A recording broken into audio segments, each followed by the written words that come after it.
1, Dallas-Fort Worth. Let's go, Cowboys. An Odyssey sports station. Driven by our D&M Leasing Studios, this is Sean and RJ on 105.3 The Fan. To the point it goes Hughes. A return to Matt Boldy. Boldy has the net, shoots, score! Matt Boldy hits the corner on the power play. Minnesota has the lead. Not yet. Hello, darkness, God.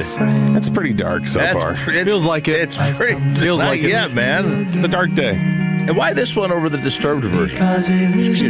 First one I found. Okay, good. You think it's series over, Peyton? It just seems like a common trend. You know, when this team goes out, they go out losing badly. They just look lifeless. You know, last night was just, they get the equalizer early on, and then they had nothing going for them. They look bad right now. They really do. Outplayed, no doubt about that. More 5-on-5 problems. Some goals that maybe wouldn't have gone in previous games, and now a 75 or 79% chance for the Minnesota Wild to eliminate the Dallas Stars based upon Game 5 winners with the series tied. I'll check Money Puck for you. At 2. Good morning, Metroplex. It's Sean and RJ. Yeah, that Game 5 tied at 2 stat just looms in every series in baseball, in the NBA, and the NHL. It doesn't matter. And you mentioned the 5-on-5. Again, they had their chances. I saw the stat. They had 26-15 advantage in scoring chances on the 5-on-5. But again, we're talking about since the first period of Game 3, they have not scored in the 5-on-5. ESPN's analysts are basically saying, don't commit a penalty and you're going to win. Don't give them any opportunities to score on the power play, and you're going to win because of the 5-on-5 problem. Yeah, and then Robo's was on a 4-on-4. So that wasn't even, obviously, it was even strength, but it wasn't a full strength. But didn't Otter skate off? I think Otter skated off when he shot this, so they were still. They still had an advantage. So it was basically a power play. So it's nice just job, Bobby. It's just a very, very difficult kind of road they've paved for themselves now, because now you got to go back. You got to win, obviously, one there. You've got to figure out your 5-on-5. Literally anything can happen. Otters, continues to play well, but he also gave up some goals that, he had stopped in parts of Game 4, parts of Game 3. 5-hole. They went 11 minutes and 30 seconds without a shot. 11:30. It was the Rangers offense and the Stars offense basically summarizing last night. What is it? It was like, they were 45 minutes into the game or whatever it was, 40 minutes where they were 11 shots on goal. It's just, like, there have been times, like, I know yesterday there were some people who were frustrated with Otter, it felt like, and I know there's a little bit of a, for me anyway, as a Dak supporter, there's a little bit of a Dak feeling at times when things start going sideways. That's what the fan text is saying. And to me, it's like, it does not feel like your biggest problem right now. You getting outscored 11-3 in 5-on-5 feels like a much bigger problem to me than, Otter giving up goals. Otter, I think, for the series has been generally pretty good. And to me, I think there's a lot more issues, which is they are the Rangers. They can't score on offense and even strength. For the 9-7-2, gutless performance. At some point, you got to question this team's mentality. There you go with the, the mental aspect. They looked. I will say that I don't want to read too much because I don't know hockey well enough to say that I can say this consistently. They looked gassed to me last night. That looked like a team that was like they're running out of energy. Yeah. Robo, one of the few players providing consistent offense. He scored in his 8th straight playoff game. Minnesota blocked 26 shots, and the Stars missed a ton. Spittle pointing out a specific instance. The Stars had 22 official shots on net. They out-attempted the Wild 52-33, but they were either blocked or missed the net. Yeah, and another problem in this one, Tyler Myers, and he's been a problem for most of the series. That first goal they got, he couldn't clear the puck, stays in, and Zuccarello, who'd been absent. He'd been absent for the last couple of games. He comes in and he scores. And that's just a tough way to go when you have one of your defense, one of your key trade deadline pieces not showing up for you. Meanwhile, Minnesota is one of their key trade pieces this year is Quinn Hughes, who does everything. So it's kind of a tale of two different teams where they've got pieces they've added. One's doing a lot, one's doing next to nothing. These Stars have lost 10 straight series when trailing 3-2. So the whole 4-3 comeback history, not saying that it's likely based upon the last 10. Yeah, but it's it was last year in the first round where they're trailing to Colorado late and they make the furious pushback. That felt hopeless too. Yeah. And hard to believe that. Hard to believe. I know it's going to be on the road that you're going to come out in Game 6, and I agree with Bobby. And again, this is way far away. Not educated enough guessing that they'll be as lifeless and low energy as that felt last night. To Peyton's point to start the show, because I did text. I can't hide from it now because Peyton was ballsy enough to start the show with it. I was like, okay, after the goal to put him up, this is over. I think it was the goal to put him up 3-1. It feels like series over. That's my opinion. And it's been such a hard fought series. Like every game has been really like just draining. It feels like that was again the first game that I watched last night where either team just looked like we're burned out. We was burned out, man. That's what it looked like. It looked like Dallas was the first team in that game last night for a long stretch of it. Once they got down 3-1, it looked like there was a little bit more intensity, a little bit more like urgency. But that was the first time that, throughout the series I watched, and I thought any team for an extended period of time was just like, looked like they were exhausted. From the 5-6-1, I don't think Mikko has been healthy. He's been MIA, and he really has. The Olympics really... Ever since the Olympics, I know they were winning games post-Olympic break, but they've been a little beaten up post-Olympics. Series over, Wild closed it out in 6. Rantanen earning his pay, -5 in the series. They're due an early playoff exit. Series is over. Wow. Money Puck says if they win Game 6, though, Sean, they've got a 55% chance to advance. So, wow, whoop-de-doo. Glenn Gullison, is there any hope for you guys to start scoring 5-on-5? Well, we all understand the series. So one of the things you can't do, I know, is frustration, right? Because that doesn't help. You just got to stick with it. But, you create opportunities for yourselves, as we talked about the last 2 days. And again, we thought we did create some opportunities for ourselves. Now we got to take that next step and, convert on some of them and hit the net on some of them and create some of that residual. It doesn't go in, he draws a penalty. They got to force them to defend a little bit. And give them credit with some of their blocks. Like they took away some of the areas which we've been doing to them. But yeah, you just got to stay with it. I mean, we've had our looks. We got to convert. Matt Boldy has been a menace, by the way. Yeah. USA game gold medal winning forward with a goal and assist, totaling 7 points in these 5 games. He is a +6 on the ice, and he had a goal disallowed in this one, which is the right call. That was the right call. You can't push the pads at the goalie. I'm sure they have instances where it's inadvertent and it happens because you have all those guys in front of the net. Basically, several times a game, you're going to have somebody's stick go into the pad of the goalie. That was pretty clear and obvious. And then Ottinger saved one at the buzzer. Yes. That would have made it a 2-score game going into the intermission. They felt very fortunate there. So they got the call, and then Ottinger with one that basically I think goes in 8, 9 out of 10 times. Yeah, and then they have to bring him back out on the ice because they put a second and a half back on. That's got to be annoying. Like you're already back in the locker room, and you got to walk all the way back out. The coach got to go out there. He's like, guys, what we're going to drop the puck, and it's a second going to go off the clock. Add it to the next period.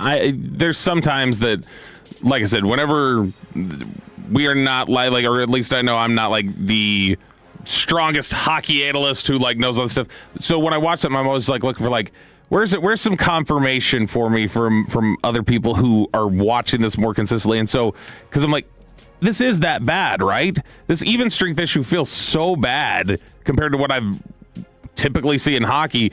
And then when you start seeing these analysts talk about like never seen as stark a contrast between how dominant a team can be, how like crisp a team can play on power play versus look totally inept offensively when they're at even strength. That it's just this chasm that you never see with hockey teams. And it's just, it feels like it's 2 different series. They're on even strength, they're getting run. If they are, and not necessarily that they're not competitive on the ice at times, it's just when you're getting outscored like that, it doesn't feel even. And then when they're on the power play, they're sharp. They're on top of it. It's just like imagine a basketball team who just can't score in the half court. They've got to run. They've got to be in tempo, fast. Not necessarily a fast break, but in transition. And that's the only way they can score. That seems what the Stars are in right now. Game 6 is tomorrow night, and the start time has been announced at 6:30. Whoa! Getting earlier and earlier. Fantastic. Full Spits and Suds breakdown with Gavin Spittle and Sean Shapiro wherever you find your favorite podcasts. So the Stars in a must-win situation down 3-2. Meanwhile, RJ Choppy was at the Globe. The set, the pitch. Judge swings and blasts one to deep left field. That is way back, and that ball is out of here. Judge puts one in the second deck, and the Yankees lead it 3-0. A lot of Yankee fans, it sounded like right there on the call from this radio station. Eric Nadell, 105.3 The Fan, 3-2 New York. Tell us about it. How long did you stay? We stayed until that ball landed. That's about when we left. And I gotta say, now there was quite a bit of Yankee fans, and a lot of Ranger fans probably were at home watching the Stars game. But when that ball was in the air, we had a really good view. We were sitting first base last, so we got to see right down the line of it. It was just looked like it was going to go 500 feet, just a majestic fly ball home run. And even no matter what you were wearing, even Ranger fans had their mouth just completely open, oh my God, what did we just see? But it was a good night. I wanted to go see the pitching matchup, but it delivered. I wanted those guys maybe to go an extra inning, but DeGrom and Schlittler combined for 12 innings and 1 run. And I think they're almost 200 pitches. Yeah, 13 strikeouts. I mean, that was pretty much what I came there to see. And that the game went about as I expected with a pretty low-scoring game. What was the under 5.5? Yeah, I should have bet the under. Oof. Should have bet the under. Yeah. Josh Young, the savior, the offensive savior, keeping hope alive in the 9th inning. And then Corey Seager, okay, here's his moment. He's been awful as of late with all the strikeouts, game-ending, double play with 2 on. And there was only a couple of chances the Rangers really had in this game. One of them was on the Jock Peterson bunt, which was a nice play by the pitcher to get the guy at third. But that was one chance that they had. And then there in the 9th inning, really, other than that, they didn't have a ton of opportunities to put pressure on, the Yankees pitching staff. Yeah, I mean, you did leave 10 on base compared to 3 for the Yankees. Obviously, nobody was really scoring yesterday. But outside of that Josh Young RBI, they were 0 for 9 with runners in scoring position last night. It's just, it's bad luck. Bad luck. Yeah, bad luck. For 3 years. For 3 years, it is bad luck. It's a rough stretch, man. They're just down on their luck. They're like the businessman coming into happy hour. I would a little early every day. I'm gonna hold back from dunking too much because it can still play out in the way. And I don't want to dunk. I want to be wrong because I want them to play well offensively. I'm a Rangers fan. I've grown up loving the Rangers, and so to watch them offensively, it's like we're running on what now? 400 games almost of them really struggling to do anything offensively. And it's like, what's the sample size that makes you say there's a definitive problem here, a real problem that's you got to do whatever you can. If it means moving off of pitching assets, you got to do it. I think you can go back to when they were 40-20 during the World Series year. From 40-20, basically through the end of the year, minus the playoffs. But 40-20, the rest of that season, those final 100 games, and then all of 24, 25, and now this year.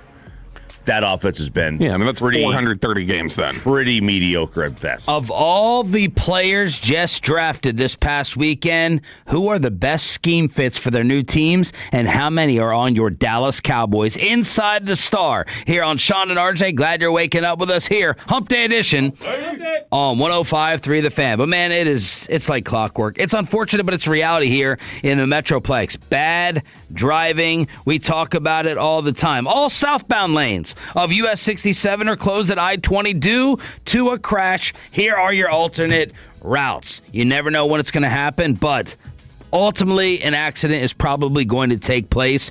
You didn't cause it because you know how to, drive.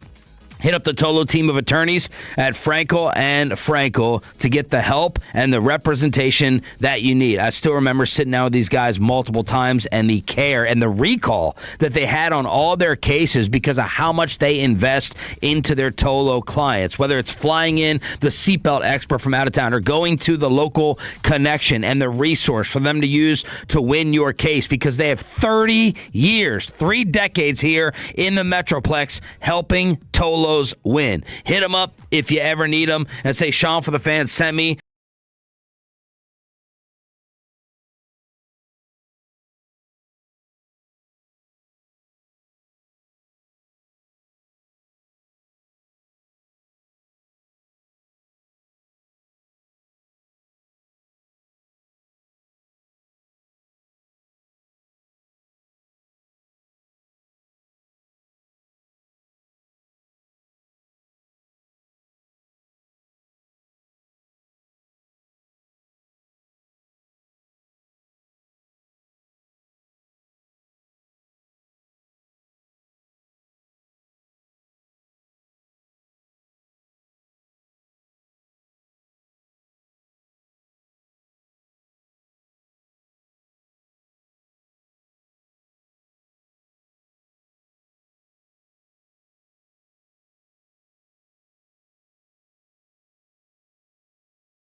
Visit Texas811.org for more. Safe digging starts with one simple step.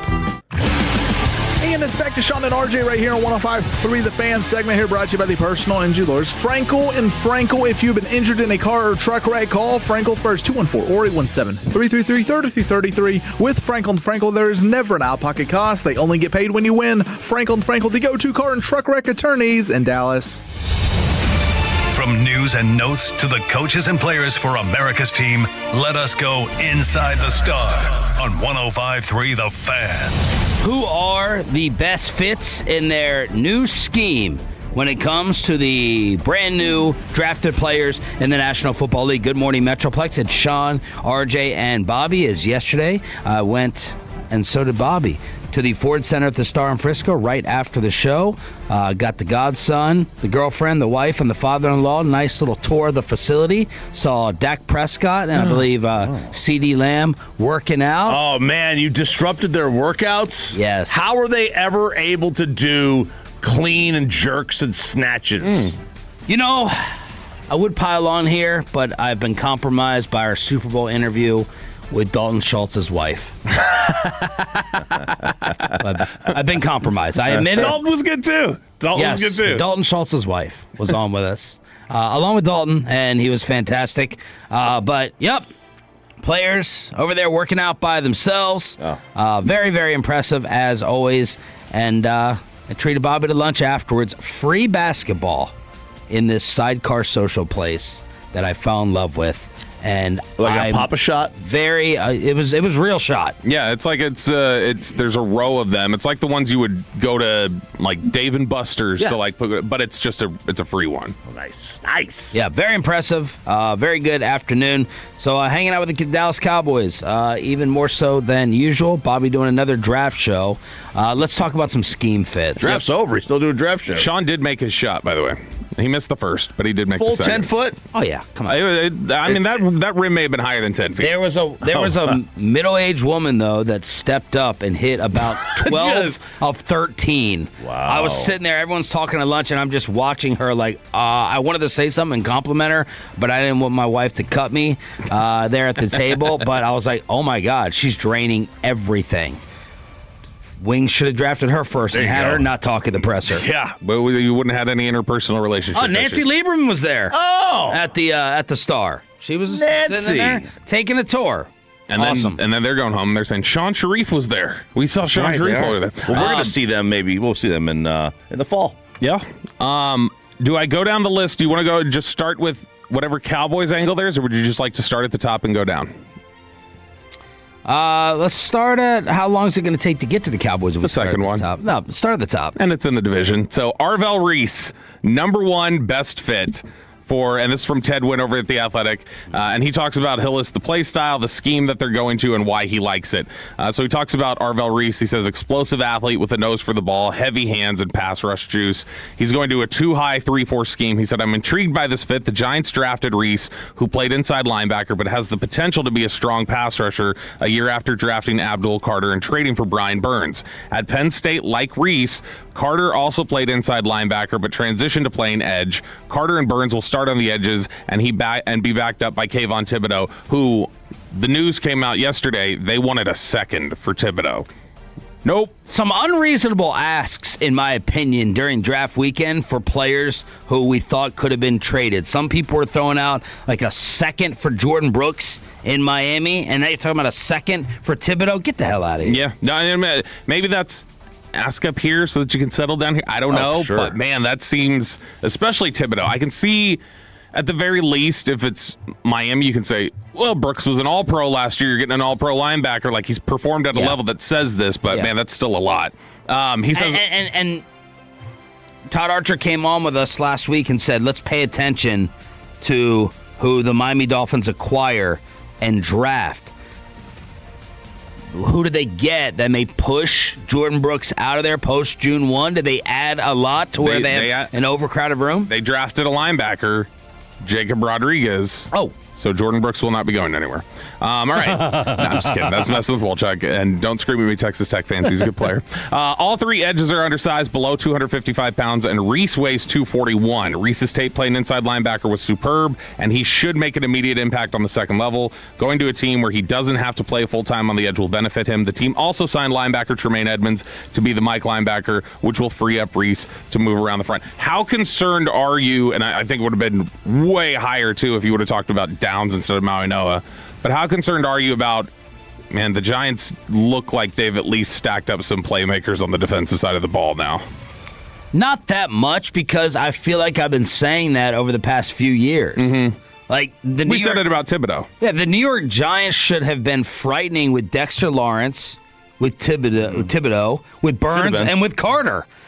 Give me a more loaded, higher drafted defensive line unit or front seven, especially defensive line. And did the Giants finish top 3, top 5 in sacks last year? Which they had, in addition to that, I'm trying to think, I think during that time stretch too, they had, I'm trying to remember, did Dalvin Tomlinson cross over there with them as well? And I mean, that was a second round pick. They always invest in the trenches. They don't have, I don't think the Giants have had a bad plan in terms of like, how do we get our team better? They're drafting fundamentally of like trenches on both sides of the ball. They've just picked the wrong guys. They've picked the busts there. Yep. Number on Caleb Downs, and I don't think this is on Ted Wynn's list. I don't think this is a ranking. I think it's just he's going down the list here. But the next player on his list of the best scheme fits, the 10 best scheme fits from the draft, Caleb Downs, free safety / nickel to the Cowboys. And you got to remember, Ted Wynn is the one who wrote the article we read a couple weeks ago about the modern nickel in the NFL and how teams are approaching it. And joined us at the Super Bowl. Yep, big. With no stomach. Yes. No stomach, that's right. Big film scheme nerd. He is obsessed with this stuff. And so he said, play style for Caleb Downs, high IQ thumper who does everything at a high level. The scheme is the Fangio influence too high, which is two deep safeties that then at the snap of the ball, they rotate coverages. So they're not going to show you what they're doing at all. When people talk about, oh, are you going to show this look and move out of this? They're basically just showing you static at the snap, and then they rotate into what they're going to do. This is what he had to say about the fit for Downs. He said, coaches from the Vic Fangio coaching tree value the nickel as much as outside corners. Christian Parker told us that while we were in Indianapolis.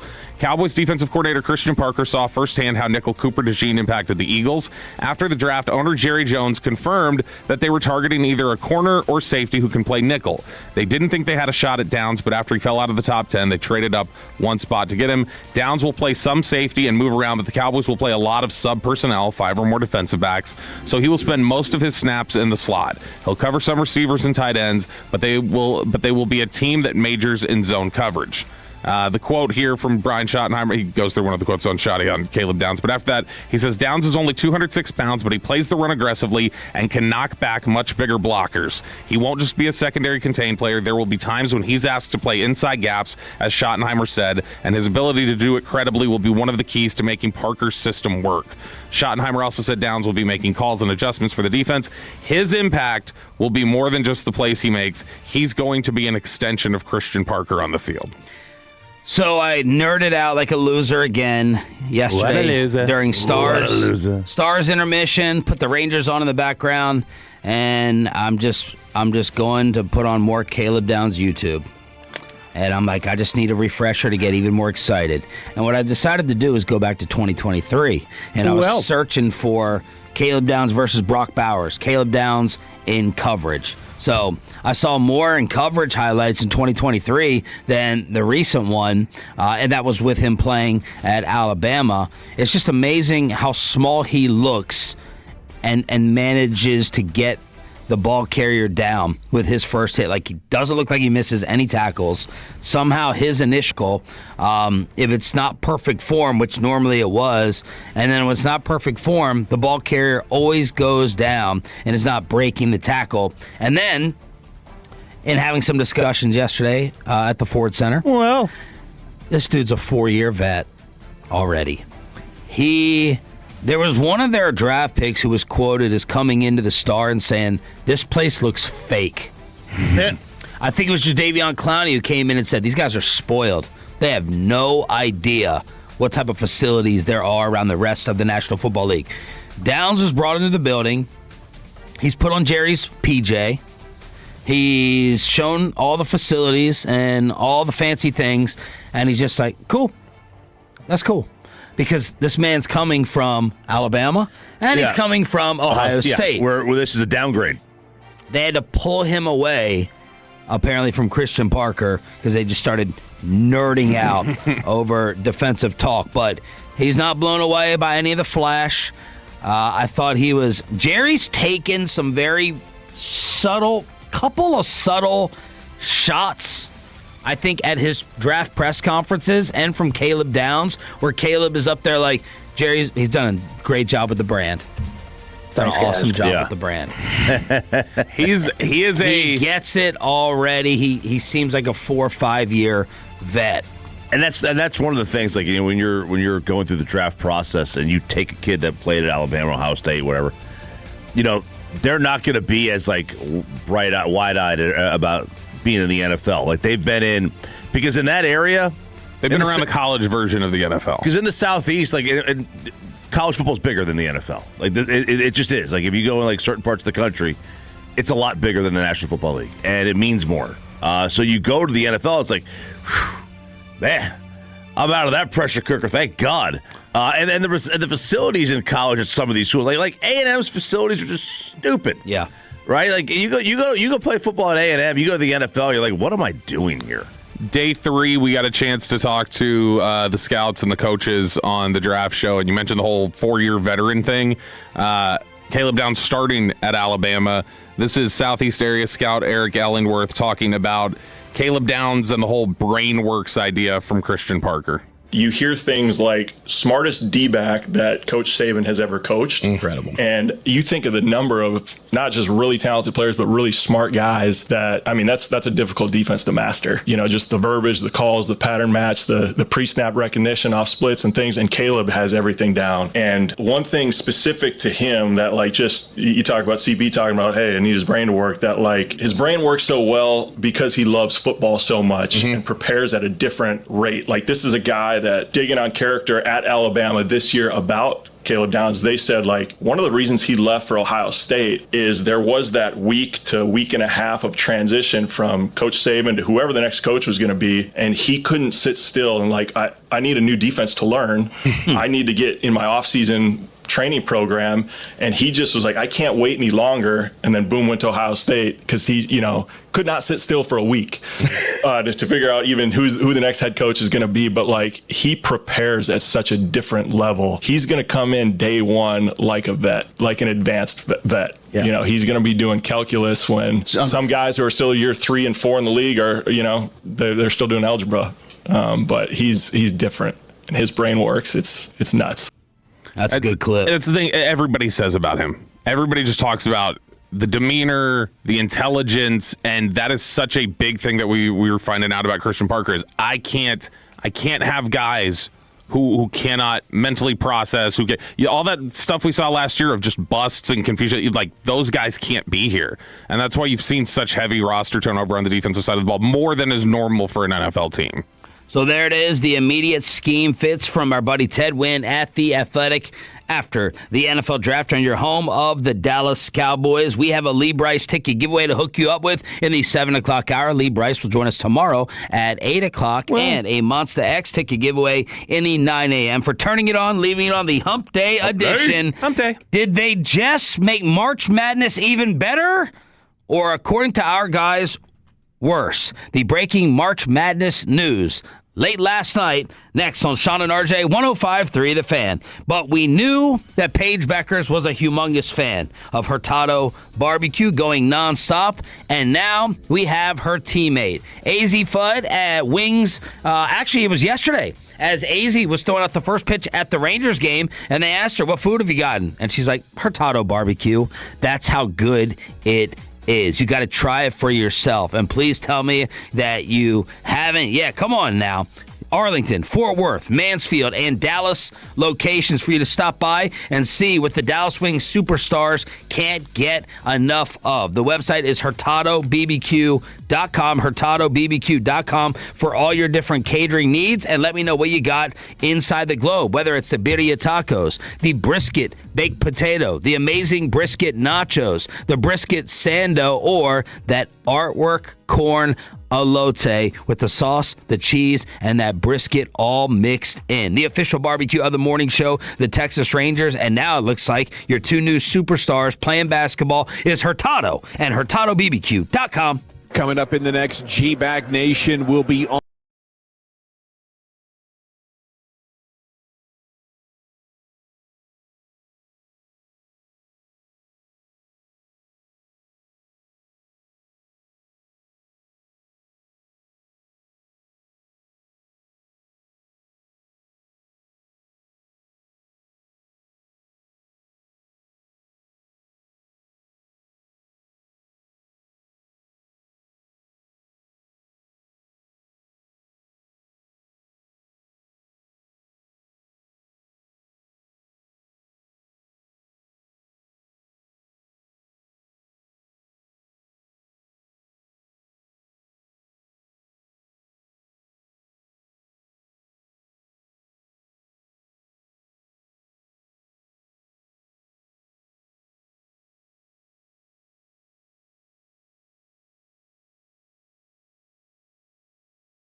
Nadell, Jared Sandler, and me. Our coverage of today's game begins at 1 o'clock on 105.3 The Fan and the Odyssey app. And it's back to Sean and RJ right here on 105.3 The Fan segment here, brought to you by Classic Chevrolet. If you're in the market, upgrade your vehicle. Get to Classic Chevrolet in Grapevine today. The #1 Chevy dealership in the world, 3 years straight. They've got more new Chevys than anyone else, all priced to sell. Visit ClassicChevrolet.com. This is Texas. This is Classic Chevrolet. Together, let's drive, relax, enjoy the difference. Based on new Chevrolet registrations 2023 through 2025. The one man who can keep Stars Hope alive will join us in studio at 7 o'clock this morning. We have a Lee Brice ticket giveaway in the 720 Expressway. We will go commercial free and chop it up as well here on Sean and RJ, along with Cowboys insider Bobby Belt. We got Pay running the Odyssey at the Fan Cam, Twitch, and YouTube. And both of you guys unhappy with the March Madness developments last night. Listen, I love March Madness. I love it, but this actually literally is madness what they're doing. Mm-hmm. I could not say that I was sitting here clamoring to go see, Arizona State play Cal. Wasn't asking for that game, but they are going to expand the team to 76, or expand the tournament to 76 teams, and in doing so, they are going to add some of these at-large teams, right? So this year, the teams that would have made it, that did not make it, are Oklahoma, Indiana, Auburn, San Diego State, Oklahoma State, Virginia Tech, Arizona State, and Cal. Now, one thing is for sure. We have shown that more playoffs is a good thing. All these leagues have shown it. Ratings for the playoffs or tournament in this situation they're always higher. Ratings, money, and interest would say there's no reason not to add. Right. It just, there's no doubt about it. It is a money grab. But that's also the problem. This is just a money grab, and when your product might suffer, and it probably will suffer. Now, you don't have to watch the first four. Nothing's going to change in the tournament. Thursday, Friday, still the same. Okay. Absolutely same. This is Tuesday and Wednesday. So they're just adding this to Tuesday and Wednesday. If that's all they do, that's all they are going to do. That's all I think that I am going to ask for. Just don't touch Thursday, Friday. So why do you guys care then?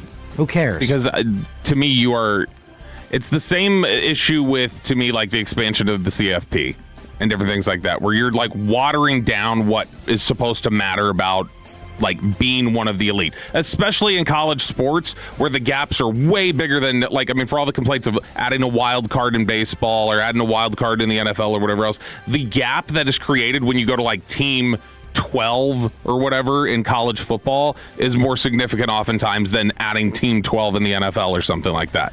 So to me, I don't want this to become, I still hate the idea of the first four. I don't consider the first four the NCAA tournament. I consider that to be just some odd, almost like extra conference tournament. And I hate that it's done with the 11 seeds. I don't even think the 11 seeds should be part of that. But yeah, sure, if you're going to do this, then expand it a little bit, and I would just say not that much, not to 76. I would just say, all right, go to 72. You can do the first four or whatever, and then from there, you give the 1 seeds a bye into the round of 32. So, no. Because then at least those teams that win, they get actual games to play in the round of 64 instead of just getting dog walked. I need my 16-1 scares. I know. Those are fun. They are fun. You didn't need it this year. I never need it. This year. I need it for just my own entertainment, not for my results facing you scrubs. I do think an unintended consequence of this might be, so during college football, I was like, I don't want the group of 5 in the playoff in college football. I was pretty adamant about that. But in the basketball, what I do, and I think this is going to create a bigger gap because teams get monetarily incentivized for making the tournament. They make the tournament, they get money, right? It's pretty simple, right? The conference gets money. Well, look at all those teams: Arizona State, Cal, Oak State, Vaught Tech, Indiana, Oklahoma, Auburn, San Diego State. Those are all big programs outside San Diego State. They're all Power 4 programs.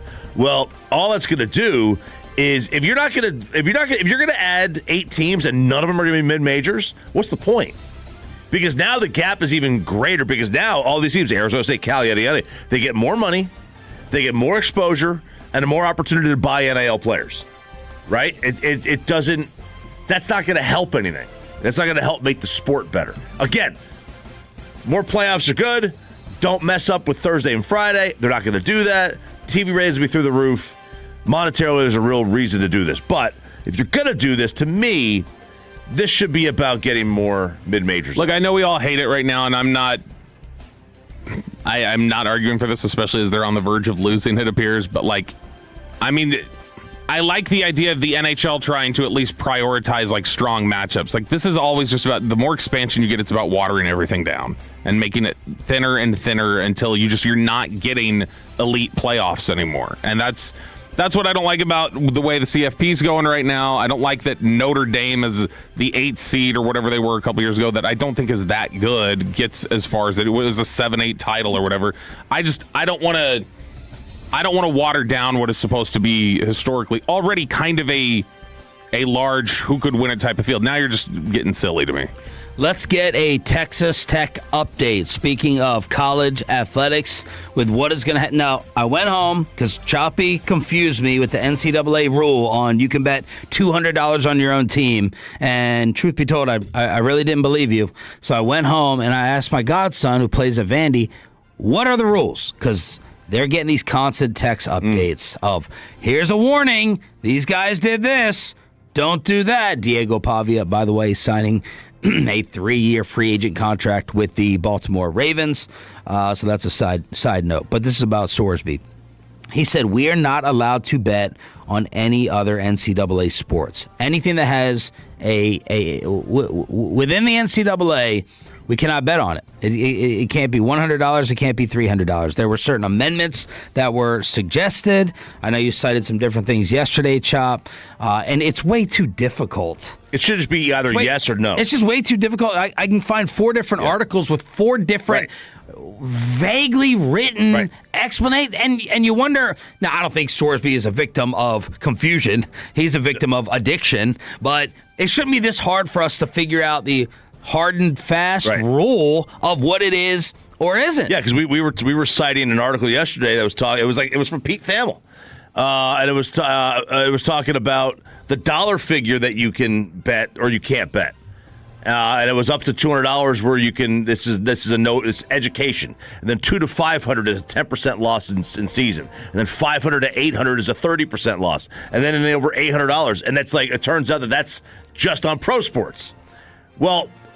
Yeah, I get it. And look, if you're 21 years old. So all that was for pro sports. It was pro. Okay. But if you're 21 years old, by the letter of the law, Sorsby should not be allowed to play college football ever again. That's my ruling. He should be. It sucks. If he bet on Indiana games, then he shouldn't. Right. It doesn't matter whether he was a red shirt or not. He was on the team. He was on the roster, and he bet on the team that he was a participant for. Now, I know Texas Tech is saying we found out 2 weeks ago, and then we got Cincinnati saying we knew. So not Cincinnati saying it. Indiana, right? They're different. Well, no, it was when he was at Cincinnati that the reports are there are people saying in these various reports that Cincinnati was informed about it last August. So Cincinnati was told. Texas Tech apparently did not know until 2 weeks ago. That's the reporting from On3. But there's 2 different things here. One, I feel bad for Tech. I feel bad for Tech if that's the case. Yeah. Tech, that was the guy. The whole leading up to the portal was Sorsby was going to be the target. They spend the money that they do. They've got the quarterback now after they really invested in the trenches last year. You see David Bailey go, and you see all these guys go into the NFL from Texas Tech. So that's tough for them. Some level of accountability, though, from Cincinnati. If Cincinnati was told about this back in August, that to me sounds well, then you potentially need to be punished if you didn't disclose this. Even if you were told, don't worry, it's all on pro sports. If you were told he might have a problem and you didn't do anything to further investigate or alert. Or turn yourself in. Alert any compliance people or whatever with the NCAA, I think Cincinnati should be on the hook for some punishment here because that left Texas Tech holding the bag. Yeah, because if they knew about this, they would have pivoted to Sam Leavitt or any number of quarterbacks that were in the portal. They wouldn't have gone after him. And now it's a question of what do you do? So Albert Breer had this on his SI article, Nuggets or whatever. Nuggets, and he said that there is a possibility that Sorsby is like, I see where this is going. I know that I'm going to get some kind of a penalty here. I could go down the route of court suing the NCAA, getting an injunction to play, which he would, and then by the time it's over, no big deal. Or he could just go pro and use the supplemental draft. Now, I didn't know I didn't know they used the supplemental draft anymore. I think the last guy who was most prominently a supplemental draft pick was Jalen Thompson. When is the what? It's what like, and when is it? So it's that's how Bernie Kosar finagled his way to Cleveland. I knew that. It's so infrequently used that like the rules for all of it is confusing. But it's like basically teams put in bids, like it's a draft of like, hey, here's some ineligible guys who are kind of in a purgatory period, and then they like set the date for the supplemental draft. And basically what you do is it's almost like the bids that people post whenever like a Japanese player's posted to the U.S. And you have these blind bids that you're putting in there, and then whoever wins the blind bid, all right, cool, you put a fifth rounder that you said you'd spend on Sorsby.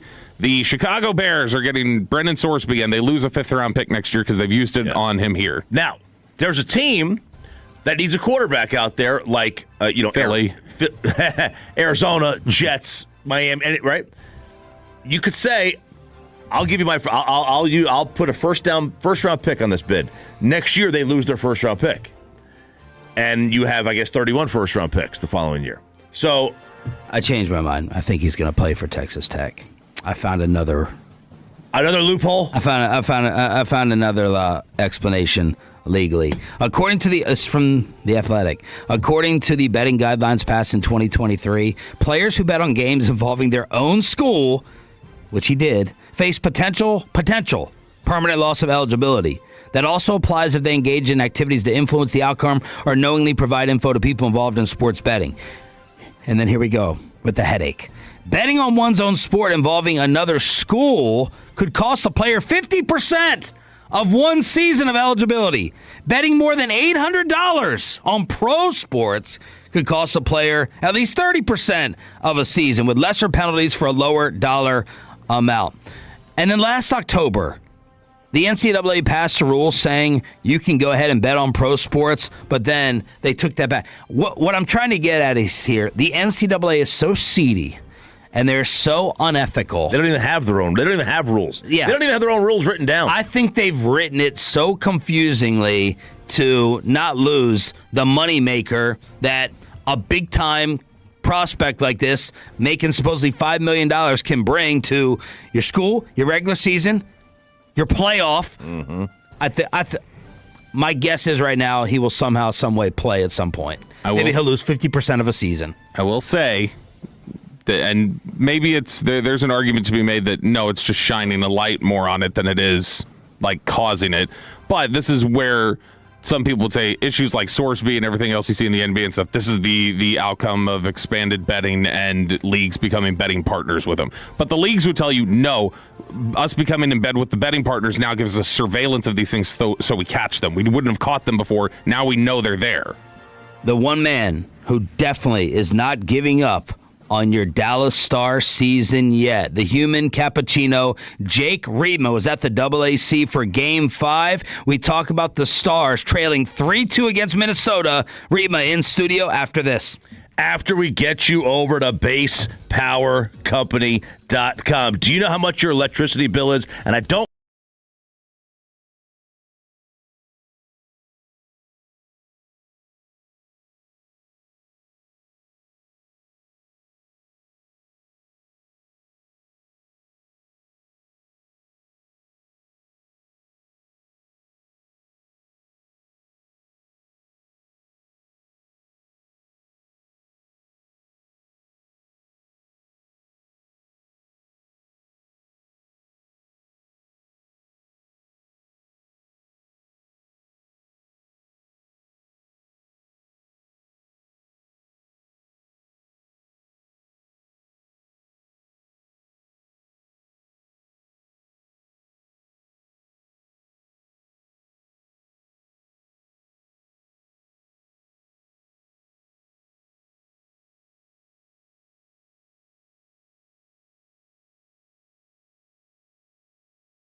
On and RJ on 105.3 The Fan.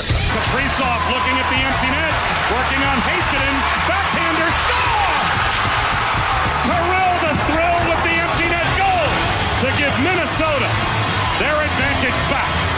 The play-by-play from our guests yesterday on Sean and RJ, Bob Wischusen on ESPN. This is DFW Sports Station 105.3 The Fan. The Stars lose to Minnesota. They now trail 3-2. At least a 75% chance for the Wild to go ahead and close this out based upon Game 5 history when teams are tied at 2. The Stars have lost their last 10 series when down 3-2. Jake Remma, how much hope do you have left? There's enough there. There's enough hope. I'm going to tell you what, Sean Sharif, you're a numbers guy. You just gave us those numbers, which are great. However, let's go into the way back machine. Way back. I take you to 1999. What happened in 1999, you ask? They hoisted. A lot of people were worried about that. Yeah, I actually do kind of remember Columbine, that. I think, was 99. 80. No, all right, listen. 9 or 8. The Dallas Stars were down 3-2, back against the wall. They had to go on the road in Game 6 to beat the Colorado Avalanche to advance and eventually force a Game 7. They did that, and they win the Stanley Cup. So 1999 is the last time the Dallas Stars won after trailing in a series 3-2 and playing a Game 6 on the road. So it can happen. Columbine was 99, Shep. Okay. I texted Reitman Sandler at 9:18, series over. Jake would not accept that. He said, she don't look good at the moment, but lots of hockey left. Can't generate anything 5v5 after they had the empty net goal from Robo. He said, life, plenty of time left. And then they respond with the empty net goal, and he said, pain. Yes. It's pain. You could feel the pain collectively at the AAC. Crowd was into it. Great life. The crowd always delivers, but when that empty net goal went in, I think obviously the reality sunk in that this was an opportunity squandered at home. But I do think, and Peyton and I were talking about this early. We're early grinders. We get there early.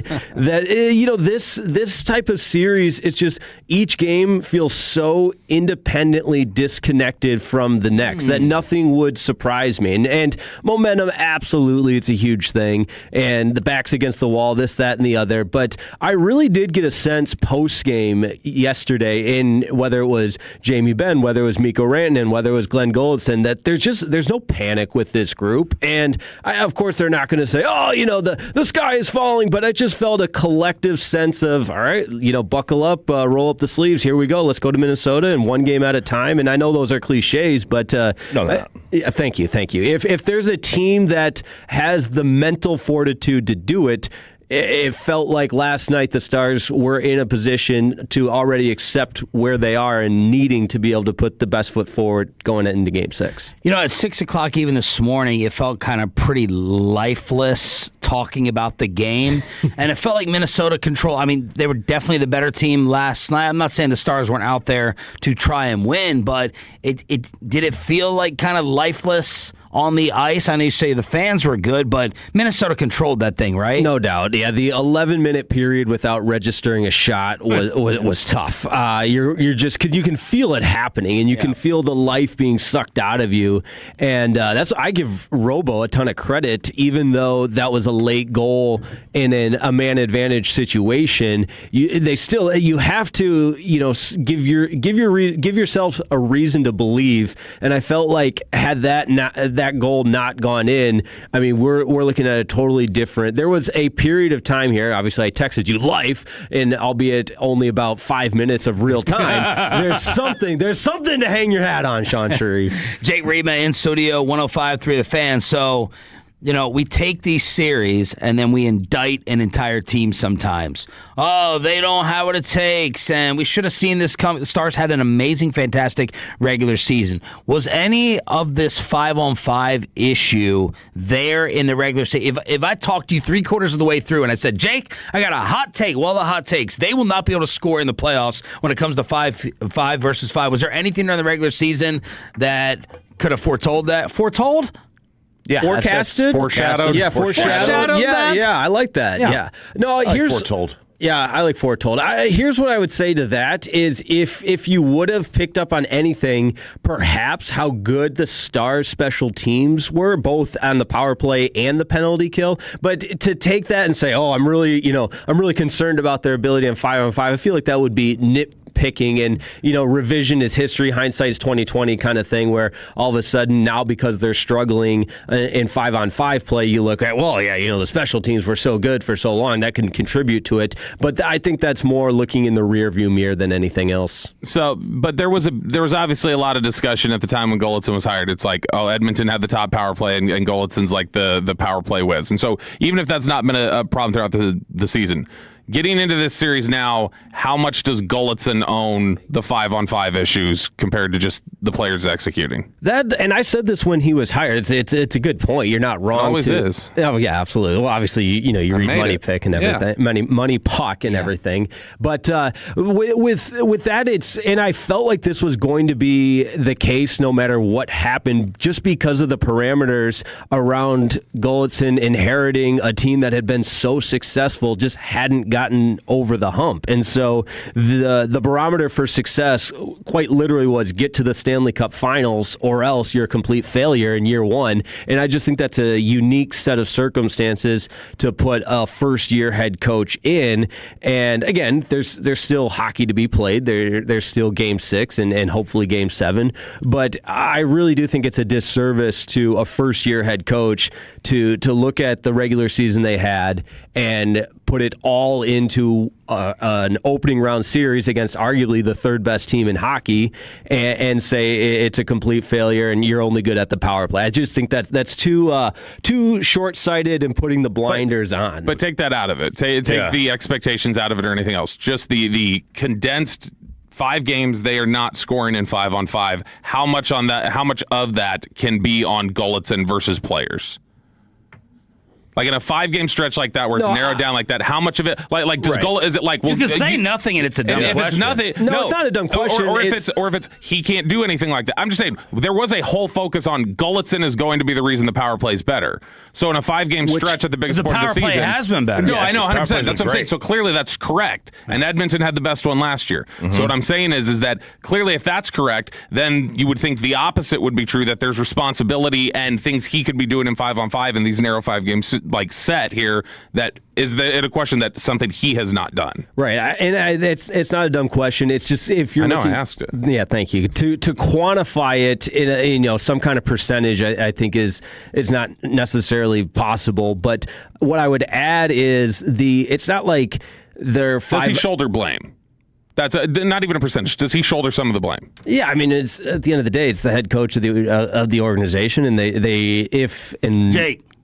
You don't have to give any standard generic answer. Just say no. You don't think that there's. I don't think. You don't think there's anything. Yeah. Just tell him. Right. You don't have to pacify his question. Fine with me. Don't tell me it's good. Just say I don't think there's any legitimacy. Bobby's not the one you got to agree with. Learn from Broadus. Are they? Do you think they're a little? By the way, people are saying foreseen. You could have said foreseen. Foreseen. Thank you. Do you think they're a little on the soft side? Oh.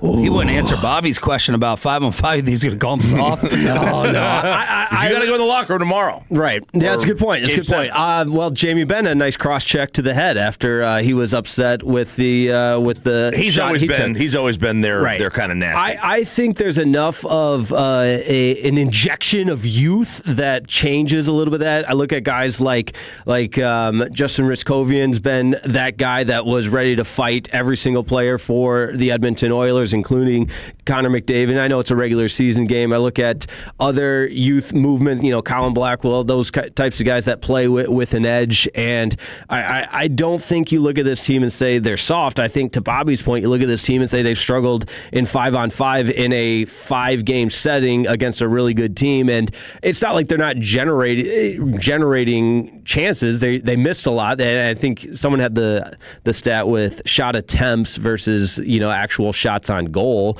and so it's a culmination of a lot of things, and I don't think they're soft. Jake Remma in studio recapping the Stars Game 5 loss last night at the AAC. For a couple years around here, we've been asking, where's Robo in the postseason? He's answered that. RJ Shoppy's been asking that too. Is it fair to ask where is Miko? Yeah, it's absolutely fair. Is he the number one MIA question mark? A little bit, but there's also an explanation to a lot of this post-Olympics. Radek Foska is another guy that hasn't been healthy. Miko hasn't been healthy. Obviously, killed him. Yeah, obviously, Rope Hintz hasn't been healthy. And, again, this is going to fall under the hindsight is 2020.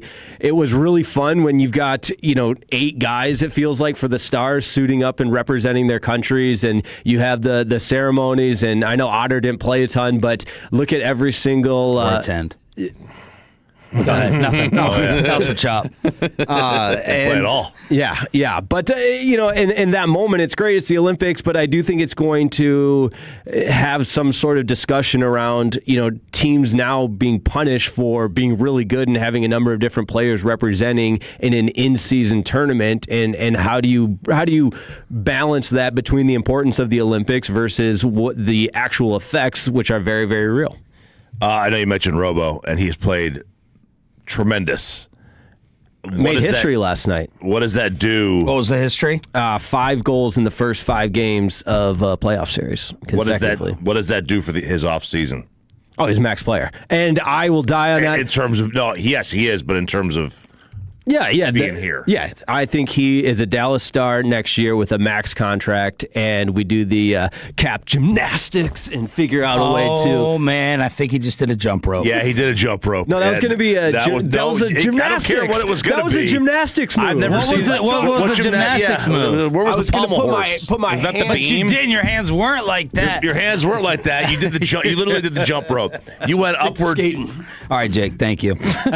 When we get to the plyometrics, we're done with it. Anything jump out from the locker room as you were there?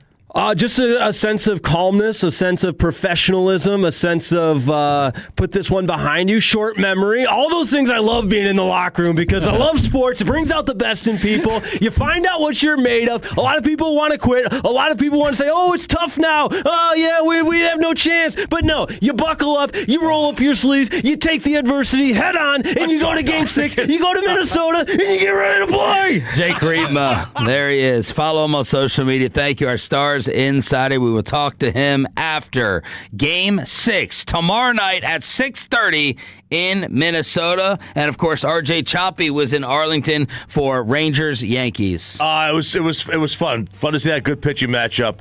And the only thing that was bad about this game, there was a group of about 7 kids in front of us, little kids. One of them could not stop farting.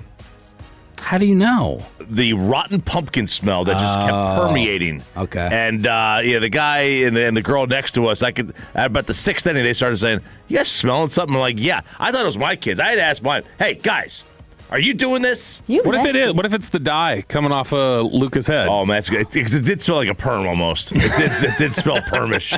But So he the dyed game, the hair blonde for the playoffs? yeah, playoff time, baby. They got game. It looks like game a won the wig. night. It looks like a wig. I know it does look like a wig. Game won the night. They moved it up a day. They moved it up. They could have done this moved it for prom. Yeah. Gosh, They come could on, have moved it Florida. up. They moved it up for the rain.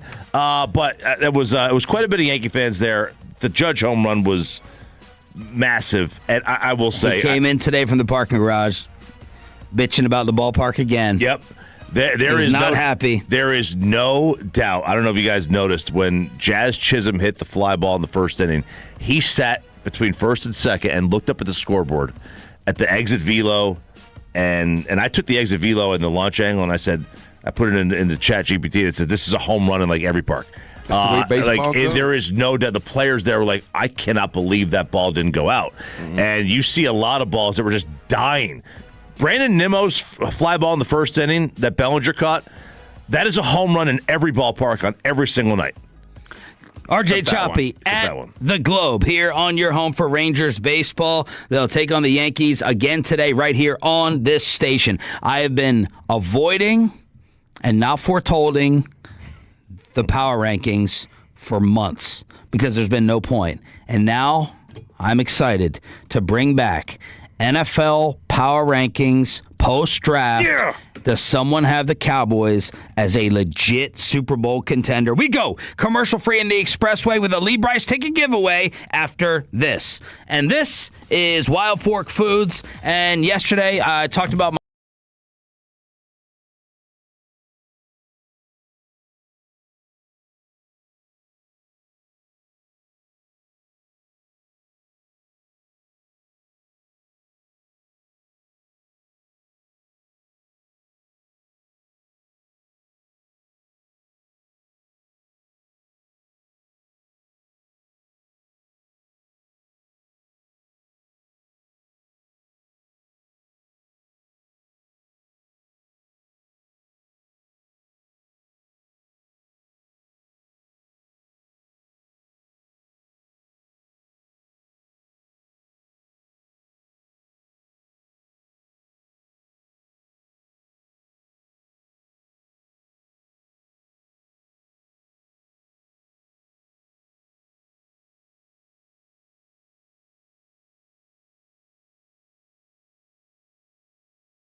Interested in Giselle? Get more information on her today at 1053thefan.com/adopt. And it's back to Sean and RJ right here on 105.3 The Fan. It is the Expressway right now on The Fan, and it's brought to you by the On Time Experts. Welcome to the greatest show in sport. The biggest football game in the history of Western civilization. What a ride it's been.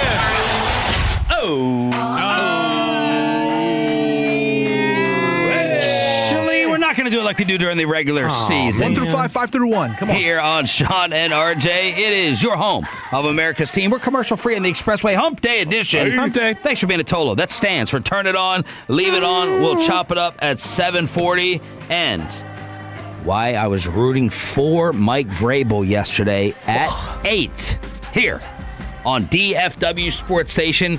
This is actually the power rankings gathered by the rest of the NFL media, and specifically brought us this guy, Pete Prisco at CBS. Yeah, and I've had the pleasure of meeting Pete Prisco on one occasion. I had a long dinner with him, lunch with Broadus. Lunch or dinner? It was like 2 o'clock. So okay, kind of. How tall was he? Not. Alec okay. Medford. Makes sense why Broadus is a fan. Alec Medford might be taller. Boy, Prisco could have played in the NFL. I heard yesterday on the draft show you were taking shots every 5 minutes, like you had it on a timer. No, I was sharing Broadus's board. I was talking about how I don't give a damn where you think he would play Alec at safety. Muggsy Bogues. He loved David Hellman for that very reason. Sandler. He only likes a player if he can pick them up and toss them in the air like a baby. Pete loves his takes, and he is proud of them. But he had a very long article on CBS where he went through his power rankings, and the opening line. Real quick, do you consider him a troll at all? Pete? Yeah. Because he has very different opinions on things. I don't think I follow him enough to know. I don't think he's a troll because I think he does believe a lot of the stuff he says. He believes it. But there are times where I think he digs in of I'm going to have this take longer than I need to. His opening line. I am all in on the Dallas Cowboys. Oh-wee! Yeah, you've heard it before. This is the Cowboys' year, a statement many have said before, only to see the season of hope crumble, leading to more Jerry Jones jokes. You won't be doing that come this December. They will be Super Bowl contenders. Woo! How about them Cowboys? Thanks, guys. So he is a troll. It continued. After their offseason, culminated with an impressive draft haul. They are now my pick to win the NFC East to compete for a whole lot more. Their problems have been their defense. It won't be anymore. They have totally revamped the unit. Started with the hiring of new defensive coordinator Christian Parker. The 34-year-old, a first-time coordinator, reputation in the league is a good one, especially coming from the Eagles, where he worked with Vic Fangio. The defense will look different. It will look different. 3-4. But also featuring many new faces. Caleb Downs, Lawrence, Barham. Barham will play inside for the Cowboys. They also traded to get the winners for the Niners. We'll have a lot of new faces at the starting unit this season as well. Good thing, considering how bad it's been. The offense, explosive again. Like your voice. Provided receiver George Pickens is around and focused since he's playing on the franchise tag. This is the year that Dak Prescott will finally go from being one of the league's most underrated players to getting the acclaim he deserves as the Cowboys push for the Super Bowl. Damn. I'll throw a tiny bit of cold water on all this since I've been heating it up for the past week, 2 weeks. Got a little simmer going. Yeah. I love that there's all these new faces because of the horrific defense last year. I am worried that all the excitement I have right now isn't really legitimate until year 2. Because one thing we're not discussing, we got a long time to do it, all these new players in a new scheme, and we think we're just going to plug them into our Madden roster and everything's going to be good to go in terms of chemistry and understanding. Downs, Locke, Thompson, Gary, Winters, Malachi, Durant, Barham. All these guys are either going to start or get a significant amount of time And I'm probably forgetting some guys. That's 3, 4, 5, 6. That's 8. That's 8 new faces in a new scheme. And right now, I'm not going to get into it too much because I want to keep the high going. And we got off-season content we still got to get through. That's right. I mean, who knows how long it's going to take? I mean, it would not surprise me if it takes a full year. Yeah. You know, we have seen this. Caleb Downs played at Ohio State, obviously.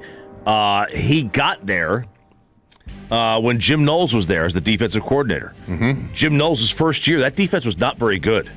They could not figure it out. It was very, very complicated. Now, that doesn't mean Caleb didn't figure it out. Yeah. But the rest of the team could not figure it out. And then in year 2, it clicked. And what happened in year 2? They won the national championship.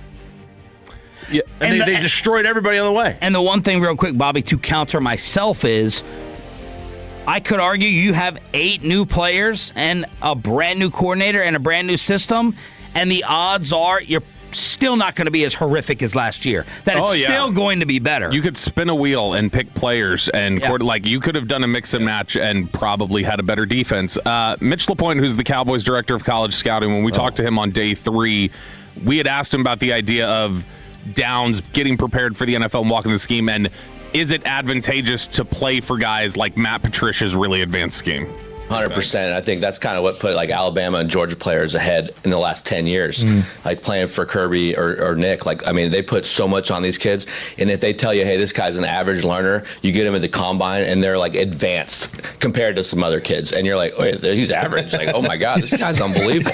Like, he could drop all 11. He knows what's going on. And you're like, oh my God. Like, yeah. So it's really, when you get guys from some of those programs, you know exactly like they've been through it. Yeah. And that's the thing is that I think that if you're talking about, yes, it's new faces, and that's definitely a hesitation, but I would say some of it is Gary's coming in here, and Gary has worked in the Pettin scheme that there's some borrowed from Parker. You're bringing in PJ Locke, who had been with Parker in Denver. So you've got like these philosophy evangelists that you bring in to talk to other players.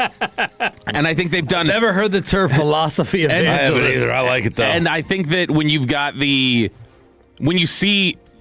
Philly did do this. 2023, they revamped their defense. Because remember, it was like getting destroyed, or 24, the year they won the Super Bowl. 24 was getting destroyed.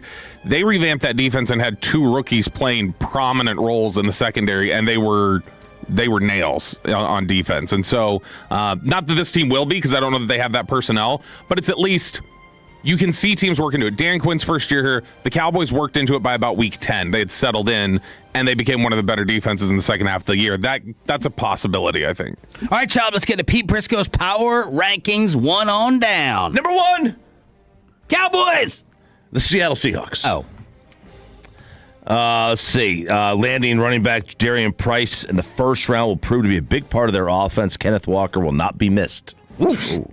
Damn. Now, number 2. Ty Simpson's L.A. Rams. More on that at 8. Yeah, so they're drafted little to help them. That was a strange tactic, with Stafford likely playing his last season, but they still have the talent to win it all. How can you write that sentence, though? That was a strange tactic with Stafford likely playing his last season. I know his point is not getting a final piece of help, right? But that sentence to me more screams we need his replacement. Right. I mean, just, look, that was a strange tactic with Stafford likely playing his last year. Yeah, like this is, I think the one thing that people a lot of times forget is that, yes, it is. Fans, we're all in the moment. It's about this year. The GM does have to think about fielding a team the following season. Yeah. Do we have to? Are we judging this differently than what the Packers always do? Yeah, but I think there's a reason. I think there's a reason to. Why? Because when they took Love and when they took Rodgers, they were both considered sliding. Like they grabbed Simpson at 13, but a lot of people were like, "Is he going to go in the first?" So there were a lot of people. I think the bigger criticism that you have out here, other than related to Sean McVay's reaction, I think the bigger criticism you have here is, why didn't you try to just cultivate other stuff? Or you could bump back to 19 probably and be able to get him there. What if Arizona or the Jets? I think they were scared. They were scared of the Jets. I think it's 16. Arizona probably didn't have the capital to go up. Maybe the Jets could have, but man, I don't know. That to me feels like I think a lot of people just looked at it and were like, you could have massaged that better. But yeah, again, maybe they look at it the same way the Cowboys do, where they're like, we don't think Miami's taking downs, but let's not take the chance. And we're not going to be here again. Yeah. We're not going to be here at 13 again. We have to do it. And if they evaluate him that way, they evaluate him that way. So I don't want to like dump on their evaluation. That's how they saw it. I want them to pick with conviction. Because it's hard not to trust Sean McVay if he signs off. But which maybe he did. Maybe he did. 8 o'clock. Maybe. But I think when I look at Simpson, I just go like, that's not a guy that I feel like, well, I got to grab him now and not risk it. Number 3, the Buffalo Bills. With Keon Coleman. Yeah. They're going to run it back. How about that conviction? Saying teams called about Keon, not happening. Yeah. So awkward. Number 4, Denver. Saying the trade for Jalen Waddle will be the biggest move for them in terms of making a step forward. Number 5, his Jacksonville Jaguars. Why is it his? That's right. He lives there. He lives there. He's been covering them for years. Way too high. That's what it qualifies to be a Jaguars insider. He lives there. Yeah. Their draft was perplexing, but tight end Nate Burkhardt will be a good player. Biggest move this year, getting Travis Hunter back healthy to start at corner. Number 6 is San Fran. Number 7 is Green Bay. By the way, Bobby, I know everyone's crapping on Jacksonville. The San Fran reach criticism, is that legitimate based upon you in the draft show's boards? I don't remember. I know that San Francisco got a lot of criticism for it. I don't remember their draft blowing me away of just being like, that's awful. But we were also so focused on Jacksonville. Stribling, a lot of people thought Stribling was going early to mid-second. So I don't think it's that bad. Romello Height was somebody who maybe is a little early, but a lot of people... You had him as a Cowboy in the 3rd. I thought he was going in the 3rd to the Cowboys. They took him in the 3rd. And so, now, Kalen Black from Indiana, yeah, that's a reach. Black was supposed to go, I think, in a lot of people thought he was going to go in the 6th round. And he went... 3rd round. Oh. Yeah, so that was early. But, I mean, I will also give a little bit of deference to the 49ers in general when they evaluate running backs. They've been pretty good at it. Number 8. You got 7? I did. That was Green Bay. Okay, Green Bay. The Dallas Cowboys. They have totally revamped their defense, what they had to do. One concern, George Pickens on the franchise tag. Will he pout or use it as motivation? All right. Is there a team in front of Dallas on Prisco's list where you're like, they should be behind him? Or is there a team behind the Cowboys on this where you're like, how are they not in front of them? No. I wouldn't object to Green Bay. Jumping out more. There's more teams that should be in front of them. Yeah. The only one that's close to me is I don't know. We're on the home of the Dallas Cowboys, Bobby Bell, in case you forgot. The only one I don't know if it's close is the only one I might I don't know how good Jacksonville's going to be again this year. Maybe they're really good. I don't know. I would put them definitively ahead of Dallas right now, but that would be the closest one that's an argument. I went through and I was trying to pick over it, and I was like, how many teams would I say right now starting today I would put over Dallas? And I have 14. So definitively. So you have right there. You have the Cowboys 15th? Their peak would be 15. There's probably 2 other teams that are in the conversation right around them. So between 15 and 17. Do you have the teams? Yeah. All right. Don't fly through them so fast. Okay. Go ahead. Seahawks, Rams, Broncos, Bills, Ravens, 49ers, Texans, Patriots, Eagles, Bears, Chargers, Lions, Jags, Packers. Jacksonville is definitively better than the Cowboys. That's why I said that's the closest one because their defense was great last year, and Lawrence played better down the stretch. So you don't... Okay, we got Houston, obviously, just because of their defense. Yeah. You don't believe in CJ, right? No. And then you go and toss up in the East with Philadelphia definitely better? And the drama? I think right now everything we know we have to say they're definitely better. Now that is definitely one that I think there's some here who are vulnerable. I think very easily we could be looking at the end of the first month of the season and saying Dallas looks better than Detroit, Dallas looks better than Jacksonville, Dallas looks better than Philly, Dallas looks better than Baltimore, Dallas looks better than Chicago. I think all those are possible by the end of the first month. I just think right now, given what we know and what we saw at the end of last season, Dallas has pushed themselves up past teams that would have had them behind, like Tampa and Carolina, but I don't think that they're above those other teams right now. Pete Prisco's Power Rankings here on the Expressway, 105 through the Fan. Let's go ahead and wrap them up, and then we'll hook you up with Lee Bryce tickets. Next up is the Chargers at 9, the Bears at 10, Pats at 11, Chiefs at 12. Pats at 11. I mean, There's is that some really disrespect. that's really disrespectful, isn't it? Yeah, I mean, I've seen a couple different power rankings. Everybody has the Patriots around like 9 to 12. Everyone? Mm-hmm. They won a lot of close games last year, which they can't count on. Again, the Vrabel situation does not help either. Who did they get at wideout? They lost Diggs. Did they get Dobbs? They got Romeo Dobbs, didn't they? Yeah, they made another acquisition. I'm trying to remember what it was. So they still might be weak in terms of the weapons. Chiefs at 12, Eagles at 13. They're getting another receiver here in about a month. Oh, yeah. That's right. True. Eagles at 13. After we helped them get Lemon. Ravens at 14. Ooh. Houston at 15. Bobby, I am surprised. You're usually a Baltimore hater. Yeah, I think Baltimore's a bunch of chokers, but I also think that Baltimore, talent-wise, is more talented than Dallas right now. Houston 15. Man, if your league is in good shape if the Ravens and the Texans are 14 and 15. Yeah. Tampa at 16. Cincy at 17.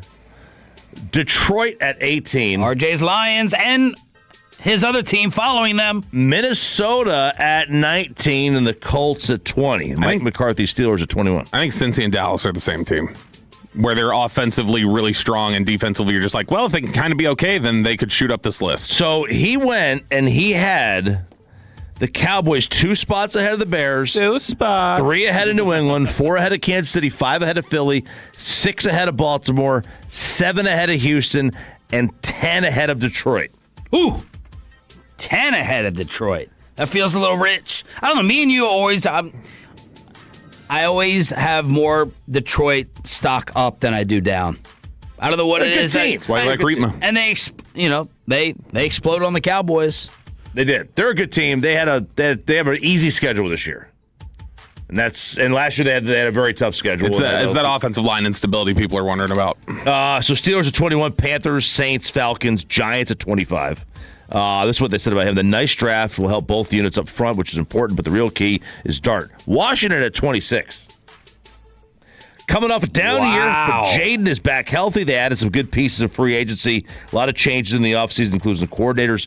Jets, Raiders, Titans, Browns, Dolphins, Cardinals. Tannenbaum picked Washington to win the Super Bowl. This year? Yeah, at the end of last season. Washington at 20. How can you pick a team to win the Super Bowl before free agency in the draft? It was like hey, call your shot a year out kind of thing, and Tannenbaum's picked them. There it is. Power rankings from CBS. Loving on the Dallas Cowboys here on Sean and RJ. Let's hook you up. I do a lot more offshore fishing. All right, Tolos, that's right. Right now, call number 10 at 877-881-1053 wins a pair of tickets to see Lee Bryce at Billy Bob's in Fort Worth this Friday, May 1st. And you will also receive a meet and greet opportunity. That's caller number 10 at 877-881-1053. More tickets tomorrow. Lee Bryce will join the show live at 8 o'clock. A Monster X ticket giveaway later on this morning. In the 9 o'clock, let's chop it up. Oh. Pew, pew, pew. Oh, no. RJ Choppy. Here we go. Chop it up, chop it up, chop it up, chop, it up, chop it up, chop it up, chop it up, chop it up. Come on, chop, choppy. We might have a little video chopping it up for you that Aiden's going to put on the fan cam. Wow. Custom one? Huh? A custom one? Not a custom one. Not like Shannon Elizabeth, who apparently, after you did that story last week, made 7 figures in her first week of OnlyFans. That happened. Bella Thorne did that. Figures. Dude. I know. You know who did that too is Adriana from Sopranos. I would have gone to hers first over Shannon Elizabeth. I don't know what she looks like now. Yeah, but I did. There are kids in the car. I'll wait till later to ask the question. I'll steer crosstalk. My son asked me why. He goes, "Why do you guys always?" He goes, "Every time we get in the car, my mom takes Julian to school right around this time, right? Because he's in middle school." She goes, "Every time you come in, you get in the car, your grandma, so my mom, is like, he's always talking about sex." I'm like, "Yeah, I am, Ma. That's what happens. Yeah, that's what I'm in the prime of my life. I'm sure you want to hear about that." By the way, I needed a ride to the airport on Friday. All right, so chopping it up here. But you mentioned Shannon Elizabeth making 7 figures in the first week of OnlyFans, which is an insane amount of money. Which one of you guys texted back on the group chat? We've seen it. Okay. We've already seen it. That's the thing. Well, that's what I wanted to know. It's like I was watching curious Prime. about. You saw Prime MJ in Chicago, and you're going to pay more for Wizards MJ? For Wizards MJ. Yeah. You going to pay more for Wizards Mike? You already saw. You saw Chicago Mike. I saw it for an $8 movie ticket. Yeah, that's right. You're probably paying more than that to subscribe, to sub, right? To pay the sub. Maybe she's doing things. I was about to say, I'm saying, to what extent, like, what all does the content cover that all would then she has is explain? she's just surrounded in apple pies. Like her whole bit and shtick is doing crazy stuff with apple pies. Yeah, that would be smart. My question is like, how X-rated is it? Is going to determine, I think, how much people are going to go like, oh, I haven't seen that. Mm-hmm. That's the thing. For the 940, Shannon got some of my money. Let us know, 940, how far it's going. From the 469, Adriana from The Sopranos has her son edit her photos. She admitted it on a podcast. Oh my! I could not have. I had a buddy who his job was to edit adult entertainment. He just sat her in a room and edited it. That was his job. He worked for Vivid or one of these companies, and he just edited it. And I'm like, how? I would love to interview that person. He's like, he's so desensitized. He has no. Yeah. He's so desensitized to it. I'm like, how many cameras do you have to set up there? I mean, you got like 7 cameras set up for all this. But we do chop it up here on Sean and RJ on 105.3 The Fan. All right, what do you do in this situation? The internet is kind of split on what you do here, but there's a bar fight video. Have you seen this bar fight video? This knockout? Yep. This one knockout. The guy comes up to the bar. There's a guy and a girl shooting pool, and there's a guy at the bar. The guy at the bar comes over to the girl, puts kind of his hands around her waist from the back. He's wasted. Grabs her butt, and the boyfriend or husband, who's a much bigger guy. Is this on the fan cam now? Yeah, Aiden's put this thing up on the fan cam. I sent it to him last night. He comes out, and he just lays him out. This guy was completely knocked out cold. Yeah. A third of the way down before he hit the floor. The punch looks fake. It looks like AI because of how impressive this knockout is. It's so impressive. 15 million views. He's out cold. He's not like, I mean, there's no life. It's lifeless. It's lifeless. And the internet is a little split here. So what are you guys doing if some guy does this? I don't know if I'm doing this, but this guy playing pool is totally justified. And I'll tell you why. Every time we bring up a topic like this, what would you do if they buy your girl a drink or a shot? We're always in the bathroom. The scenario always has it to where you're not sitting right next to the dude. Yeah. The husband here is racking. Right there. Not racking her. He's racking the balls. So this guy in the red has to see and know that they're together. You would think so. So you are grabbing his wife.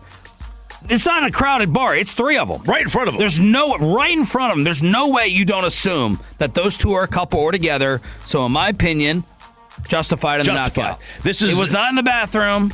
And even grabbing her, like touching her, like on the rear end. I mean, that could, even if you were in the bathroom, justify it. Yeah, I don't know. Depending on who it is, I might get my ass kicked, but I'm hitting him. Mm-hmm. So, like, I might end up losing after use the pool stick. But, like, I'm oh, yeah. Although, I don't know. As drunk as he was, that seems like a pretty comfortable, like, he's not going to have his way. I can probably handle this. Yeah, it doesn't. I don't think it matters how big the guy is. You have to at least. I could have just run around in a circle and knocked him out. One guy posted, this is the traditional response. If people reacquainted themselves with this tradition, less inappropriate behavior would occur. Yeah. But then you get down to the other ones, and they're saying, seems a little excessive, could have handled it better. He could have killed this guy and then spent the next 25 years in prison. 940, little overreaction from the husband. Just texted that in.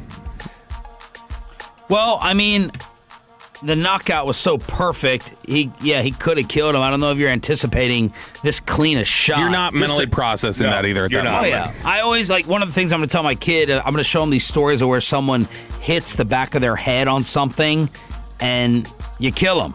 That's I said last week. That's how my buddy died. Yeah, he got punched his head on the curb. All the fighting stories are cool with it's knockout and I busted his lip and.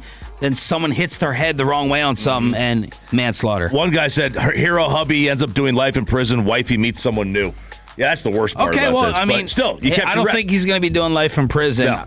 Let me wait for this guy's legs to move to make sure he's not gone. But No. But that video, nobody really knows when that video came out. It just made the rounds 2 days ago on social media, and it has kind of blown up a little bit. How about we go to Topgolf in North Carolina? Now, we've seen a couple of Topgolf videos here in the last 6 months. One was a Michigan one where the snow had piled up so much onto the netting that it knocked the netting down. That was terrifying. That was. This one was a drunk person, who decided to drive onto the hitting area of Topgolf and just get their car pelted with golf balls. How did he get on? No idea.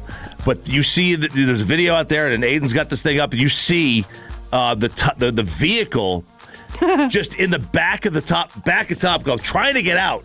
Can't figure out how to get out. It's going to the right side. It's going to the left side. It's reversing, and people are like, "Come on, hit the car! Hit the car! Hit the car!" I've never seen anything like this, but I'm 1,000% taking aim at this thing. Well, everyone tries to take aim at the little ball pickup machine. Got to. That's when I was picking the range at the golf course I worked at as a kid. Well, it was scary because you're just driving along, all of a sudden, right there, right, like you're right in the cage, hit you in the cage, right as you're coming there. Yesterday, the Cowboys posted a video of team building day or whatever, and it looked like they were at Topgolf or something. And the very opening clip of it is Sam Williams driving, and then he goes, and he holds it up, and the driver head had flown all the way off when he swung it. Sam Williams is one of the current champs of the team competition, along with Will Greer. And I went in their meeting room. And I think the hoop, I'm going to ask Shoddy, I think the hoop is higher than regulation. But apparently Chris Collinsworth was in there for Football Night in America interviews, and he would not leave until he made a shot. He was 0 for 12 shooting, and he would not leave the Cowboys meeting room until he made one. They got a free throw line. They got a three-point line. What do you think his PFF grade would have been for shooting? Stop it. An 80. Justin Timberlake. Man, it's been a rough year. It's been a rough, really since June of 2024 when he had that DUI arrest in New York.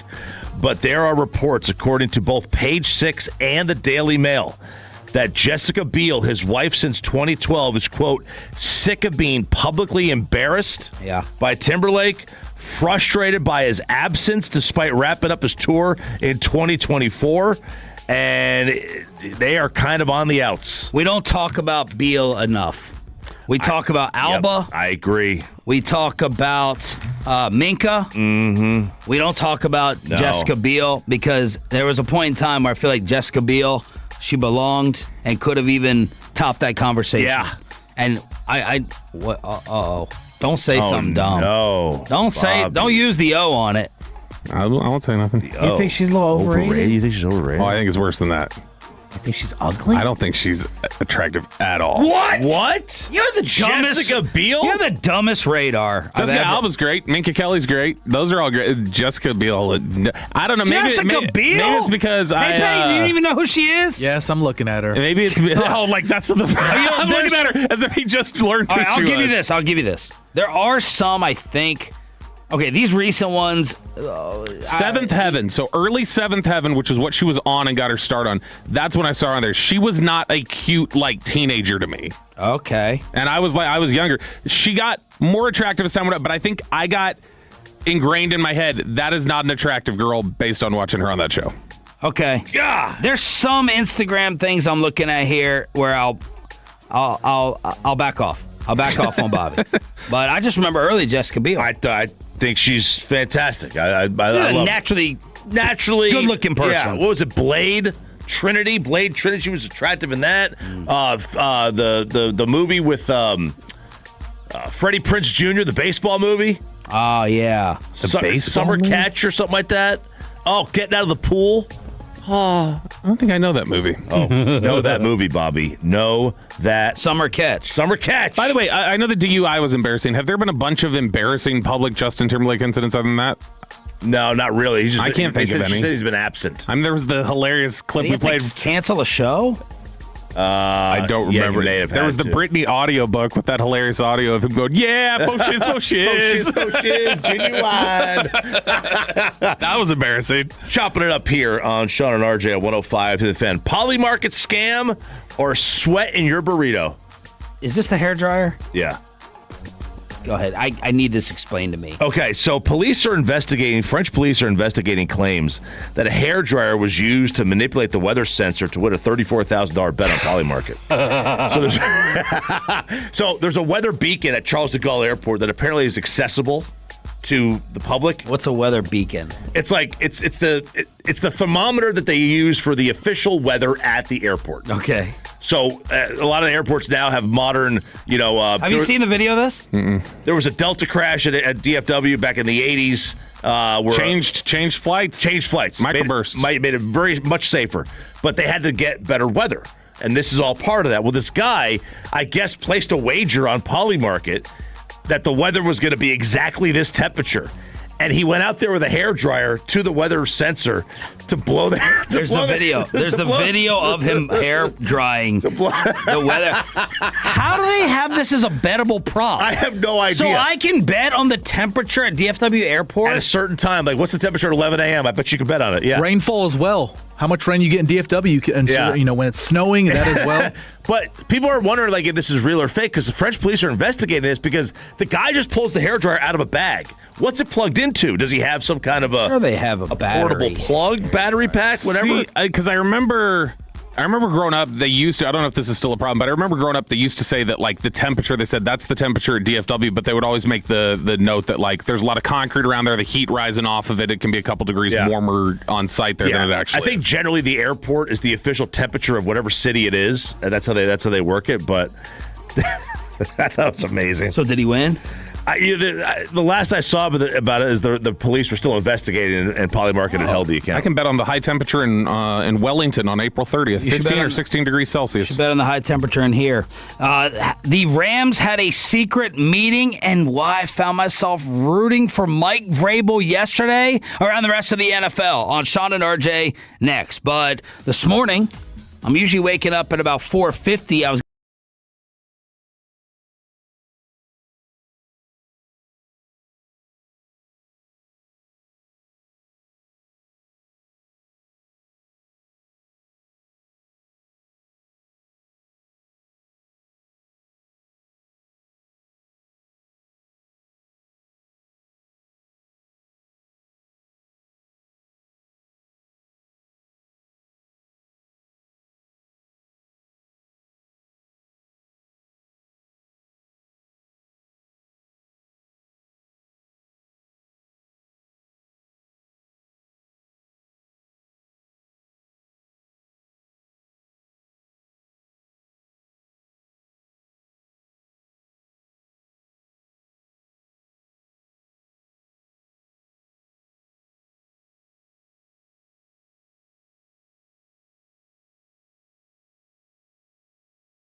KRLD-FM and HD1, Dallas-Fort Worth. An Odyssey sports station. Driven by our D&M Leasing Studios. This is Sean and RJ on 105.3 The Fan. 8 o'clock hour here on a Hump Day edition Hump Day. of Sean and RJ here on DFW Sports Station. Thanks for being a total that stands for Turn It On, Leave It On. I'm Sean Trafe alongside RJ Choppy. We got Cowboys insider Bobby Belt. We got Peyton and Aiden running the Odyssey app, the Fan Cam, Twitch, and YouTube. A Monster X ticket giveaway in the 9 o'clock hour. 24 hours from now, Lee Bryce to talk about his show at Billy Bob's in Fort Worth. What? Can I just? Be worth it. Have you ever gone to the Poly Market website? Just from what we're talking about, the number of things. You can bet on another critical Cloudflare incident by tomorrow. What's a critical Cloudflare? Cloudflare is that whatever the thing is. I don't remember what it is, but like you can bet on like them having like a meltdown today. Actual clouds outside, or like the cloud, like your phone's like cloud? that. The Daily Mail I view as pretty credible. I don't know why, but I do too. I just feel like maybe because it's from England, and I just like. I think that is it. I honestly view the Daily Mail as credible too, and I think it actually is considered over there a little page 6-y.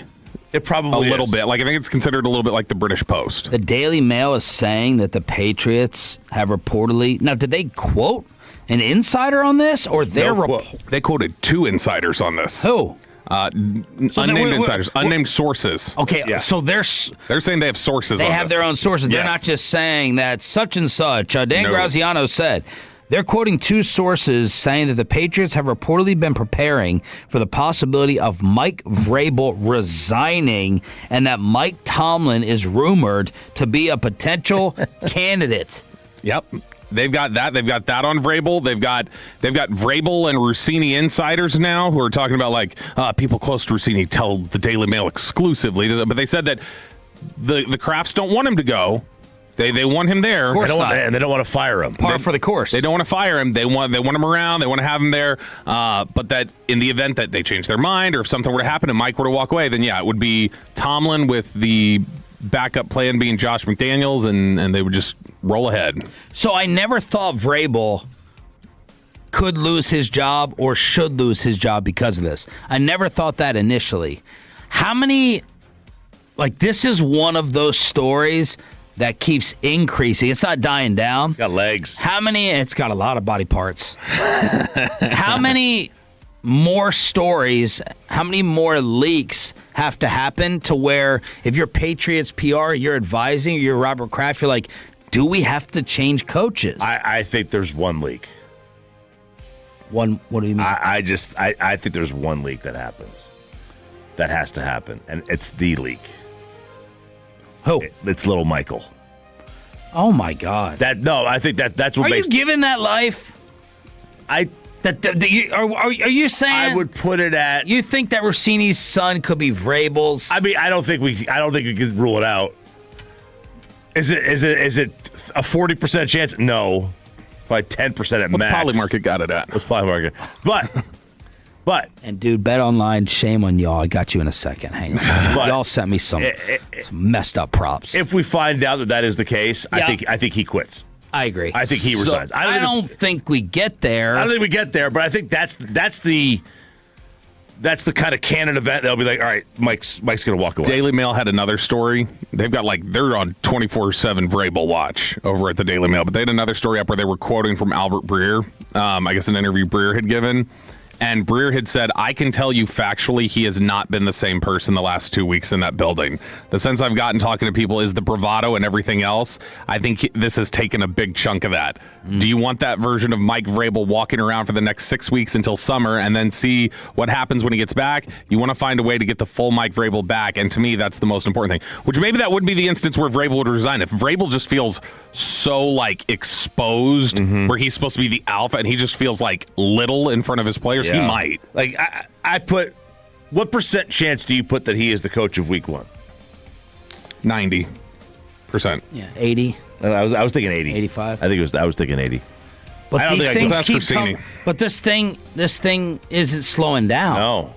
That's we're the going thing. to get playlist 2 days ago. We're getting Daily Mail articles today. We got so TMZ and all the tabloids have put people at airports We saw Vrabel shopping in some ladies' sportswear clothing shop. It's called Hip and Huddle or something like that. We now have the pictures of the wife in Utah, and she is wearing the wedding ring. And then that story and video we just showed at the pool table with this dude knocking out the guy who touched his wife or girlfriend, that's what would have happened if this TMZ reporter didn't have the video up. If this is a person going up to big badass Mike Vrabel like this and asking these questions, I had to turn this audio off because it made me so uncomfortable. And I don't know whether I have respect for the TMZ guy or not.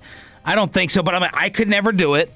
Number one, how much are they getting paid to do this? And, what is inside this person's being and body to be able to walk in Vrabel's face at the airport right next to him and asking this series of nonstop questions? Mr. Vrabel, how are you, sir? Hey, good, man. How are you? Good, good. How are you holding up? How are you holding up, man? Listen, there's just a lot of talk that, that there's just a little bit of a double standard here, and I just wanted your take on that. Are you doing all right?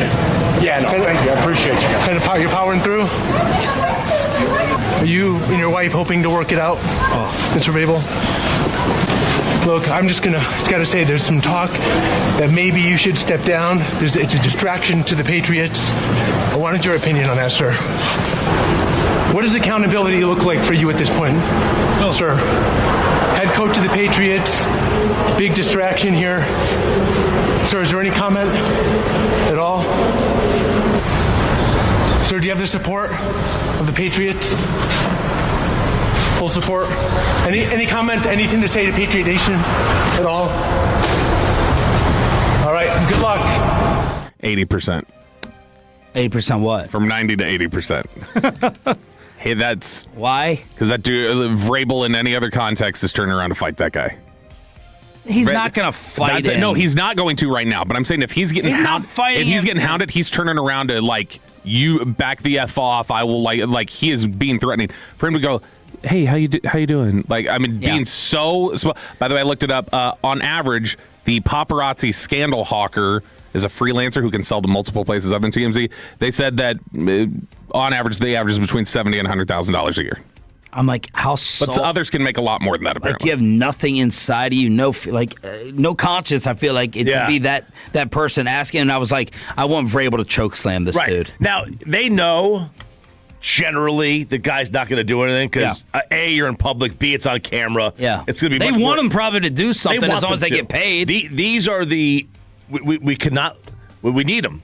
We need the paparazzi. I'm glad Vrabel's dealing with it. I'm glad he's got it. That is a dude. There's a lot of people who are like, he deserves it on my timeline. He has been, to me, that is Vrabel has, his whole reputation within the league circles has been that, to me, he's a bully.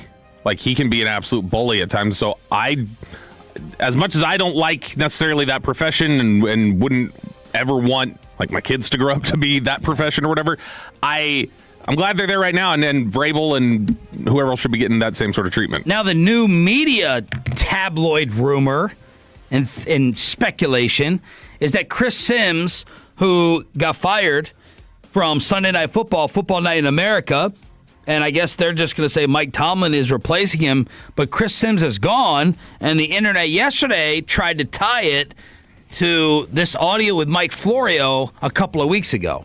Well, it's the biggest story in the NFL. I wouldn't. I'd shoot you straight. These are things that I've been texting with about my friend with my friends in the coaching world. Even their wives are involved in the conversation as well. Stay on target. Stay on target. What are you talking about? What are you talking about? Careful. I'm trying to. You ever see Star Wars? You ever see Star Wars? Yeah. As Luke is going down the I don't know. I'm not enough of a Star Wars nerd to know all the terms, but his wingman is telling him stay on target. Right. I'm just giving you. I don't look. There's a lot there, and there's only so much that is reported and known, and that's. I'm just I'm just trying to help. All right. In Star Wars, did they tell that they have a thing called "shut up" and just let the person talk? Read that line I'm just trying to help you. All right. So now people are trying to say, oh, because Sims brought this up and so many other people have been avoiding it, cost him his job on NBC. I don't think. And I was very disappointed, by the way, personally in Florio for trying to shut that down. Mike Florio. Oh man, now you're the reason he's not going to come on. It's not me. So I'm going to defend Florio. Because I'm going to defend Florio because I think I know what he's doing here. Protecting legal? There's the legal aspect of it. He's a lawyer who's just going let's not open ourselves up here by saying anything. Because they're willing to talk about it. When he said, there's a lot that's out there right now, just stay on target. I think he's saying, Chris, you probably know things that are not public. Or because there are a lot of people in league circles, I think, who do know things that are not public. And I think he's just saying, be careful about, let's talk within the bounds of what's out there. And I think that it sounded to me like he was like, hey, don't get too far outside the bounds of what's actually public because you're going to open yourself up if you do that. Well, I hate that. No, I know, but you can't do it. Especially if it's his platform. He's probably at that point it's his platform. He's opening himself up to lawsuits. That probably is difficult. And I know there's a concern from a lot of people that this could end up very litigious from Rossini's That side. probably is difficult if you're an insider like that. You know things that you can't say, that you have to not even tiptoe around, just not catch yourself saying it. It's awful, guys. Mike, y'all, give me a freaking break. I can't believe you're going to make me go at my guy Mike like this. Mike Florio has on good terms now. made a career being in the mud. So don't give me this whole pristine, above it crap. Mike Florio has swam in the mud for a long time. So don't act all pristine and proper now. He'll swim in the mud, but he will swim. He will still color within the lines. He is very. Well, legally, if you look at it this way, and so I'm sure he just thinks if we say anything that's rumor or anything else that you maybe have heard that is not out there yet, if you're the first one to break it or talk about it, you expose yourself to This slander. is in the mud. This is in the mud. The odds sent to me from Bet Online. Ooh, let's get them. Who will announce divorce first? Ooh, Shake Shack. Shake Shack and Rossini, the heavy favorites at minus 400. We have no idea. That's correct. Vrabel and his wife have been together for quite a while. We have no idea the arrangements they've had. Right. We have no idea. Will Vrabel be Pat's head coach week 1? Yes. Yes is the favorite, but I don't think it's as heavy as minus 500. It is minus 500. Well, that's heavy. Will Rossini post on X before the end of 2026? This may have been before. I think she deleted the Twitter account. I'm going to say yes. Yes is minus 130. No is minus 110. She still have other social media? I think that was wrong. Will Rossini do an interview before the end of the year? No. Yes is minus 400. Oh, first one they're wrong about. No is plus 250. Which platform will land the interview? Levitard's the favorite. Stugatz. Pardon my take. Mina Kimes, Bill Simmons, Katie Nolan, The Today Show, Good Morning America. Feels a little heavy for Graham Bensinger. Who will speak publicly first? Rossini's husband, Vrabel's wife. I wouldn't think either of them. Vrabel's wife? Rossini's husband's minus 500. Will Vrabel and Rossini be married before the end of 2027? Yes is plus 1,000. Will Vrabel and Rossini be seen in public together before the end of 2026? Yes is plus 1,000. What's no? It doesn't say it for some reason. I would put it down some on that. Good God. Will Rossini or Vrabel request a paternity test? No is minus 1,000. Who will be next caught in an extramarital affair? Robert Kraft or Vrabel? This is a Vegas outlet, not me. Robert Kraft is minus 300. Will Rossini start a podcast or Substack before the end of 2026? Yes. No is minus 500. I think that's wrong. All right. So there you go. Woo! This thing is not slowing down, and maybe that is the possibility of Vrabel having to leave. Yeah, because if he's going to have to deal with that all the time, that might be tough. Because initially, okay, you lied. We have the draft. And again, their PR isn't helping. No, not at all. Having a second pre-draft presser, the whole therapy thing, which is a joke, an absolute hilarious joke. His fake therapy is a joke. Certainly not BetterHelp.com or other things like that. That's right. 877-881-1053 in order to hit us up on DFW Sports Station. Thanks for being a total that stands for turn it on, leave it on. Are you worried that it's all over for the Stars? And where's Miko? Is that the number one question of the series after this? And this is...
Dealers. Frankel and Frankel. If you have been injured in a car or truck wreck, call Frankel first. 214 or 817-333-3333. With Frankel and Frankel, there's never an out-of-pocket cost. They only get paid when you win.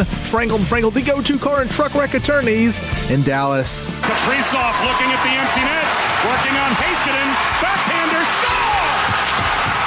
Kirill the thrill with the empty net goal to give Minnesota their advantage back. Bob Wischusen, who joined us yesterday, ESPN play-by-play with the call. It is a 4-2 Minnesota Wild win and a 3-2 series lead. An uninspiring Stars performance. It just felt like as lifeless as the Rangers offense yesterday, and now you are on the brink of elimination where the Stars have lost their last 10 series when trailing 3-2, and they have at least a 75% chance. The odds in history says 75% to 79%. I can't remember exactly which one it was. You lose Game 5 tied at 2, and you lose the series 11 minutes and 30 seconds without a shot on goal. It's Sean and RJ along with Cowboys insider Bobby Belt, and I found myself wondering at multiple points and times in this game, where is Mikko Rantanen? It used to be, where is Robo? And he's one of the few players providing consistent offense. Scored in his 8th straight playoff game. Mikko, 2 shots on net. Wyatt, no shots. Duchesne, no shots. Rantanen, courtesy of Gavin Spittle, Hockey Hawk, has only 1 goal and a -5 rating in the series. RJ Choppy. Look, he has not been himself. He has not been what we came to expect last year. That'll happen. I mean, look, again, this was an impossible run he went on last year. Oh, for sure. I mean, you're never going to get the amount of goals that he scored. I mean, Connor McDavid is the best player in the world. But last year in the postseason, through 2 rounds, Mikko Rantanen was the best player in the playoffs last year. And that's really hard to duplicate. And it's also hard to duplicate when I still don't know how 100% he is. They took the Olympic break, and then he goes on, he gets done with the Olympics, and then he misses about a month. And he went from before the Olympics on the 4th of February all the way to the end of March. And since he's returned, he's got what? 2 goals? 3 goals since he's returned? He just isn't, he's not himself. I don't think he's 100% healthy. I don't think he will be 100% healthy. And these excuses are starting to pile up. Well, I'm starting to hear, I'm not criticizing him yet. I gotta think about it a lot more, but Olympics and injuries and not yourself. They're starting to conveniently pile up a little bit. I get what you're saying, but if you go back and you look at every pre-Olympics, in the month of October he had 4 goals. In the month of November he had 6. In the month of December he had 5. In the month of January he had 4. And since then it's 1-1-1. Yeah. That stands out. Right? It stands out. And I'm not saying it's an excuse. It stands out. It might be there might be something else here. He just doesn't seem like he's the same player. Would you like another excuse? Y'all had to have your victory over Canada. You just had to have it. Had to wave your flag for 2 days, and now we could be going home early. Or I should say, there's obviously nuance between excuse and explanation. I will say that, last night, I know we talked about it a little bit earlier, they look worn down. Now, that may be still on them. Okay, well, why does Minnesota not have the same sort of effect? But it definitely looks like this series right now is starting to take its toll on them and them feeling completely ready to play. Game 6, tomorrow night.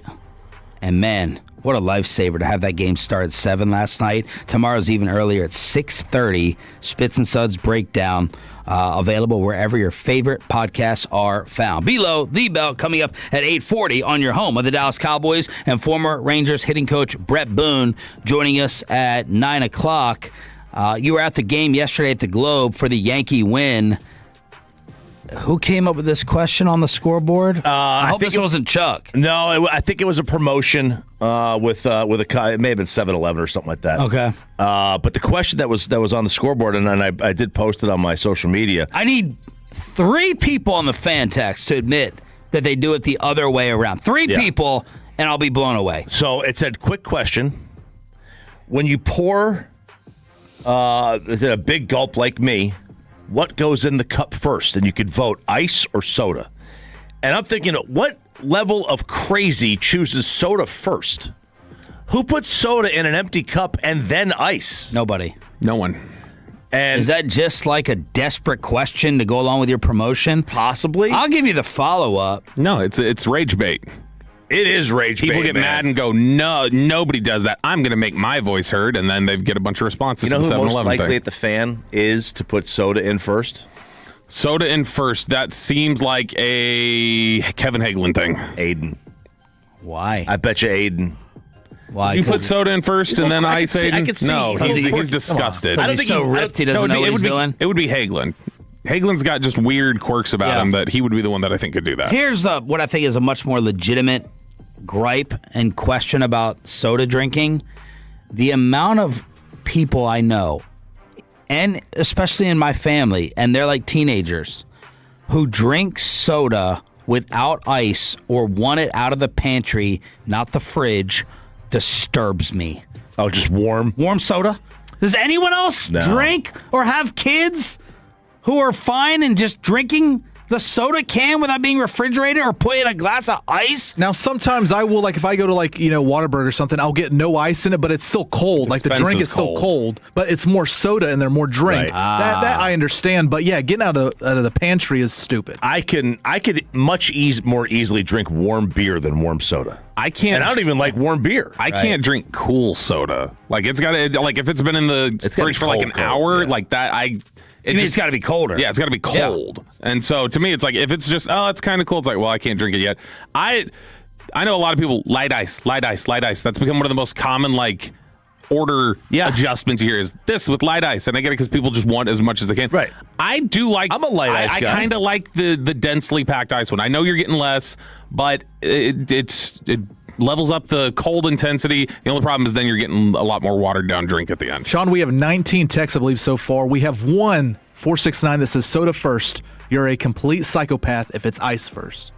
What's the explanation for soda first? Please follow up. I'm dying to know why. They want soda on their hand when it splashes on you. Yeah, it's nothing but a splash. It's nothing but a splash. I don't get soda first. I don't get milk first in cereal. I don't know. There's a greater argument for milk than cereal than there is for this, to me. I agree. I totally agree. Just personally. All right, you having a lot of, speaking of cleanup, things to do before your Utah trip, which we'll preview tomorrow with your sink, and you're going tree shopping? I fixed the sink. So I fixed the sink. I got down about a week ago, went underneath, got all the globs of goop out. Just awful, just disgusting. And it happened again. We changed toothpaste. But our faucet has been getting that calcium buildup underneath, right? So you turn the water on, it doesn't come out at the same power. Tube of toothpaste. Right. It doesn't come out at the same power. So I took it out. I took it off, and I'd already changed this once. I changed out with the sink upstairs that we never use. So I was like, all right, I'm going to clean this out. I put it in vinegar. It didn't work. So I ordered some more on Amazon, some new ones. They're called aerators. Guys, the water pressure that I have, Kramer-esque. Look at this. I don't have any hair on my hands anymore. Look at that. The hair on my back of my hands is gone. It's all Jada Pinkett up there. It's gone just from washing my hands for like a week. I'm going to do this. I mean, I'm not going to have to shave my head for Peyton's wedding. I'm just going to put my hair underneath the sink for about a week and let it just rub off. Like, it's like Nair. This is amazing. And Sarah's like, you got to change this. It's too powerful. Because you turn this thing on full blast, I mean, it spouts up and hits you in the face. Nice. I've never seen water pressure like this. Would you rather have water pressure problems or problems like too strong or too weak? Too weak. Okay. Or problems maintaining hot water?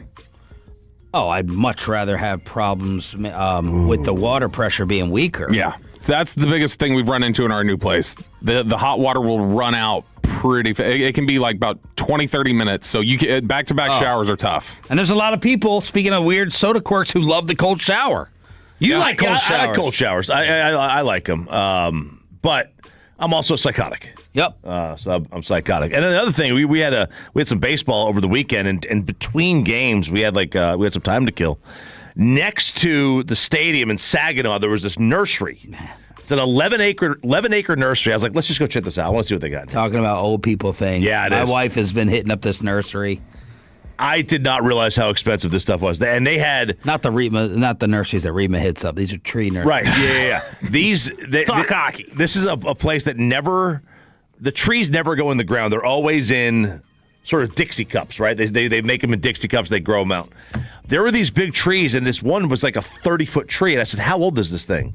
And the guy said it's about a 30-year-old tree, and it cost $40,000. And it was a $40,000. And it wasn't like behind a glass case. No, it was lock on it. Literally just out in the open outside. You could drive $40,000. $40,000. What type of tree was it? It was a live oak, which is going to have those acorns. Live oaks. That's what I have too. The acorns. It's just a fully grown. It's a 30-year-old live oak. Y'all are sitting on black oil. It sounds like. And and I'm like, they've got palm trees. They got 20-foot palm trees there. I mean, they had 11 acres of trees. 11 acres of shrubs and trees and all this stuff. And I could not believe somebody would pay $40,000 for a tree. They have a deal. It's like, hey, you get 3 trees for $12,000. Who's coming in and buying this? Do you transport this in like a Brinks truck, like ATM machines? They said that like that one tree, that 30 or whatever year old tree, they brought it in from Arizona. They had to get a whole tractor trailer. And they had to wrap it and everything, but they'll bring it to your house. They'll plant it. But, I mean, the base of this tree was as big as this table. That's how big the base of this tree was. Now, trees are tax write-offs, by the way. You can write off a tree on your tax. Yep. That's what Google says. According to how? You can deduct tree removal on taxes if it meets IRS criteria, according to a 2023 IRS homeowner. Tree removal? But that's if you take the tree out. It's not if you just have a tree. Well, this says both ways, but... Wow. I wish I knew that. Yeah. I'm getting my yard aerated today. Oh, baby. And it's like the Sahara out here. I guess the soil is compacted too much when they put it in. Yeah. My wife thinks I'm not, now she's a lawn expert. She can't keep basil alive, but now she can do an acre of land and lecture me about it. And I'm like, no, they're telling me that holes need to be put into the yard to absorb the rain because it'll sit here and rain, and you're going out there and you feel like you're walking on needles. So it's gonna look like the feral hogs tore my yard up today. Not happy about it. If it doesn't rain. Which it might. It might rain today, but yeah, that's good. That's good for the yard.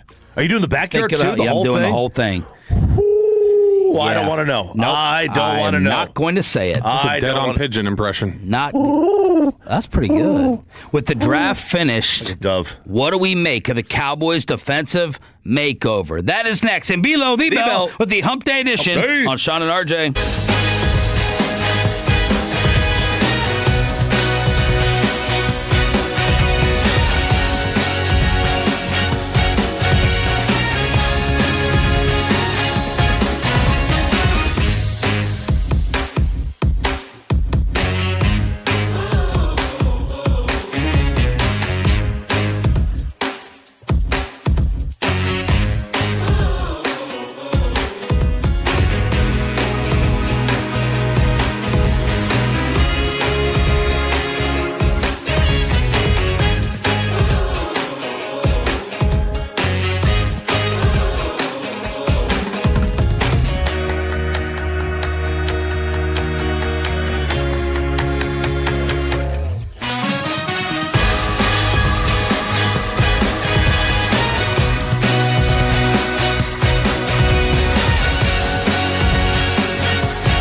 Classic Chevrolet. If you're in the market, upgrade your vehicle. Get to Classic Chevrolet in Grapevine today. The #1 Chevy dealership in the world 3 years straight. They've got more new Chevys than anyone else, all priced to sell.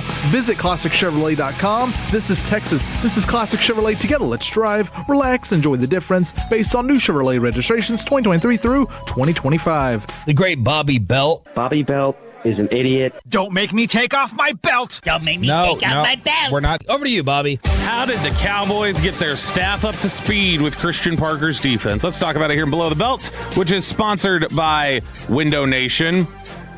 We enjoyed going out to Indianapolis. That was fun. Going to the Combine the last couple of years. Hopefully we get to go again next year. Can't believe I'm saying I'm this excited for Oxnard. You should be excited. On Wednesday at 2:45 a.m. I won't be saying it. Maybe Thursday. No, it'll be new. It'll be fresh. It's going to be. I'll see you in Oxnard, sir. There's enough newness with the players that there's like a question. It's like the mystery box that you got out there. And next, you'll be super excited for the Super Bowl when we make it. When we make it in L.A. this year at 4 a.m. or 2, whatever. I would be excited for that. So yeah, if they're out there, I'm not going to bed. I'm not coming. I'm not coming back. I'm calling seniority on. You're claiming that spot. I'm claiming a press pass. Yeah. Me, you. I think Dawson actually has it. There's no way he'll want to go. So I think that leaves me and you. Who else? Is that it? The next longest in seniority would be Lucius. I think Lucius would have us all. He won't be out there. He won't be out there. Corey and Kevin would be right after us. They're on the night. Long time. That doesn't even count. All right. So Will McClay told us in Indy that the thing we most frequently mess up when we're trying to analyze what the Cowboys are going to do, he said the thing that we most frequently mess up is true fit. He said it's just the thing that you guys don't see and can't put together. Like, you don't know everything that we have going on behind the scenes or how we're viewing something as to why you see team is missing a cornerback and there's top-rated corner. Top-rated corner should go to team that needs a cornerback. And you're like, oh, it's not quite like that because of what you're asking them to do. And so he may be really good, but his skill set may not fit what it is that we do.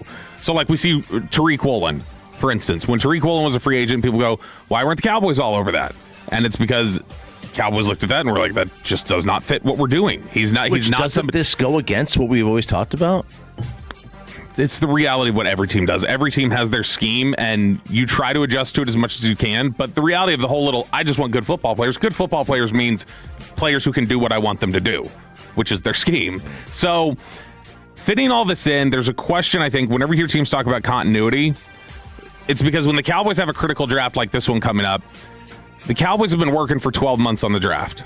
So then you look at it and go, is it risky to change your scheme? I was so close to getting in the war room yesterday, too. Bobby's never been in. I've never been in.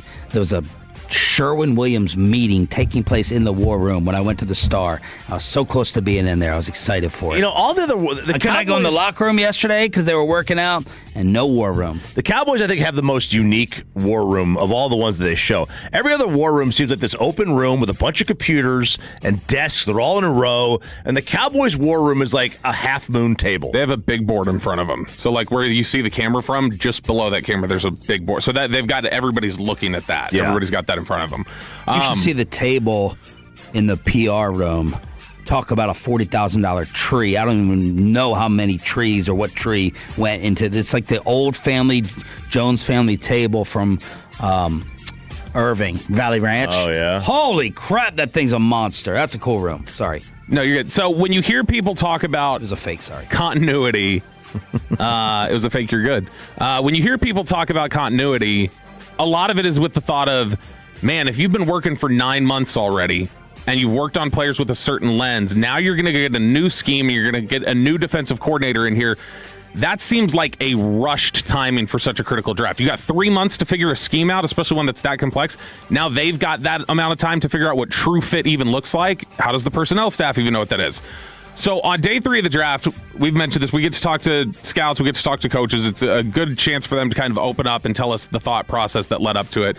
And we got a chance to talk to one of their national scouts, Ross Winshee, on Saturday. And he walked through a lot of this kind of stuff that we're talking about how do they understand what Christian Parker's scheme is so they as a staff know what true fit is. How do we understand what kind of versatile players you're looking for? How are you supposed to go through the scouting process? How does it differ around the league? And so I thought some of this was really interesting and the way that teams and the way the Cowboys are processing it. So the first thing here was, and I think the biggest thing, with such a complex scheme like Christian Parker's and 3 months to learn it when you've already been working on a draft class for several months, how do you learn what Christian Parker needs in such a short amount of time? Shotty and Will do a great job with that. We call it our across the hall meeting. It's a long 1 or 2 days usually, where we just sit there and we show them what we do, give them a respect for how much time we spend on the road, how much time we spend on an individual player, and show them what areas we hit, colleges, all that, and then vice versa. They show us traits they're looking for in players, and then they tie it to the tape so we can see it like that. And then a couple weeks ago, CP gave us, we sat down with Will and gave us about an hour of just watching some of the tape he had at Philly, and we just watched, basic down and distance, he was teaching us it's day one install. He's hey, it's 1st and 10, this is the call, and then we're looking at the front structure, and then we're walking through the play, and he brings it to life of hey, this is why we're looking for this is why we're looking for that.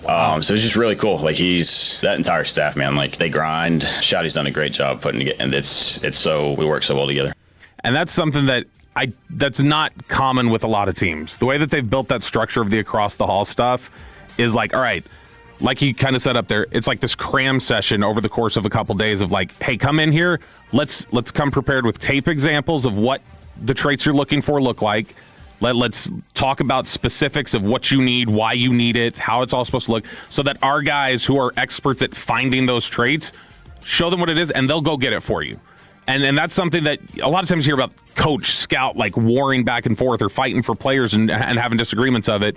This is why they're trying to, I think Will McClay is, and what Ross Winchie's laying out there is they're trying their best to blend it. So it's hey, let's get everybody working together because we are working together to the same thing. Make it clear what you want and let them go get it for you. Let them tell you what it is and what it looks like. And one of the things that they were looking for that he talks about here, they were hunting versatility. I think Will said it yesterday, multiplicity, that'll be Caleb. And then not just him, it'll be, all those defensive back pieces. I don't think we're going to take just one that can do one specific thing because injuries happen and we want to be as versatile as possible. And I think if you go back and watch Philly over the past couple of years, they've played boundary and field, they've played left and right, and that's corners, that's safeties. They can do a lot and we'll be able to do a lot. And I think that's the same thing we were all juiced up about Jay Sean. He can play inside, he can play outside. I think Will made the Arvell Reese comp, and there's a lot to it. Yeah. I don't think a inside backer projection is anywhere near reach. I think that kid can play it, and I think he can bring a juice element. We're going to go penny looks, any 5 down looks. It's going to cause hell. He's a really, really, really cool pickup. Get this guy weekly. When they lay it out there and they go, because you hear him talking about that. That's what, when Will talks about true fit, he just kind of mentioned it there. He said, I don't think we'll take somebody who can't do more than one thing.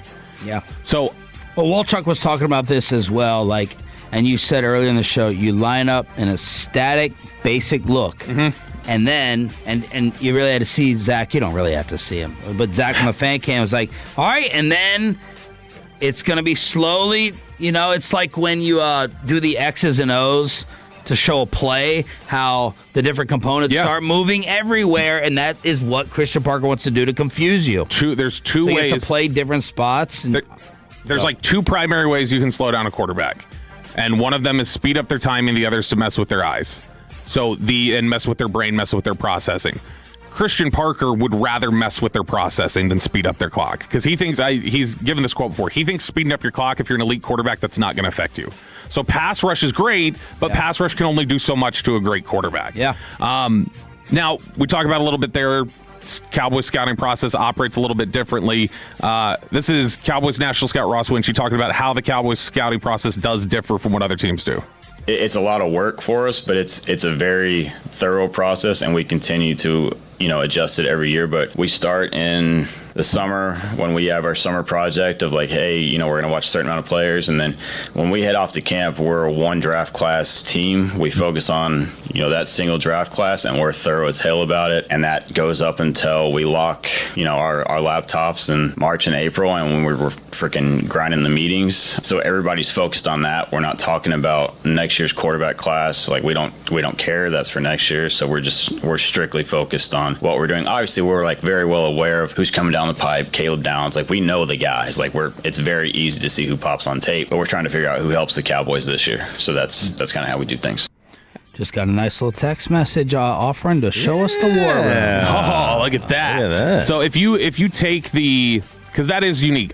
There are other teams that will look ahead a little bit. They try. There's so much that has to be done, and they look at it as like, let's kill two birds with one stone. Look how everyone said how the 2027 draft is in the back of everybody's minds in terms of capital given up. Yeah, everyone's like, it's like this NBA draft. Mm-hmm. Right? We're not going to give up 2027s. We're not going to throw out seconds. We're not going to give you that future because of next year's class, in which some people are hoping finally to get 25 legit first-round grades. Yeah, and the Cowboys will they focus on the single class. They are working as you're there. It's about June until end of April. They get May off essentially in the personnel department, where they can kind of recharge a little bit. But if you look at the way that they generally attack things, there's usually 6 people that end up throwing a grade on a player. So, I mean, every player ends up being graded multiple times by multiple people. It's a really thorough process. And then finally here, because I know this came up a lot, value of safety. And they took Caleb Downs at safety at 11, and the idea of like, okay, what does that match up with? So this is the final cut here from Cowboys National Scout Ross Winshee when we talked to him on day 3 of the draft. Does a safety have to be more than a safety to go number 11? I think that's a good question. I would say, yeah, but I just think he's unique, man, because you can't put him in a box, really. Like, I think he could play corner if you had to. Like, he's elite, man. Like, he's a very, very unique football player. There's a reason we all went. I'm sure the mics, probably had to bleep out some. It was elite. He's a game changer. And they talked about it. Ross said it earlier. There were other people who came in there, different scouts, coaches who came in the building and said that is the most excited war room they've ever been in when they picked Downs. They were all so fired up about it. But there you heard it there. Again, when we say, why haven't they addressed safety? Why haven't they done this or that? 11, not even top 10. Pick 11. To go pick 11, does a safety have to do more than safety stuff? Yes. Safety. So, there haven't been a lot of safeties that can also play corner. And we're starting to get there. We're getting more guys who do that sort of thing. But the Cowboys think you've got to be able to do more for me than just that. And that's what this draft was all about for them, was just versatile, multiple kind of things that players can do. Below the Belt, Hump Day edition. Hey. Here with Sean and RJ, along with our Cowboys insider, Roberto, on DFW Sports Station. More football with the Red Zone at 9:20, brought to you by Just Love Coffee. Let's talk about the Rangers taking on his brother, former Rangers hitting coach Brett Boone, on the Fan Cam, Twitch, and YouTube on the home of the Rangers. Next.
Roger that, Sally.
This is the exclusive home of Dallas Cowboys football. KRLD-FM and HD1, Dallas, Fort Worth. Let's go, Cowboys. An Odyssey sports station.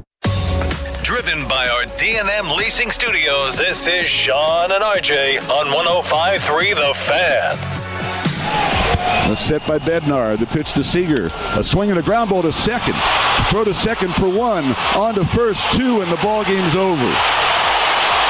Chisholm to Caballero to Rice. And just like that, the game ends with the Rangers a run short. Third straight loss, third place in the American League West. I think that's 10 runs scored now in their last 5 games on your home for Rangers baseball. And Brett Boone, former Rangers hitting coach, joining us on the Fan Camp, Twitch, and YouTube. He is our Odyssey baseball insider, brought to you by Grainger. For the ones who get it done, Grainger offers the professional-grade products you need, delivered when and where you need them. Call, click Grainger.com, or just stop by. Good morning, brother. How you doing? Good. How you doing? Yeah. Doing that. It feels that. It feels that. It looks that. I've been watching. Yeah. It's good for my brother. It's good for Aaron. That's right. Are they the Yankees are the blank best team in the sport right now? Our guy Mike Bassick, who you know, says they're definitely the best team in the American League. How are you looking at New York out the gate? I think that's a really good team. 2 weeks ago, they'd lost 6 straight. And, of course, Aaron, they were calling for Aaron to get fired again. He gets fired every year. And they rattled off 10 out of 11, I think. I mean, that's just top of my head.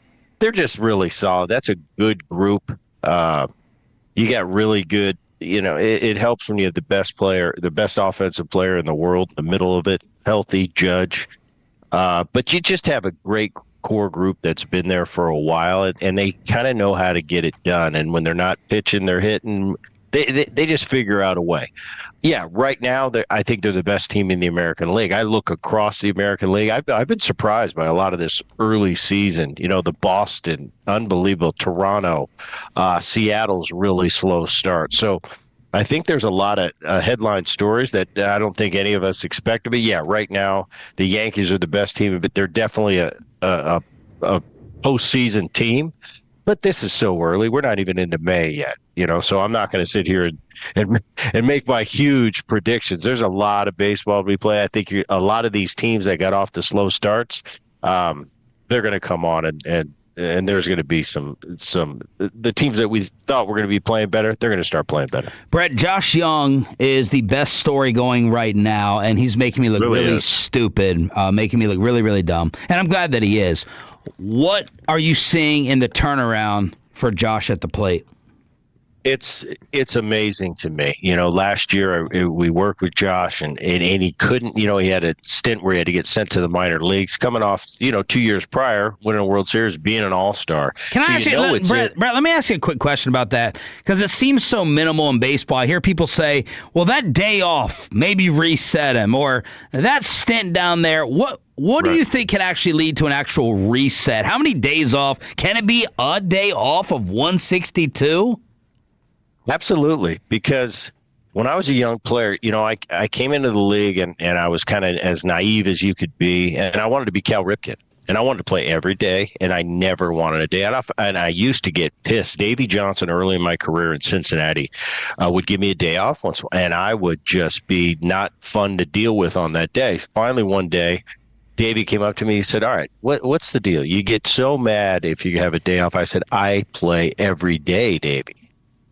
And he said, okay, that's the way you want it? I said, yeah. So I rattled off about 100, 120 in a row.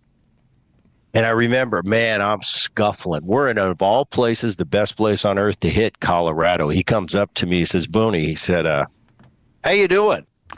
I kind of looked at him. I don't know what I was at the time, but it was known that I was having a tough time. I said, well, I've been better, Davey. He goes, about time for a day off. I looked at him, and in Colorado, I said, "Yes, please." And and now I have that experience. And last year's, there's certain guys don't like days off. Simeon is a good example. And I tell Marcus, I said, I know, Marcus, we all know you show up and you post every day, and that's a huge thing in today's game because everybody doesn't do it. But I said, sometimes you have to sit on the sidelines and just watch a game and take it in from that perspective and not be out there. This is a grind, and it's really hard. And sometimes that could be really beneficial. I think with Josh Young, we worked last year, and I talked about it a couple of weeks ago. He continues to go forward. That cuts his swing off. I always talk about swinging in a phone booth. Watch Barry Bonds, the greatest of the greats. He just turns. All of a sudden, Josh is just picking up that front foot and setting it right down. He's seeing the ball a lot better. He's recognizing pitches. He's having great at-bats. He's walking more.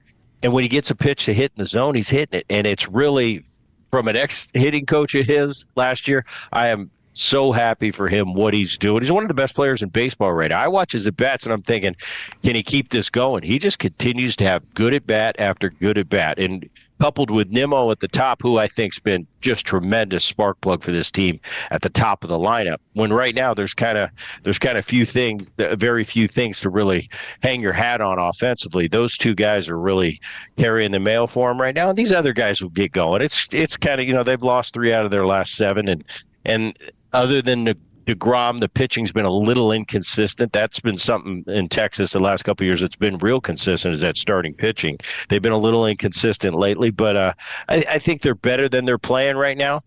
I still think the class of that league, the class of the West, is the Seattle Mariners. And the Seattle Mariners are starting to put it together a little bit, but that's a really good team top to bottom. Brett Boone joining us here on 105 through the Fan. Brett, you kind of made reference to it just there when you were saying that, Josh and Nimmo, they've been hitting really good, and you said the others they'll come around. Do you think that with this offense, given, some of the struggles the last couple of years and heading into this season, or some of the inconsistency, do you think time on task is all that it's going to take, or do you think they're going to be faced at some point with, at some point maybe some of the personnel needs to swap out? Absolutely. That happens to everybody. I've been on several teams where that's happened, where guys that have been there a long time and are kind of staples there, they got to move on. That will shake out as the season goes on. I think missing Wyatt Langford, not only from an offensive prowess, but Wyatt's just being in the lineup, his him being there, that's a different lineup with Wyatt. He brings a different energy, that young he's like a bull in a china shop, but it's big when Wyatt's in that lineup. He's missing some time right now too, so I think he's set to take some swings on Friday. He's going to be a big addition back. Jock Peterson, it's good to see him having better at bats, and he really is. I mean, sample size of a year ago, what you saw, the worst season he's had by far. So anything's better than that. But I see him having better at bats than he did a year ago. The key is, you got to get Seager going. Seager's the cog in the wheel. He's the Aaron Judge of the Texas Rangers, and when he's not going good, that's a big void in the middle of the lineup, because we know when he is going good, how good he can be. So the strengths of this team have been, for the last few years, pitching and defense. They're really good defensively, and that's got to continue to be it. But they've got to hit a little bit more. They're Evan Carter. He's got to get it going too. He plays an unbelievable center field, covers as much ground as anybody. But he's got to swing the bat. He's under the Mendoza line, but it's a lot of things have to get going. And you keep hearing about the ballpark, and the ballpark is big. I watched it a year ago. I've watched every road stadium in the league. That's the biggest ballpark in baseball, Texas. But we've got to play there. It's the same for the visitor when they come in. And at some point, as a big leaguer, you got to sit there and go, it is what it is. Our stadium is what it is. It's not the friendliest place to hit home runs, but this is where we play, and use it as an advantage instead of a detriment. But I also understand the mental side. Hitters come to the ballpark and they go, the ball doesn't go out of this park like it does other ballparks. But at some point, you've got to kind of put that aside and say, we got to win games, and let's use our pitching as a positive in a pitcher's ballpark, and just beat the opponent, score more runs than they do. I was going to ask you about Evaldi, but I want to touch on that, because I was at the game last night. I almost hit you up for tickets. I wanted to see if you still knew somebody who could have gotten me tickets. I think he got a connection or two. Probably. But I was there, and has word gotten around the rest of the league about the ballpark? Because it looked like some of the Yankee players were stunned that a ball didn't go out. Well, I don't think the word gets right. Yeah, players they play there. You know what it's like. Mm-hmm. And batting practice is a little bit different. Ball goes a little bit better in BP there. But this is nothing that's hidden. I mean, we're players. We come in. We know when we hit a ball how it travels. It's like, for us, it's not a big deal. We know right away if the ball's going or it's not going. Pitchers know right away if the ball's going or it's not going. So it's not a Colorado effect. I remember in the early 2000s, they built Safeco Field, now T-Mobile Park, the Mariners, and it was huge. They moved the fences in since it didn't care, and it started to affect some of my teammates offensively. They come to the ballpark, and it's almost like there was defeat before the game even started, because if I hit a ball in the gap and I hit it right of left center, that ball's not going out. And all of a sudden you start making adjustments in your own swing to, if I want to hit a home run, I got to pull it down the line. Now you're a worse hitter. So you've got to really be aware of that and not let the ballpark creep in. But it's pretty obvious to all the pitchers and all the hitters. They know a pitcher, believe me, when they're going to Texas and they're up in the rotation, they're excited about that. Just like the opposite. Right now, if you're going to Sacramento and you're a pitcher, you're not pissed if you get skipped in the rotation for that particular game. It's just the way it is. And as a hitter, same thing. I could be 0 for 10. I'm going to Colorado. I know I can fall out of bed and get a hit in Colorado. So it works both ways, offensively and defensively. At the end of the day, it is what it is. You've got to use your home field advantage for exactly that, an advantage, and it's equal for both sides. But yeah, as a hitter, I want to go to Cincinnati when it's hot. I want to go to Philly when it's hot, get the ball up and watch it fly. Brett Boone joined us here, 105 through the Fan. You mentioned a day off with Josh Young or any hitter. When it comes to a guy like Nate Evaldi, who has really, really struggled, could it be as simple as, if it continues, do you skip a start with him? Do you manufacture an IL stint? I mean, how does that work with a pitcher who just hasn't gotten it done in the 6 starts or so this year? I watch Nate, and right now he is scuffling. Nate, by the way, one of my favorite, not only, and I can't call him a teammate, but the closest you could be, coach to player. My favorite guy. I mean, he just a pro. And I think with a situation like him, I'm watching him scuffle. I'm not going to sit here and pretend that I know how to break down pitching mechanics, but I know him, the person, and I know his reaction. I know his body language. He's just not able to put the ball where he wants right now.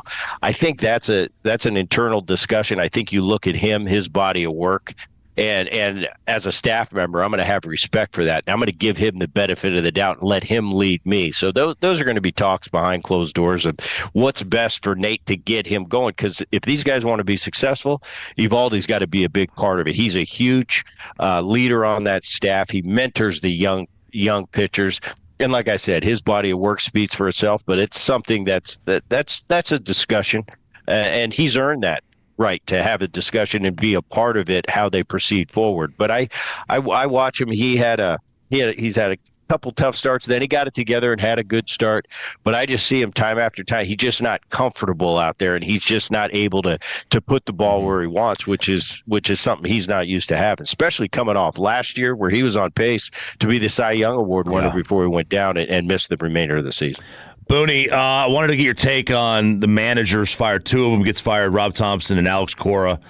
Pressure cooker situations, both, though, gone before May 1st. What was your take on those moves? I look at Boston, and a year ago, I think they exceeded expectations. I think they won 89 games. I don't think anybody expected them to win 89. I think they bettered their roster going into 2026, and they came out of the gate and just really scuffling with the expectations being high. They're already high in Boston, but really high. But I think there's more to it. That kind of caught me off guard, like, wow, that's a little early for a guy with Cora's resume to just kind of cut bait, especially with the money he had remaining on his 3-year deal, $21 million, and you're cutting him off before we get to May in the second year. I think something behind the scenes was going on. I don't know anything. I don't have any insider information, but I think something with Breslow and Cora has been going on, and it got to a point where he thought he could go to the owner and say, "Oh no, with this start, with our expectations, we need to make a move." So I think there was something deeper than just a knee-jerk reaction and expectations. Philly, that didn't surprise me as much with the start they had. I don't know what they were, but one of the worst records in baseball. A year ago, one of the best teams in baseball. Thompson's done a great job for them. He had a great 4-year run. But with Don Mattingly sitting on the bench, his son being the general manager, and I'm not saying it's just because of that. I just think Philly expects a lot, and with that rough of a start, that didn't surprise me one bit, especially after the Cora firing. And you look to New York, another guy, Mendoza, one of my favorite guys in the league. He was a bench coach for the Yankees for a while, one of the most likable guys in the game. But I'll tell you, New York, Philly, Boston, those type of places, you don't win. They're going to find somebody to cut your head off, and that's just life, and that's just the way this business works. But hopefully the Mets get it going and saves Mendoza's job, but he's the next guy in the hot seat. Great stuff as always, brother. We appreciate it. Till next time. Thanks, guys. The great Odyssey baseball insider Brett Boone, brought to you by Grainger, for the ones who get it done. Grainger offers the professional grade products you need delivered when and where you need them. Call, click Grainger.com, or just stop by. The NFC team who tricked us all during the draft, the Red Zone, is next.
Sports. Back to Sean and RJ right here on 105.3 The Fan segment here brought to you by the Personal Injury Lawyers. Frankel and Frankel, if you've been injured in a car or truck wreck, call Frankel first, 214-817-333-3333. With Frankel and Frankel, there's never an out-of-pocket cost. They only get paid when you win. Frankel and Frankel, the go-to car and truck wreck attorneys in Dallas. How many people want to eat a W tonight? You know what I like about the media? They think you can just dial 1-800 and get a quarterback. The Red Zone every day. Your football fix is brought to you by Just Love Coffee here on Sean and RJ, your official home of the Dallas Cowboys and Texas Rangers. We'll head on out to the Globe and crosstalk with a KNC masterpiece at 9:40.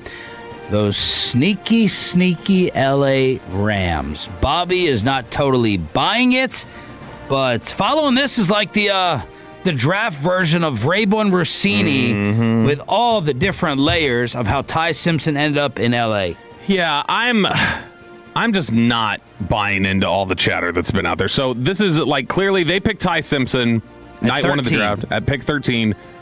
Pretty surprising, I think, to people. There was a handful of people who had paired up the idea of Rams and Simpson. I don't know if there were a lot of people that on draft were saying 13, he's going there. Yeah, Glazer knew, but... Glazer, yeah. I mean, that's because he pays for the tab at the cocktail party or whatever it is. But they took Ty Simpson, kind of surprising. Well, then you start getting all this stuff about... I've never even met Sean McVay. He lied after being drafted. Yes, I've never met Sean McVay. I've never met Les Snead. And then you get the weird body language from Sean McVay at the press conference that he has to come out and explain later. But there's all this weird stuff that goes around it. And do we have the clip of it? No, I don't think we do have the clip of it. All right, Ty Simpson went on with RJ Choppy's old friend, Ian Fitzsimmons, on ESPN Radio. And he said that, had a great secret visit. I talked for hours with Sean McVay. We were so close. They just wanted to keep it under wraps. Didn't want everybody knowing how much they liked me. That's what it is. And now you got other people coming out and saying in their pieces that like, the Rams, they loved Simpson all along. That's who they wanted. That's who they were all over. And now we're sitting here and I think we're being lied to flat out. Why? You think that Les Snead the smoking gun is Ty Simpson saying after he was picked that he'd never talked to them. Why then? What is the benefit of the lie there if you're then going to come out and say I talked to him for hours? Yeah. Only one of those sounds like there's a reason to lie about, and it's the follow-up to Fitzsimmons. All right, let me give more context. Tom Pelissero says that the Miami Hurricanes had a $6.5 million offer on the table for Simpson to play with them in 2026. And Simpson and his dad and family are like, cool, we're in. And the Simpsons know Les Snead. And Les Snead goes, whoa. Before you commit, come to the facility. All right? Parents are still gathering all the information. And the Simpsons asked Les Snead, why would I not return to college? And Les Snead said, because I'm picking you at 13. There's nothing binding there. Nope. Right? There's no contract being agreed to. But that convinced, supposedly according to this, the Simpsons to declare because they had the verbal guarantee from Les Snead. So the Rams don't do any 30 visits, Bobby. They don't do 30 visits. So that plays into the secrecy of this. They don't attend the combine. So they don't want you knowing who they're meeting with, and they don't want it documented. Now, they'll meet with you, but they do it in a way in which they don't have to report it to the league. So they have Simpson go to the facility, apparently 3 and 4 hours, fawning over each other, their version of Christian Parker and Caleb Downs. You got to pull them apart from each other talking ball. And this is the offensive version of it. But they don't talk ball. I found that fascinating. No top 30 visits, and they don't go to the combine. Now, that plays into a lot of this secrecy and lying. What do you have to say about that? Well, first off, what I want to know is what was the exact context in which Ty Simpson said he met with Sean McVay then? That's what I got to figure out. Because if he's meeting with them for hours and that's not at the Rams facility and that's not at the combine, then the Rams are breaking the rules. I think it was at the facility. Well, then that's a 30 visit. And but you don't have to publicly report them. Just teams try to get it. Media tries to get access to them, but you just got to report them to the league or whatever it is. Yeah. I just think it's such if you don't invite anyone in for a visit, then there's nothing to report. When a team has a prospect in, they have to report it to the NFL. That becomes public. Although the Rams don't invite players to their facility, they do travel to visit with players they're interested in. The difference between that and a top 30 visit is that they don't have to be reported to the NFL, so they can keep it a secret. So, whatever. So, if you go to somebody's pro day, do you get to meet with them? You can have dinner with them. But, I mean, the dinners are reported to the compliance office. So, I mean, that's the thing, is that, like I'm saying, there's no context in which they can off the books without any NFL knowledge meet for hours with a player. So you are believing deep down that Sean McVay was not on board with it? Yes. Okay. And I'm believing deep down that this is, like you referenced it, this is the we met for hours is the equivalent of it was a girls' trip and they're just not in the photo. Okay. I'm sorry, I don't believe that you had your girls there with you. 877-881-1053 in order to hit us up here on Sean and RJ. It's the Franklin Franco text line. Am I wrong though? Like, don't you feel like isn't the bigger benefit in line? I just think he was isn't the bigger benefit in line now than line right after the call to say I never met with them? Yeah, I think he's like overly brainwashed to be even after being drafted. Like, because it makes less sense that Sean McVay did not talk to him. That's stupid. That makes zero sense. It doesn't make any sense on the surface. He's an offensive genius who has so much power and so much success, and we're not going to have you talk to him. We're not going to have you meet. It doesn't make sense at all. I believe that. But that doesn't make sense to us just on the surface. If you look at all their behavior, it doesn't make sense what they're talking about. Because McVay's body language is bad. On the phone call, he sounded annoyed. He did. Yeah. Simpson now, he says, said he wasn't trying to convey disrespect to Stafford publicly. Right. He didn't want to put on But LA allegedly they told pom-poms. Stafford they were going to do this, and he was thumbs up, so why would he care? I love all this. This is such I hope it hurts them, yeah. No, it is. They're live. That's a 500 football team this year. Whoa! Broken culture. They're going to blow up. You're just hanging on to desperately trying to be right about Stafford eventually after he's proven you I said the Rams so wrong. I said the Rams were going to win the Super Bowl last year. I was wrong. So wrong. I sent you a podcast the other day that you're going to listen to, and on it, this sounds like an person order. talks about somebody who believes in the philosophy if you say something enough, it becomes the truth. Mm-hmm. And that's what the Rams are trying to manifest here. If you say something enough, it becomes true. I'm just saying, I've seen every other press conference Sean McVay's done for the draft over the last several years.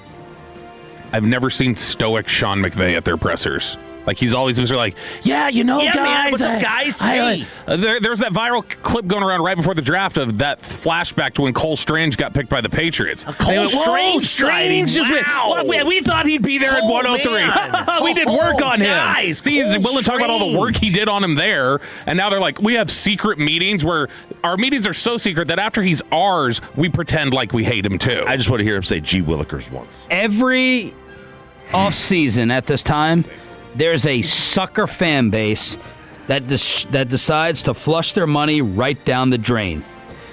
It happens a lot of times in Chicago with the Bears. It does. It has happened with San Francisco.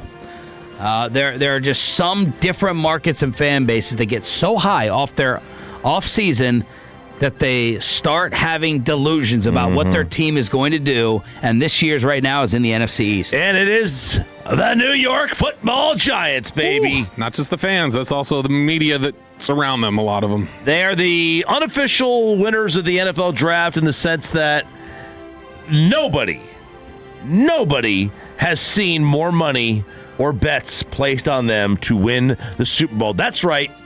Since the draft, the Giants are the most bet team to make the Super Bowl at DraftKings and the most bet team to win the Super Bowl at BetMGM. This is not just a single book. These are two different books. DraftKings, most bet to make, most bet to win is at BetMGM. They were 4-13 last year. They are 66-1 at BetMGM. Wow. At DraftKings, their odds to win the NFC is 35-1. To win the conference? 35-1? 35-1 at DraftKings, and they are the most bet team. That's number of bets? Not amount of money, right? It just says most bet. Yeah, so it's not the handle. All right. Also, They are tied with the Commanders for the lowest win total in the NFC East. And they're plus 260 just to make the playoffs. So, just to make the playoffs. Playoffs. So here you are, the Giants, the most bet team. Lunacy.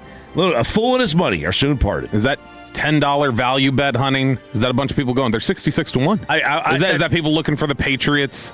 Listen, I think that absolutely plays into it. There's always a team that goes from 6-11 and has a really good year, and oh wow, they're in the conference championship game. Except for the Cowboys, who never can find a way in there. But what are the Cowboys' numbers? 25 to 1. To do what? They're 25 to 1 to win the Super Bowl. 25 to 1? That's not bad for how they finished the season. What do you mean? Like 25 to 1 is higher than I would think they should be. I would think more like 40 to 1 or something. Yeah, I agree. So they're 25 to 1 to win the Super Bowl. They're tied for 8th in the NFC. Tied with the Bears. Ahead of them are the Rams, Seattle, Philly, Green Bay, San Fran, and Detroit. I can see the Cowboys beating Green Bay. My assumption is that the Rams and Seattle are better. Detroit probably better. San Fran gets the AFC West and the NFC East. That's who they get this year in San Fran. But 25 to 1 to win it, 13 to 1 to make it is not terrible. And by the way, the bet, yes, no playoff. No with the Cowboys is a slight favorite, minus 115. Yes is a minus 105. Slight favorite to no. I cannot believe I'm sitting here looking at these betting odds. The Ravens still, even after last year, their over-under is league-high 11.5 wins. It's a lot for a changed coach. You just said they were definitely better than Dallas. Yeah, I don't think Dallas is an 11.5 win team either. Was it Cincinnati's? I think it was the Giants' win total went up a full win just by trading Dexter Lawrence. What? Yeah, when they trade away, it went up. I thought you said D linemen aren't worth that. It's the pick. They get the pick back, the money, whatever, the pick saved. The draft pick, I should say. The Red Zone is brought to you by Just Love Coffee every day at this time here on Sean and RJ, home of the Cowboys and home of the Rangers, because the KNC Masterpiece talks with us from the Globe to take on the Yankees again today after this.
Classic Chevrolet. If you're in the market, upgrade your vehicle. Get to Classic Chevrolet in Grapevine today. The #1 Chevy dealership in the world, 3 years straight. They've got more new Chevys than anyone else, all priced to sell. Visit ClassicChevrolet.com. This is Texas. This is Classic Chevrolet. Together, let's drive, relax, enjoy the difference based on new Chevrolet registrations 2023 through 2025. Damn, do what I want. Do what I do. All right, Tolos, that's right now. Call number 10 at 877-881-1053 wins a pair of tickets to see Monsta X at the Toyota Music Factory on Thursday, October 15th. That's caller number 10 at 877-881-1053. Let's crosstalk with a KNC masterpiece with Alec Medford on the road inside the globe here on your home for Rangers baseball here on Sean and RJ. Good morning, fellas. What's up? Oh, what's going on, Sean? I got a question for you guys. Why does our offense suck? No, at everything? okay, we'll get to that anger in a minute, all right? Sorry. I'm very upset because last night I did have that moment of the Stars game let me down, and then all of a sudden I'm like, all right, Rangers, come on, 9th inning, let's do this, and then they let me down. We'll get to that anger in a minute. Y'all could have been upset in the winter with me, but yeah. The question I have though is how often do you tell other men you love them? Like. Do you just say it on the phone, like, love you, buddy, or anything Mike like that? says that a lot. I just said love you to Mike whenever I was talking to him on the phone. He loves a lot of men. It's got to be a rare, extreme occasion. Like my godson just stay with me for 8 days, and then he's going to go back to Nashville. I don't know. The next time I see him, I'll give you a love you, man. All right. So let me ask you this, Sean. Got to be rare. If I were to save one of your children's lives, would you give me a hug and tell me that you loved me? No. If I saved one of your kids' lives? No, I would send you a Wild Fork gift package. Oh, like that's good love, though. Yeah, all right, that's better than I love you. Yeah, that's really good love. I do like gifts. That's my love language. All right, but no, I'm not a consider. I blame my dad. Do you say it to the parents often? No. Yeah. So it's just an uncomfortable word. I say it to my kids, though. I say it to my kids all the time. I don't know if they grow up to really, truly understand it, and it becomes very soft and sensitive of whether I will continue to say it. I say it to my kids all the time. I'll say it to my wife. My wife. I say to my wife too. But I do the love ya. It's got to sound. It can't sound too intense. I love you. Love like you. tagging a text with LOL. Yeah, love you. My wife gets on me because I never say it to my mom. She goes, "Why don't you tell your mother that you love her?" She goes, "When you guys get off the phone, you don't say I love you," and I said, "I don't need to." You take every opportunity you can. Just assume. I don't think I ever. I don't think do I you say it to your wife all the time? Well, shouldn't that be assumed? Well, yes, but I'm also not trying to have sex with my mom. I'm going to stop saying it.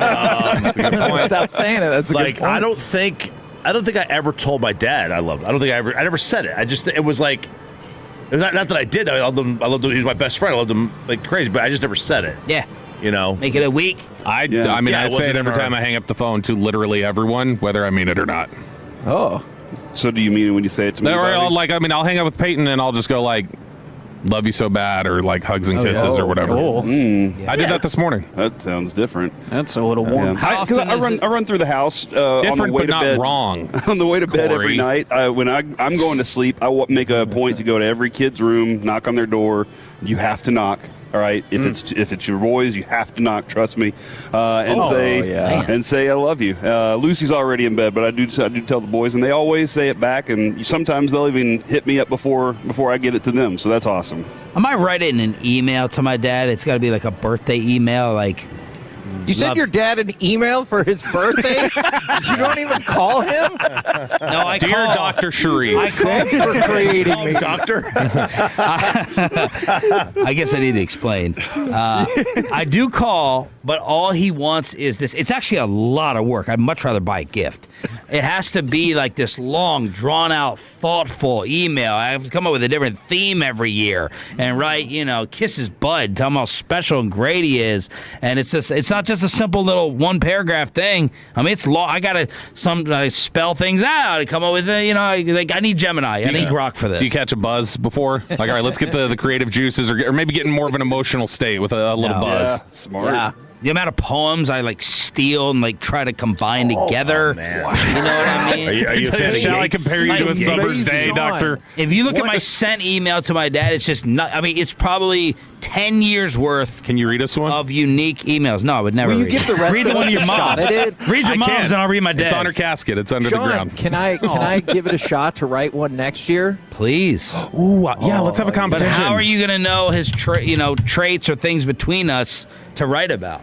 Oh, How old is he? That to me. He's going to be 90 in October. He doesn't even know what his traits are. We write the structure, and then you pepper in the details like a Mad Lib. We don't have that choppy dementia running in our family. That's right. Dad, I just think you're so adjective, or what I like. We'll write everything, and then you put in the Mad Libs. Please do. Yeah. I mean, it's a lot of work. It's like Hagee and I are going to have a competition to see who gets to write the letter to Sean's dad. Like coming up with show My topics. favorite thing. This is awesome. Read them on air during crosstalk. This is gonna be great. Yes. How often do you say it, Alec?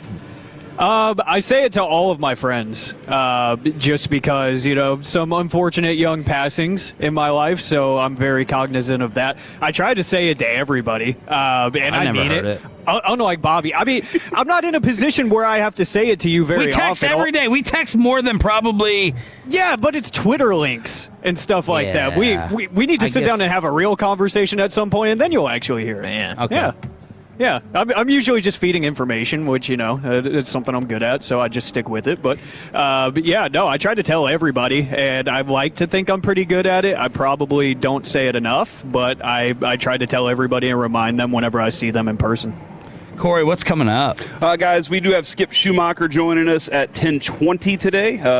Because the game starts a little earlier, so we're going to have to shift him down. Right. And then Jared Sandler joining us at noon. And when I got off the phone and said, "Love you, buddy," Mike goes, "See you soon." But he also told me that he was running behind, so I have no clue if he's going to stop by, because it is a getaway day. For them, they have the NBC game on Sunday, so he has to wear a suit. Ooh. Yeah, so we'll see if Mike shows up, but otherwise we're going to be having an awesome day out here, trying to have some emotional roller coasters with these teams for us. Let me tell you how dead I am inside. By the way, Oh no, I heard that conversation with your dad. Yeah, Bobby just texted, "I love you" to me, but you're literally, you and Corey are the only ones who have not texted it back to me in the span of the last 30 seconds. I was literally talking. And I'm not fake. I'm not doing really the bad fake at that. stuff. It's got to be mean stuff. It's got to be real. Like Bassick last night, you were at the game, so you didn't hear this. Like I'm so dead. I even rolled my eyes a little bit when Mike on the broadcast goes, I just gotta let you know, Dave, that how lucky I feel right now to be sitting here for DeGrom versus Judge. That's nice. I just get to sit here and watch it. And I was like, give me a break, Mike. Come on, God. You're supposed to be hardcore, Mike. Come on. It was cool. I feel so blessed. It is cool. It was cool being there watching that pitching matchup. I was like, this is... And I don't know what kind of crowd I really was expecting, because it's a middle of the week, school night, bad weather, and the Stars are playing. It was a decent crowd. I don't. Decent. It wasn't packed. Did the Stars know they were playing? Oh, I'll tell you this. Kudos to the Rangers. They played the Miro goal on the Jumbotron, and they had... It's the only offense you saw. Yeah, on the center field scoreboard, the vertical scoreboard where they've got in center field, the vertical scoreboard, they have all the scores. They had the Stars Minnesota one up there, time, running clock. They constantly had it up. All right, that was very good on them. I didn't see what the attendance was. I would guess 28,000. What was the Yankee fan ratio? It felt like 75%.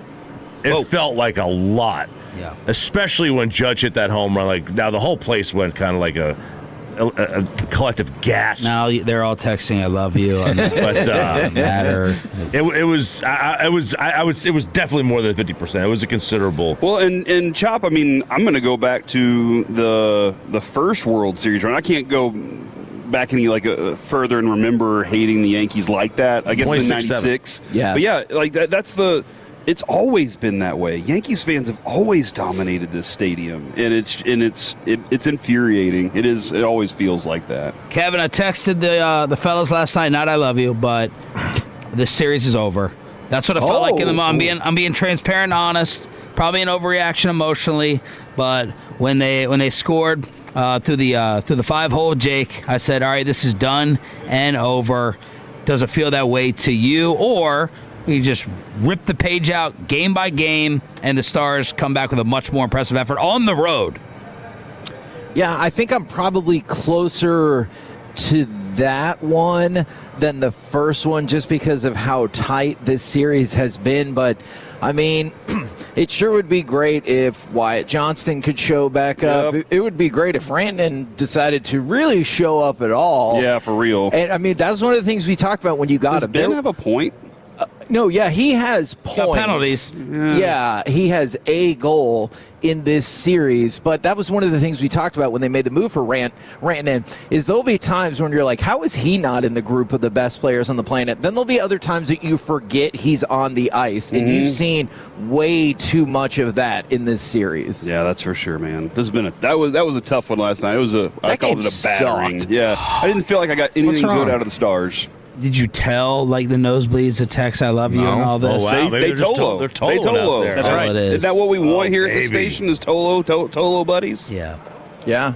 And did you say it back to even one of them? No. You haven't said it back to me yet. Would you be most likely to say it back to RJ, though? No. Oh, man. Jeez. Wow. Who would Longest, he would be? longest running show here. Yeah, who do you think is the person at the station that appreciates the love the most? Yeah, speaking of longest running show, they were talking about seniority this morning and said since we work nights, it didn't count. Yeah, What? if we wanted to have seniority. Corey, I love you. That wasn't even a yeah. The fellas are coming up next from the Globe. It is the great, loving K&C masterpiece, followed by Rangers Yankees right here on 105.3 The Fan.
KRLD-FM and HD1, Dallas-Fort Worth. Let's go, Cowboys. An Odyssey sports station.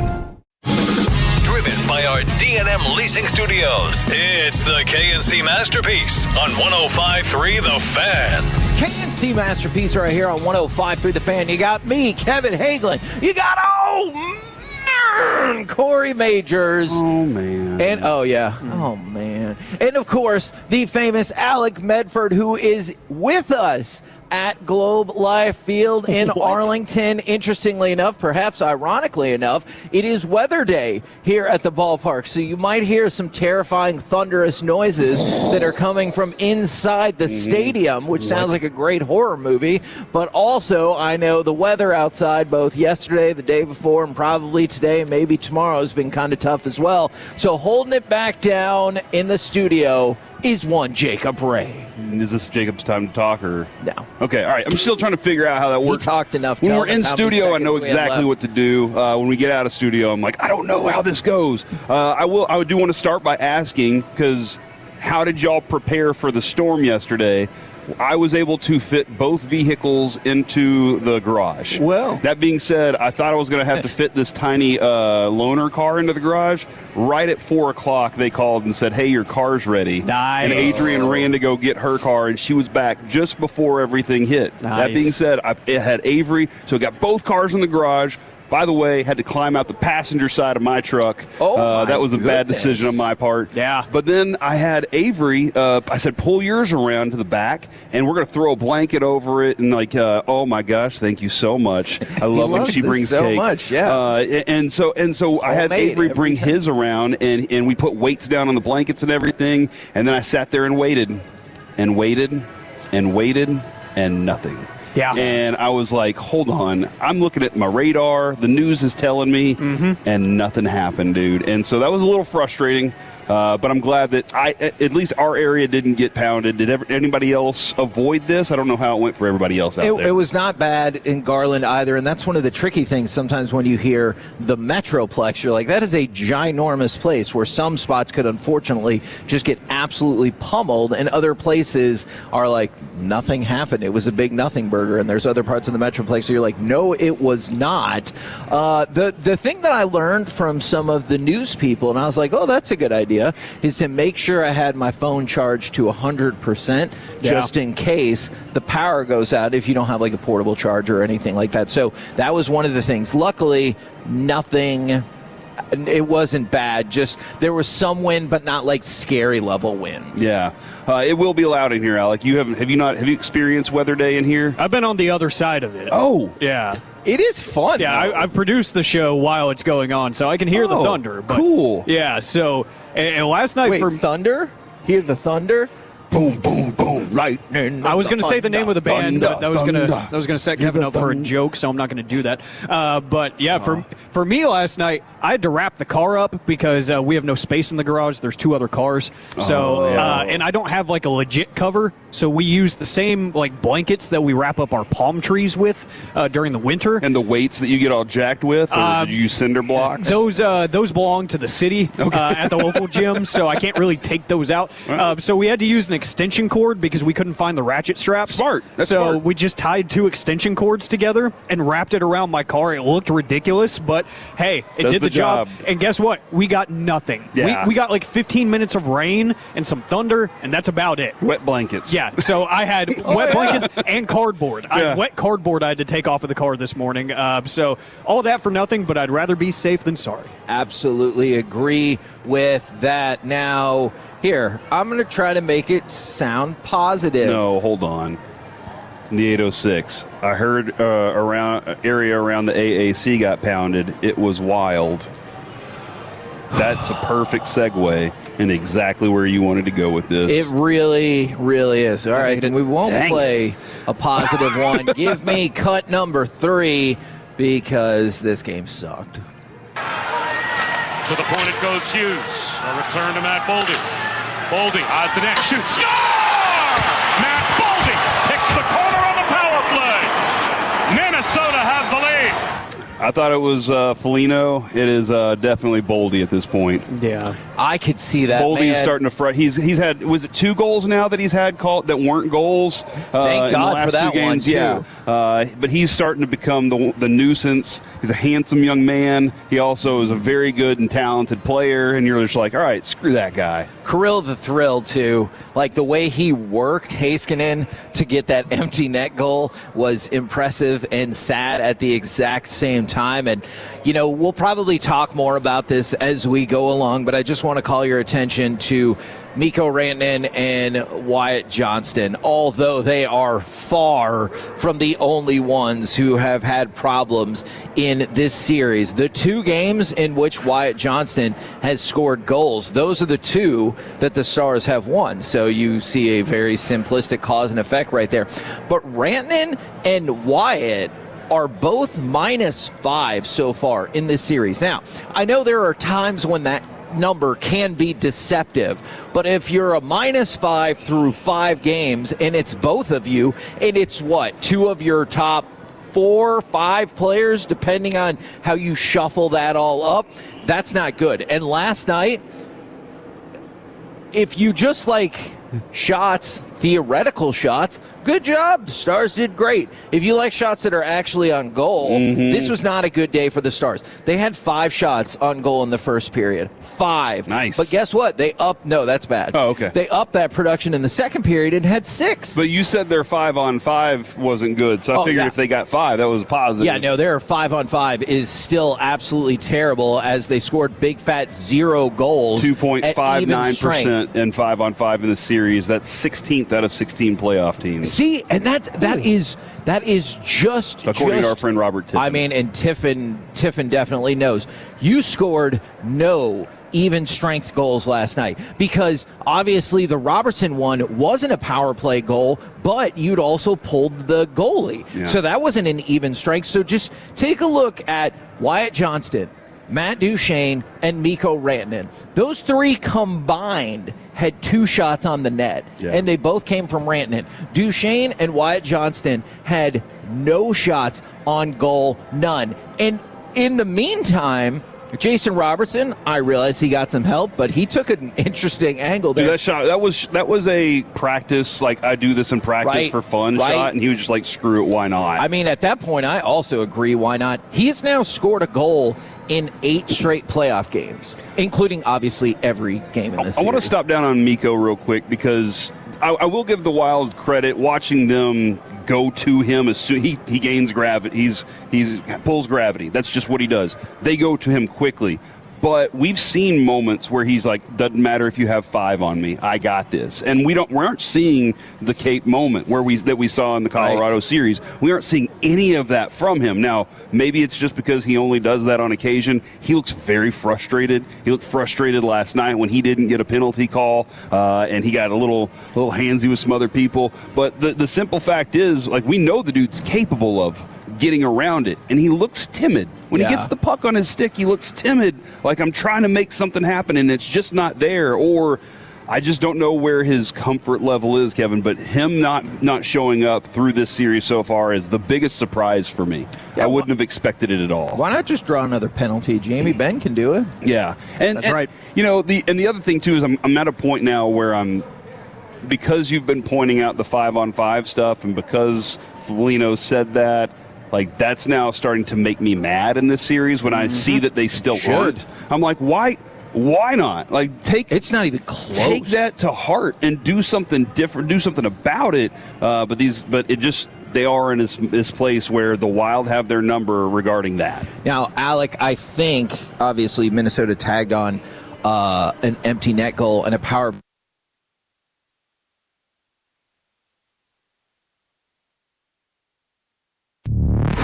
Take us with you wherever you go. Now heard on the iHeartRadio app, YouTube, Twitch, the TuneIn app, our Odyssey app, and of course with the biggest mother of a radio signal in DFW. Thanks for making your favorite travel buddy 105.3 The Fan.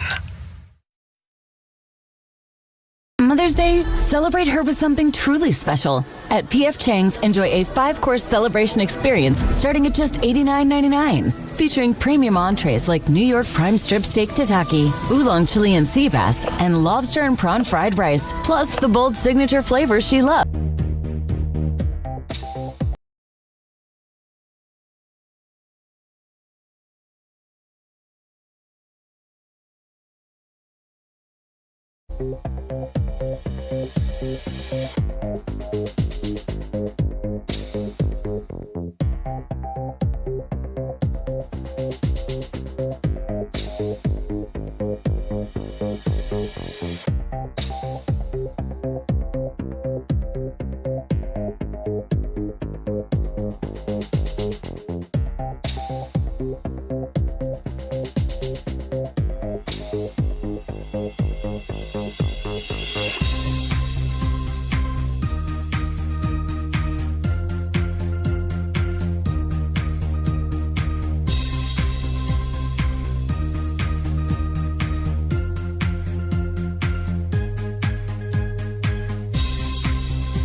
NC Masterpiece right here on 105.3 The Fan. This segment's brought to you by the personal injury lawyers Frankel & Frankel. If you've been injured in a car or truck wreck, call Frankel first. 214-817-333-3333 with Frankel & Frankel. There is never an out-of-pocket cost. They only get paid when you win. Frankel & Frankel, the go-to car and truck wreck attorneys in Dallas. KNC Masterpiece right here on 105.3 The Fan. And right now, we bring to you Texas Rangers manager Skip Schumacher. Good morning, sir. Good morning, guys. You know, I was on my drive in. I was listening to your show, which I normally do, and I was laughing because of the poll that you had with the who puts soda in first or ice in first in the cup. And the other day, I had hot coffee at a bagel spot, and I was like, man, I need to get some ice in here. So I put it under the machine and put a little bit of ice in. The coffee splashed all over me.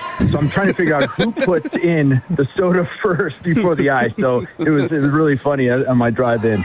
I was always a bartender, so we always did, and waiter, I always did ice first because I didn't want it to splash all over the place. But now I fill up my coffee cup and drop a couple ice cubes in and make sure I have a paper towel to wipe the countertop. Okay, so as long as we're learning things about each other today, it is weather day here at Globe Life Field. So they're running experiments and different things, and there's a bunch of kids here. Did you ever have dreams of being a meteorologist, or was it always baseball all of the time growing up?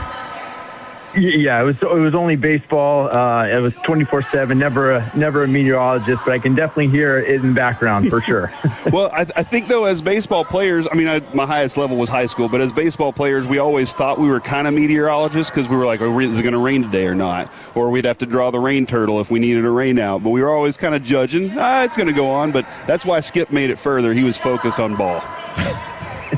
Well, yeah, that is true. Minor leagues for sure was always the turtle. You're always waiting for that window, right? As always said, yeah. Absolutely. Now, outside of, I know I'm not breaking any news to you, but outside of Saturday's win against the A's, the team is hitting 159 in the last week with runners in scoring position. And even if you throw in that A's game, it's still only 204. Have you noticed anything in particular maybe in this last week that has led to some of these struggles? Because you guys have had plenty of situations with runners on in scoring position. It's just, carrying it through. Yeah, for sure. I think, we faced some really tough pitching, and we're starting to get traffic on the bases and just can't get that hit. We've had a couple guys that have been feeling really good at the plate lately. We've had some guys that are, off to some sort of slow starts here and there, but, you're right. We just haven't pushed through and got that 2-out, big RBI hit or even a crooked number, that could really separate maybe even a 1-run lead to a 4-run lead where, we can have a little bit of cushion even for our bullpen arms. So it's definitely been, frustrating for some of these guys. You can feel it a little bit, but, like I said last night, there's only one way to do this thing, and it's to keep fighting through this. Somebody's going to do it. And I think it's just going to give a lot of guys just a sense of relief, once we break through and push through and, just play baseball again. But yeah, it's definitely been, we see the same thing you guys do. But hopefully today's the day that we kind of break through. Obviously Josh Young is one of those players that you're talking about that has just really been doing everything he can, looking good with the plate discipline, and I want to talk more about him in just a second. But you mentioned some of the guys who maybe early on have had some struggles. What kind of conversation, if any, do you have to have with Josh Smith after that second strikeout on a pitch clock violation this homestand? Yeah, that's a tough one when you do it once, it happens, and you do it again, and it just probably shows that it's, he's got some things that he's thinking about at the plate more than he's used to, and here comes the pitch clock, and then you get nailed again. So yeah, it's again, the frustration is definitely with Josh right now, and he wants to produce so bad for his team. He wants to be the guy that is hitting with runners in scoring position. He wants to get going himself, just, as a baseball player, as a hitter, he just wants to, take over that position and be the guy. And you do feel for him because it happened again. And, that part, the first time is tough. The second time, you can tell he might be thinking a little bit too much at the plate right now. And so, stuff like that just it's a mental thing, not a physical thing. And that's when you know he's fighting through it. You just brought up something that is really interesting to me in a game where there's so many numbers, so much studying, so much analytics. Can you ever be thinking too much, especially when you go up to that plate and you kind of want to be like, hey, don't think about it, just go up there? Don't think meat. Yeah, I think when you're struggling, you try to find different ways to break out of a funk, right? Like, is it game planning? Is it, finding your swing? Is it not thinking too much? Is it you're not doing enough game planning? So you're trying to find different ways to, still focus and compete. And I think at the end of the day, when you get into the batter's box, no matter how much stuff you do before the game, once you get in the game, it's just compete mode. And all you can do right now is focus on me against you. How can I beat you? And that's it. And I think sometimes, and I was definitely at fault for this, is you're trying to do so many things and tinker, either with your mechanics or you're trying to guess on what the guy is doing to you because you overdone the game planning. And then, oh, by the way, here comes 95 with, maybe a little bit of a cut, and you forget the compete part of it. So I think, taking a deep breath and getting back to just competing when we're playing, I think that's going to be a big part of it as well. Well, and that affects, this kind of thing affects every single range of hitter, too. Corey Seager's obviously one of our favorite hitters that we've gotten to watch here as Rangers fans, but he's not hitting the slider. And you mentioned this week that not pulling everything is going to be part of the breakout for him, driving the opposite field because he can do that, too. How do you work on that in batting drills, though? And just kind of from the practice standpoint, is it just working on recognizing the slider and driving it, or is there an approach of just getting that turned around in some other way, or maybe even working on laying off of it? I'm just kind of curious how you work on that specifically, not at the plate during game. Yeah, I think there's different ways to do it. Everybody, has an individual way of how they work and go about their day. Corey is very regimented. He was here. It's 10:30 right now. He's been in the cage area since 9 o'clock. So he is obsessed and disciplined, with the hitting side of things. Just as a baseball player, he just wants to do everything he can to win. And so he is, through video work and swing pass and timing and all of that stuff, he is working on. As far as pitch recognition, we have different tools. The traject machine is fantastic, where you are facing guys, to your question, you're facing the guy's slider that night. You're facing every bullpen arm that comes in. You get to face, their type of pitch characteristics, so you have an idea what they're doing. And then you're always trying to work on your weaknesses. So you want to build on your strengths, but work on your weaknesses. And that's what our guys are committed to doing. And that's why I'm very confident that this will, we're in a little bit of a funk, but it will break through just because, hard work does equal good luck, and we're due for some good luck soon. Well, we take everything you say to heart, Skip, whenever we talk with you each week. And we are always, we appreciate your time. We want to make sure we're listening too. And at the beginning of the season, you said you break it up into 30-game chunks. And I was just kind of curious, have you had the moment to say, okay, we've gotten 30 games into this thing. How would you assess the first 30?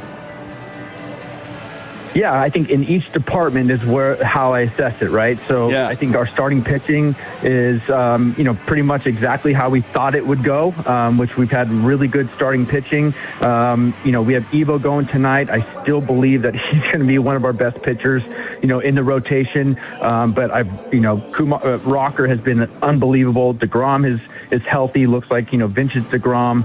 Jack Leiter, it continues to impress me and takes the next step, even with, kind of an injured ankle, kind of a scary situation there. So we've had some really good starting pitching. Our bullpen has been outstanding, which, I really didn't know what roles each guy was going to go into, and they've outperformed, many people's projections. The offense has been, kind of up and down so far right now. There's some guys that we got to figure out how to get going. That is part of our job.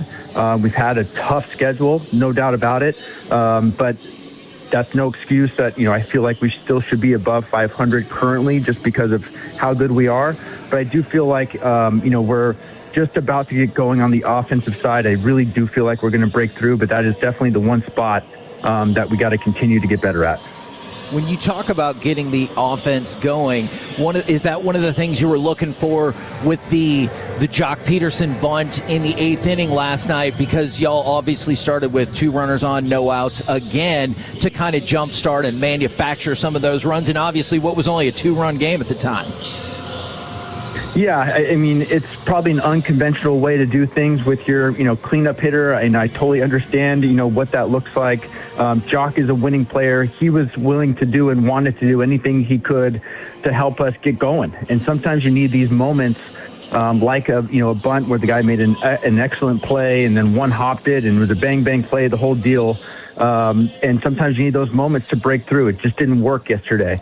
He's been seeing the same thing, we've been seeing, we just haven't broke through with the runners in scoring position. Maybe this was the time, to lay down a bunt, get him second, third, 1 out, not play for 2 hits, maybe play for 1 hit. The flip side of it is, did I take the bat out of his hands? And does he hit a 3-run home run there? So that's always things that, I think about and I debate if something doesn't work, what could I have done to, help, win a baseball game? And when that play doesn't work, then I absolutely take ownership of that man, what if I just, let him swing the bat too? So 2 things there.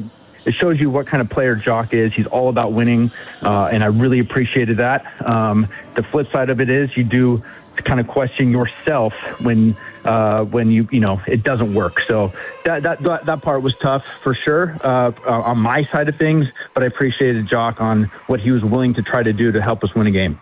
Sure. Skip, I want to make a new baseball sports drink called Bottom of the Ninth all game, and see that at bat last night by Josh Young was great. Like that splitter stayed up. He got on top of it, but drove it really well. But then you also had the Jansen triple. Like all those moments were really good. And I'm just kind of curious. Do you feel like maybe they have a different mindset earlier in the game than they do later whenever things tighten up?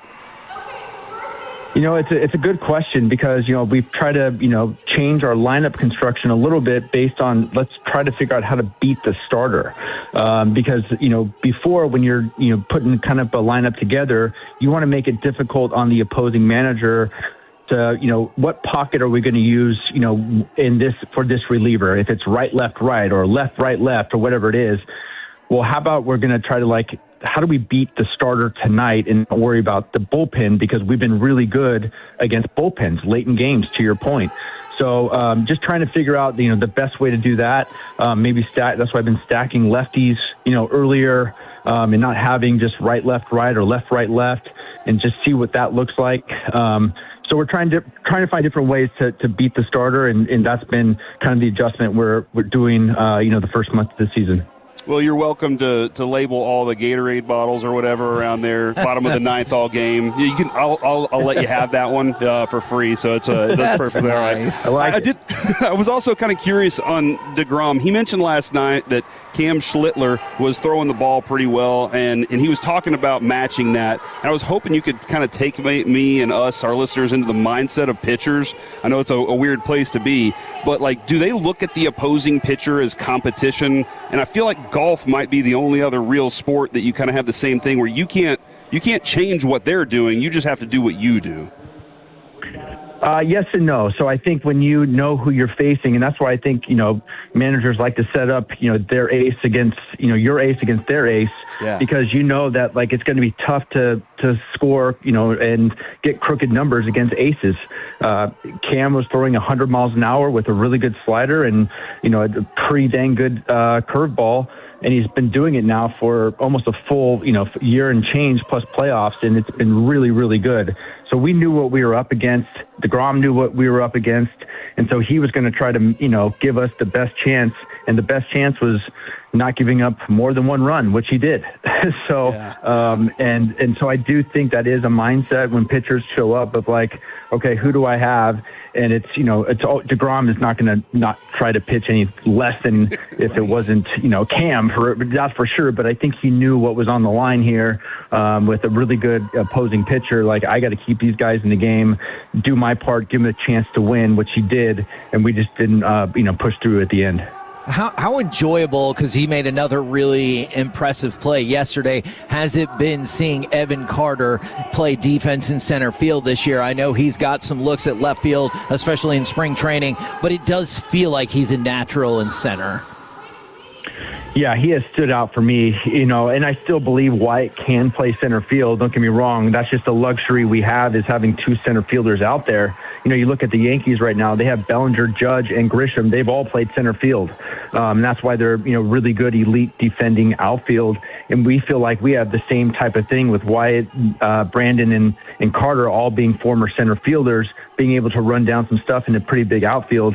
But Evan Carter is definitely has separated himself really in the league of, the first steps, the route efficiency, the burst off the ball is, Pete Crow Armstrong and Evan Carter right now. And that's how good he's been. And it's been a joy to watch him and Jankowski work together.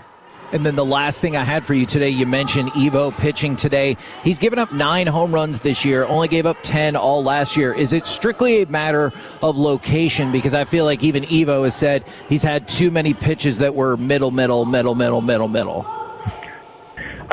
100%. I think you're right. I think it's been, he's gotten ahead, he has stayed ahead, but he hasn't finished. And I think that's the one thing that I think you'll see different today in his work. And this guy is diligent in his work, super disciplined like Corey Seager is, and he's going to figure out how to get him, out of the middle of the plate. This team over there does not chase. So you have to throw inside the strike zone, but we like to call, I've heard hit the white line as much as you can, in that box that you see on TV. And I think when Evo's good, it's at the bottom, at the white line, or at the edges on the white line, and it's a lot of missed barrels and strikeouts. And I think hopefully you'll see that more of that today. Well, we appreciate the time as always. Best of luck today, and I hope you enjoyed the weather chatter in the background. Thanks, guys, for having me on. There Let's you go get one today, buddy. Let's go get one today. Texas Rangers manager Skip Schumacher right here on 105.3 The Fan after what was just a really brutal day in DFW sports yesterday. I appreciate what he said about Jock Peterson bunt and owning it. It did take a good play to prevent that from working. Now, but I understand the people who didn't like it, but you were really close to having the bases loaded then with no outs, and hopefully you could have done something with that, but obviously it's been problematic. Well, Kevin, the old Mike Maddox philosophy of pitch better. Yes. We just got to hit better. Hit better. We got to be better hitters, and that's what you have right now with this group is what you have. Look, man, that's not changing much anytime soon, so they got to figure a way out to elevate their talent to the max. You're right about that. I decided to isolate the last week where outside of that game against the A's, the Rangers are 7 for 44 with runners in scoring position. Gross. That's 159. And you might be like, yeah, but you took out the A's game. Fair enough. You throw that game in there, you're 204. You're hitting 204 with runners in scoring position. That is never going to work. Let's hit 304. I like it. You'll be the best damn team in Major League Baseball. In your face, Braves and Yankees. Not asking for much. Yeah, exactly. Just improve 100 points. The best. We love champions in DFW. Next time, you start with Skip on that. Okay. Be like, hey, can you just go up 100 points? Yeah, how do we hit 304? Not like I asked for 200 points. Yeah, Jeez, Kevin. exactly. We're the KNC masterpiece right here on 105.3 The Fan. Coming up next, let's fire up some baseball nuggets. Does that mean the Angels really are the S? Next right here on The Fan. Coming up.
this segment is brought to you by Classic Chevrolet. If you're in the market to upgrade your vehicle, get to Classic Chevrolet in Grapevine. The #1 Chevy dealership in the world, 3 years straight. They've got more new Chevys than anyone, all priced to sell. Visit ClassicChevrolet.com. This is Texas. This is Classic Chevrolet. Together, let's drive, relax, and enjoy the difference. Based on new Chevrolet registrations 2023 through 2025. The set, the pitch. Judge swings and blasts one to deep left field. That is way back, and that ball is out of here. Judge puts one in the second deck, and the Yankees lead it 3-0. KNC Masterpiece back here on 105.3 The Fan, where at some point we're going to need to talk a little bit more about Brendan Sorsby, because holy moly did he have a problem, and I hope he gets the help that he needs. But right now, it's time to fire up some baseball nuggets. So let's go to the Angels Stadium. Is this how you would try to spin this? So the team's home ballpark, the Angels Stadium, is dealing with an infestation of rodents. Rats specifically. And I'm not saying they're like telling on other people and stuff like that. I mean the actual... We don't like dirty rats. Exactly. The actual rodents. So Edward Lewis of the California Post reported that health officials had shut down a concession stand because they discovered rodent droppings. Would you try to spin this as the Angels? We're the S. No. Don't. Okay, so don't. I kind of like it. Do you not see? Huh? See, baseball teams should get in on bits. Yes. I feel like they would be, especially when you're not that good. Yes. I think you should just get in on bits. I mean, the Chicago White Sox, I know Munetaka Murakami is like lighting up the world, but outside of that, they suck. Yes. So what did they do? They make a Pope hat giveaway, and they say, you know what? Every fan is going to get it instead of just 10,000. Go ahead and mark that, Jacob. I feel like we need to use that on Friday. I push the buttons. Whoops. All right, so let's stop talking. Let's go. It's tough, isn't it? This is the opportunities we get the good Alex stuff. Yeah. Oh, let's go. Let's that one too. Let's go from that. Jeez. To hey, they did their first Cy Young poll of the season, and man, the voters really stepped out. Oh. They voted for Tarek Skubal first in the American League with 27 votes, and Paul Skeens first in the National League with 27 votes. But you know what? The most votes anybody else got in the National League was 1. But in the American League, Jose Soriano exists. I was going to say Soriano is pitching phenomenally. What's amazing here is like Chris Sale is pitching pretty well too, or he at least has 5 wins, and so does Landon Roop. He has 5 wins. Aaron Ashby, they're all in the National League. They all have 5 wins. So they're. I know wins don't matter anymore, unless you're trying to win a season. Like that matters, but like they're having good outings. But I guess, that's what that is. Well, it was a tough night for some stud pitchers as Soriano, his ERA rocketed up to 0.84. I know that's still ridiculously low, but it was 0.24 before that. Now, and he took the loss. So he's now 5-1. Shohei Ohtani also took the loss, Alec, as his ERA rocketed up from a commendable 0.38 to an embarrassing 0.6. God, get better. Jeez. I'm saying. I expect so much more from these pitchers, and I do like the voters essentially telling the National League, hey, you guys suck at pitching. With only one other person getting one or the most that any other person got was 1 vote. 1 vote. Yeah, it's a tough week for pitchers, especially stud pitchers, unless your name is Cam and a last name that I don't even want to try to pronounce. Schlittler. Yeah, I was kind of curious regarding Schlittler and Dylan Cease, both at 49. All 3 of them with Soriano at 49 strikeouts. But your dude, Misorowski, in Milwaukee, what is he, 9'4"?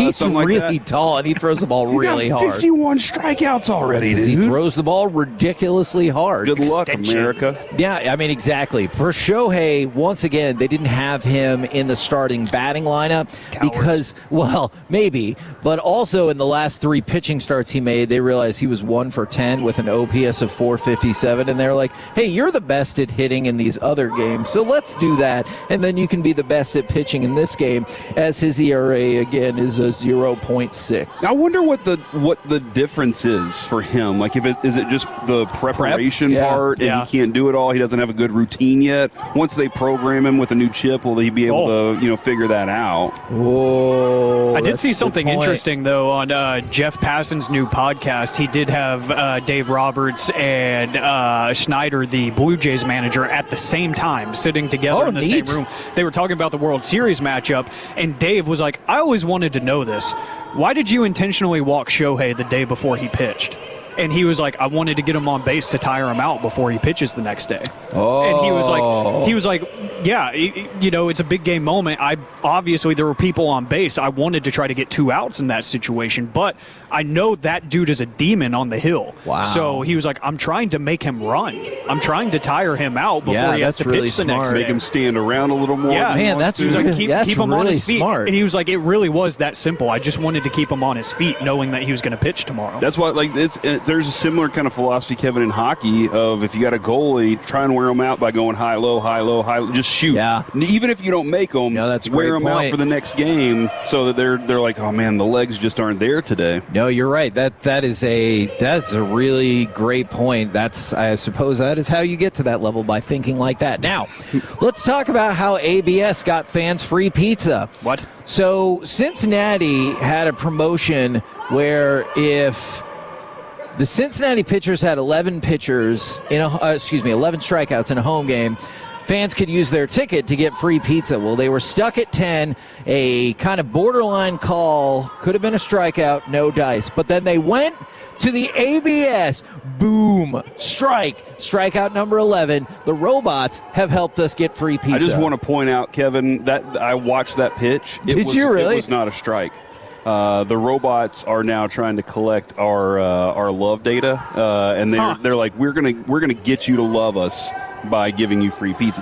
And how else would you get people to love you? Like, what do the bosses always do? Pizza party, or if you have to work late, they buy pizza to bring in. Great point. Like, this is how you gain love of people. It's inevitable. There is an amazing episode of The Twilight the robots Zone know it. called To Serve Man, and this one deals with aliens. But aliens and robots, it's the same on Earth, and they're like, guess what? We fixed all of your food supply issues and all of your power source issues. And everyone's like, these guys are the best. And then they're like, and if you want, you can come take a tour of our planet.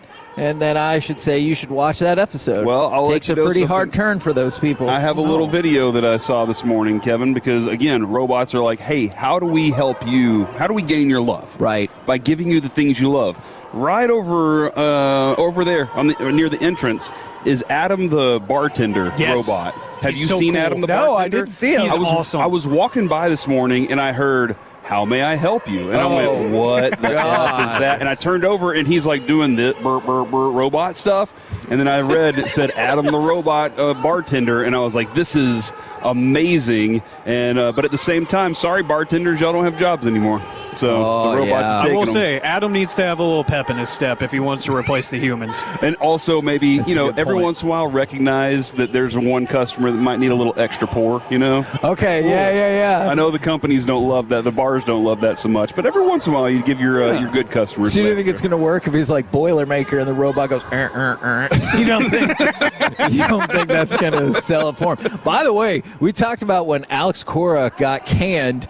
On Sunday, he was offered the Phillies job, and he turned it down to spend more time with his family. So Don Mattingly, whose son is the GM, is, of course, now the interim manager with the Phillies because the other person they offered to that just got fired is like, I'm good. Do you think that Don Mattingly's son knew, I can't just hire my dad. I have to call somebody. Probably. And he called Alex Cora and was like, look, I just need a story that you're not going to take this job. And so he did it that way. Yeah. Okay. I mean, especially, I think this is how the world works, and he's like, I'll give you $20,000 or something like that. Yeah, exactly. We're the KNC Masterpiece right here on 105.3 The Fan. Coming up next, just how much better does it look like the Cowboys defense really has gotten? Plus, we will talk about Brendan Sorsby and more into his gambling issue next on The Fan.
K&M Leasing Studios. It's the KNC Masterpiece on 105.3 The Fan.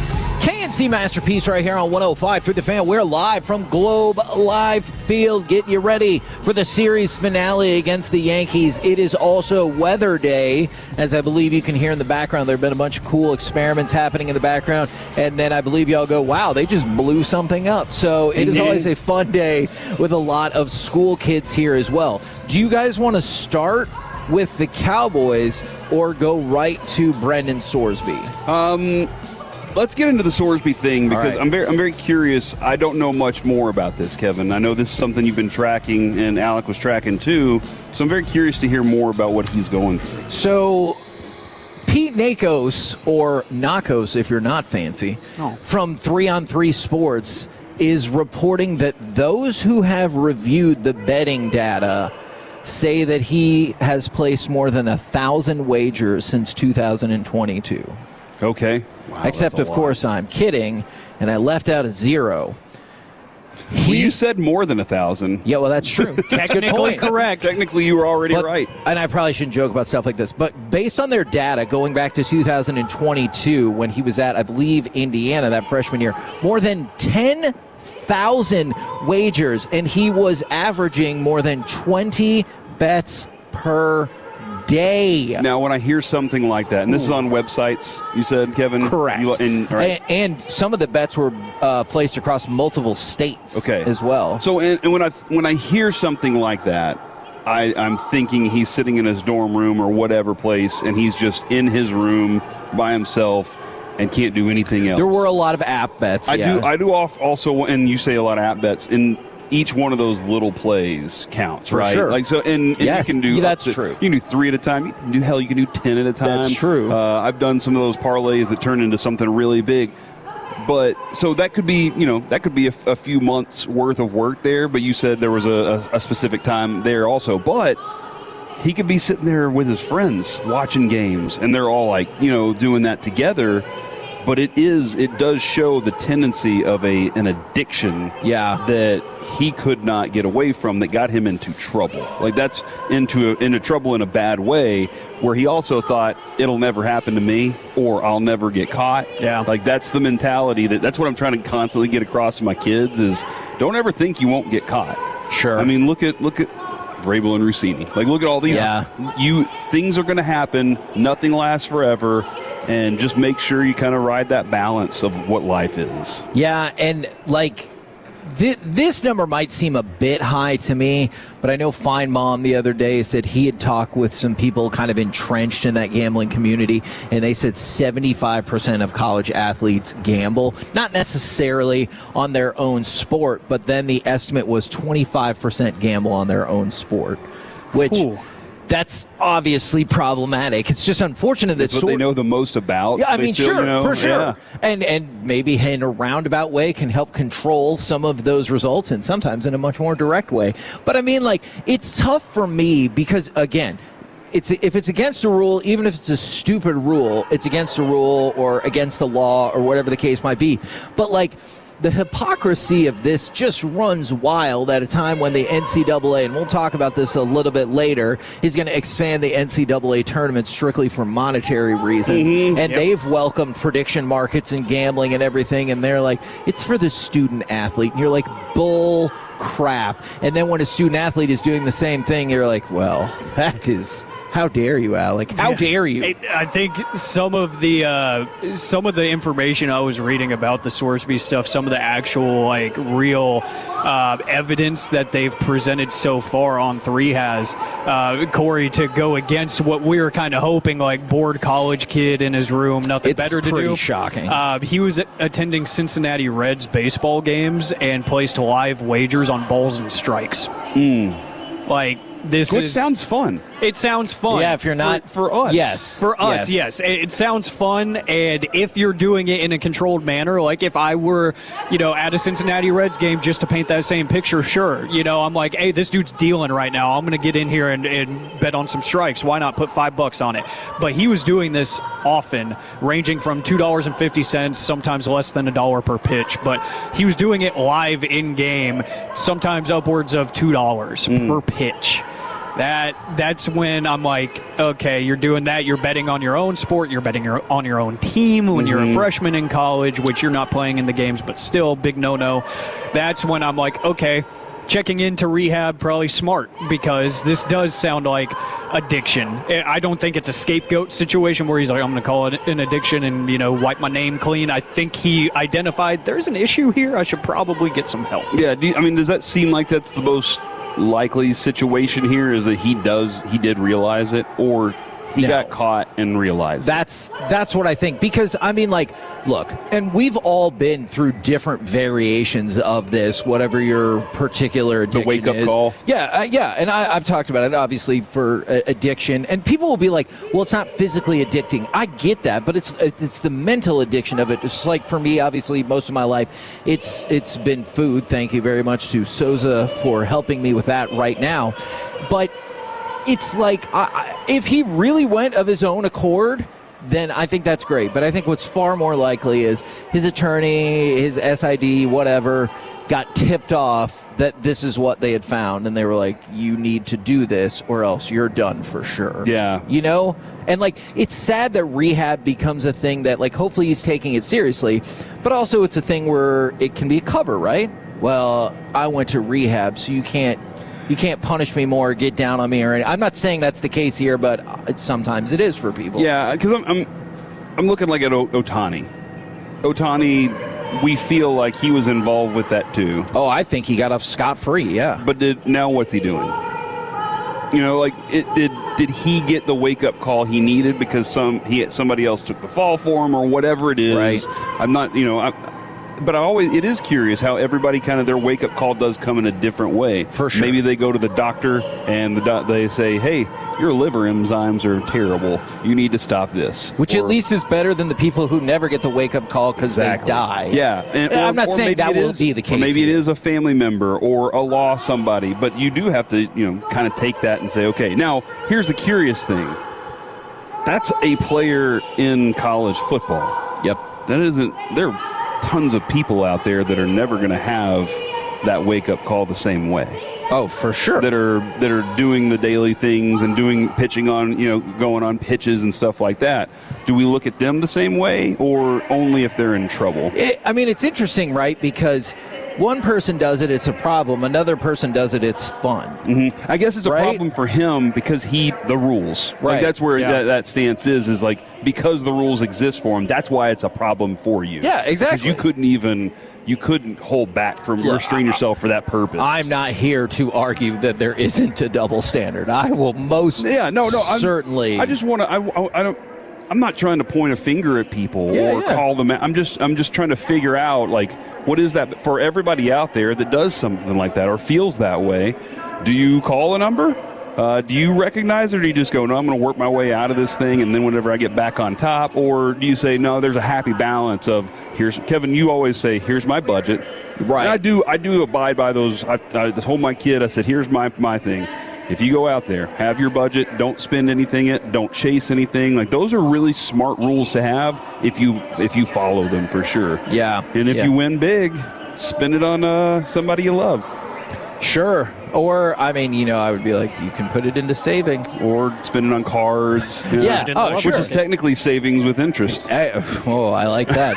Can you go ahead and give me cut 4, please, good sir? Because I want to throw out some thoughts about the Cowboys. Man in motion is Burkle.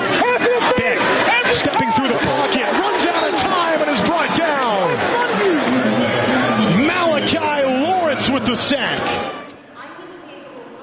All right, so I have constructed some early thoughts about what could be the first wave and second wave of the Dallas Cowboys defense. Now, keep in mind, a lot of this could vary because even when we were talking with Kyle on Monday, he was like, I don't even think they know quite yet exactly who's going to go where until they test some things out. So please grant me some grace on some of these things where you're like, I don't know if that's how it's going to work. I'll think about it. But I want to see how much better you guys think this defense sounds. Mm-hmm. Now, what it sounds like could end up not meaning anything. All right, so up front, you're going to have Quinnen will, and obviously I'm going to flex the defense a little bit, so you're going to end up with an extra person or two depending on the scenario. Quinnen Williams, Kenny Clark up front with maybe Toyo, maybe Otito, maybe Bullard up front. Then your inside linebackers, I would think it starts with Overshone and Winters, with Barsham and Shamar James potentially the next wave. Outside linebackers, I know this part is where it probably gets pretty tricky, but let's just say Ezeraku and Gary or Malachi Lawrence, with James Houston, Sam Williams, LT Overton waiting in the wings. Deron Bland and Savon Ravel or Kobe Durant as your cornerbacks, with you can use, of course, Caleb Downs in the nickel, and when you go that direction, go Thompson and Hooker as your more established safeties. But depending on how Durant comes along, or if you think it's Carson or Reddy Stewart, maybe even Devin Moore, then maybe you slide Caleb Downs back. But I wanted to run through like a couple of those levels of what I have constructed as my pseudo depth chart and see what you guys think. Like if I tell you, let's just say Quinnen, Clark, and Toya, then Overshone and Winters with Ezeraku and Lawrence or Gary, and then Bland and Ravel along with Downs, Thompson, Hooker. I realize, whether it's Marquise Bell or anybody else, there's going to be changes. But just when you look at the depth chart, or when you hear that and you look at some of the moves they've made, how much better do you think on paper the Cowboys defense has really gotten? And I'm looking at our lads right now. They do a really good job of this. And they have Tito at the defensive end spot. Sure. And so that's a good, and they have Toya behind Kenny Clark. Look, having Kenny Clark in the middle as your anchor is something that Christian Parker wanted to do. He said when he was in Green Bay, that was one of Kenny Clark's best things that he did. Things changed a little bit, and then he got away from some of it. Right. But this is what he thinks he's best at. Having Quinn in there, that solidifies to me that part of that defense, and we'll find out who plays that up. There's going to be some competition for that other defensive end spot, which obviously is what you want, and that's one positive. Sorry, just real quick, one positive. When I was looking at some of the backups, I'm not saying they're world beaters, but I'm like, ooh, that could be a real competition there. I can see a world too, Kevin, where Rashawn Gary in pass situations dips down in that defensive end spot, and then Malachi Lawrence steps in right behind him and takes out that left outside linebacker spot. I do not mind that at all, because with Malachi Lawrence, his speed is his factor. So those third, I'm not stressed about. He's not even going to start. He eventually will become that guy for you more often than not. But situations that give you the best advantage. I really like your linebacker structure right now. I don't have to rely on Shamar James. That's true. That's the thing that I was terrified of was, oh gosh. Now, Overshone, I think when it comes to us, Tolo baby, when it comes to us, we love the player. We just can't, there's trust. In his own body, that he's not going to get hit in the knees, or that his knees are fully recovered when you have those kinds of injuries that you have to deal with. And I don't want to rule out the progression of Shamar James. I think Shamar James unfortunately got thrust into a situation that as a one-off is fine, but more consistently you're like, woo, he was not ready for that. That's not to say he can't eventually be ready for that, but you're right. Yeah. You don't want to start with, well, that's the guy. I'm in love with Barham and what he can do, what he can do, but knowing that D. Winters could be in front of him, kind of showing him how to chase sideline to sideline and get him back in the groove of his spot. I love that.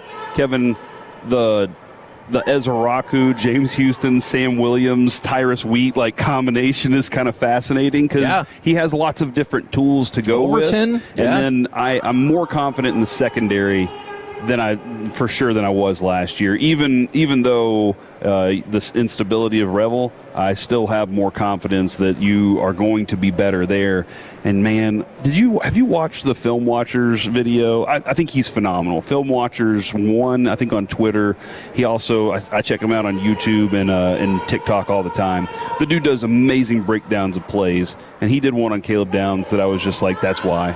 This is why the intelligence from a 6-play series against Miami that was the same play over and over, and how he attacked it differently in order to make sure on the last couple of them, he punished their play. Like, that's why, Kevin, I think you have a playmaker that can also help you in those situations with the rest of the team. So I like this defense a lot more. I'm not willing to go out and say that they've leveraged themselves into Super Bowl contenders because of it, but I do know that I feel Alec, these additions and their growth throughout the season are going to make you a team that doesn't go, well, we have to score 35 every day or we're screwed. And I also realized that I was kind of going off of more 3-4 base, which really, as we've talked about, is a misnomer. But whether you tell us if there's things that you want to tweak.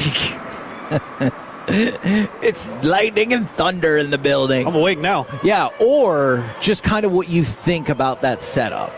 Yeah, I think people are going to get caught up too much in looking at it on paper before minicamp, before training camp starts, because you're going to see 3 defensive linemen on paper. I think more times than not, you're going to be rushing 4, if not more, which, again, just because the base exists so you can change up your look, right? Especially with what Christian Parker is preaching and what we've seen from the Vic Fangio style the past few years here in Philadelphia and his stop in Denver even. Like, the base exists just so he can throw multiple looks at you. That word multiple gets used a lot, but it's true in this system.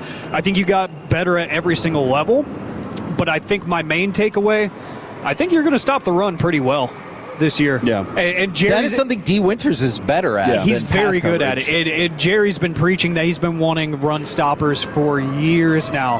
He's got a lot of them. Because I heard Broadus talking about L.T. Overton, the rookie, the other day out of Alabama. He's not a pass rusher. Mm-hmm. That's a guy that's going to stop the run for you. I think Rashawn Gary has the want-to in the run game. I think D. Winters has the want-to in the run game. I think DeMarvion Overshone has the athleticism. Caleb Downs coming down from the safety position or playing in the nickel star slot, I think he's going to come down and make some run stops as well. So that's my main takeaway on paper from your layout, Kevin, is you're going to stop the run this year. At least what it looks like right now, I think you're going to be pretty dang good at stopping the run. Alec, I know you heard it this morning on Below the Belt, if you will, but Bobby was talking about what we've been talking about for months now, and that is, but he used a term that Christian Parker uses more. Sometimes you can change the quarterback's clock with pressure. Yeah. Other times you change it with their eyes. Yep. And that's what we've been discussing, is how this defense will look one way, morph into something 3 times before the quarterback releases the ball, and now the quarterback is mistaken. Because the way that Christian Parker wants these guys, that's the flexibility of each one of these players, can do things that they're not just in one hole, like Ty Simpson wanted Indiana to be. He was like, these things, they do something different. You're 3 different plays in one play, and now you've screwed the quarterback over on his delivery. And that's one of the things, that versatility. Make him doubt himself. That's why you heard so many ands or ors in there, because I was like, well, I'm going to go with this so it's not just a nonsense graph, but I could see a lot of stuff changing. We're the KNC Masterpiece right here on 105 through the Fan, broadcasting from the middle of a thunderstorm. Well, I mean, they did make a storm happen right or in us. Globe Life Field. It awesome. actually sounds like we're at like a Heartthrob concert, like Harry Styles just took the stage or something back Got a there. little Six Flags vibe to it also. For sure. Everybody's on rides. Coming up next, it's time for AM on the FM. We got the question of the day, plus put the war zone down. You're going to the bigs, kid, next on the Fan.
been injured in a car or truck wreck, call Frankel first, 23333 with Frankel and Frankel. There is never an out-of-pocket cost. They only get paid when you win. Frankel and Frankel, the go-to car and truck wreck attorneys in Dallas. K&C Masterpiece right here on 105 through the fan. We're live at Globe Life Field and not, Harry Styles concert or Bieber at Coachella or whatever else you think it is. I think the kids left. I think they're done. Oh, okay. I think that most of them, they're on their way out right now. It looks like a bunch of field days. I was mostly just jealous because it sounds fun as hell. Didn't you want to have one of those stuff stuff up? kid? Yeah, man. A little bit. I want to do it now. But I think they're done, and now it looks like the players are starting to take the field out there. So I would much rather they continue to run the experiments and blow things up in a contained environment while the players are out there. But right now, I'm excited. It's time for this. What does this button do? Please, do not push the button. You have no idea what it... Alec, you be quiet. Alec, that was awful. 1 for Alec, 0 for Peyton. Don't you dare touch that dial. Jacob actually played the intro. Don't you dare do it. It is time for AM on the FM. My name is Alec Medford, the man that they call the pride of Mansfield, Texas, today Arlington, Texas, and the mayor of the Medfordplex. 877-881-1053 is the Frankel and Frankel Injury Attorneys text line to answer today's question of the day. Plus, you got to stop playing Warzone, kid. You're getting called up to the bigs. Ooh. We'll get to that here in just a little bit. But, gentlemen, look at the National Day calendar, as I always do, right on the wake up. And today is World, not National, World Wish Day. World Wish Day. So the question of the day, if you could have one sports wish come true, what would that be? 877-881-1053. I had to qualify it with sports wish because I'm sure if I just made it all-inclusive wishes, we would get some crazy responses. So, sports wish that you would make come true. 877-881-1053. Kevin, I think we do this like Congress would. All right. Okay. We get to put multiple things into one wish. So and then there's going to be some pork in there. Yeah. I get what you're we're going to pork this thing up so that we can have one good wish. No, actually, I think individual wishes. Go ahead. Have you ever seen that Steve Martin Saturday Night Live Christmas sketch where he's like, if I had one wish, and then he's like, something really nice and helpful to the planet, and then he's like, well, I mean, actually I would wish for it. It's like hot women and lots of money and cool cars, and he's like, but then the kids and peace and all of that. All right, so I'm gonna go in a different direction. I'm not just gonna pick championship. My sports wish would be that none of the players on teams that I root for ever get hurt again. Never. I like it. That's stupid. No. Oh, my God. That was the dumbest You heard it here first. I'm going to remind you that next time we have an injury. Yeah, Corey likes injury. I mean, I guess Wyatt Langford's playing, you don't have to, and Corey Seager's always healthy. Exactly. Corey Seager That's can play 150-plus games. Never have to worry about the Grom.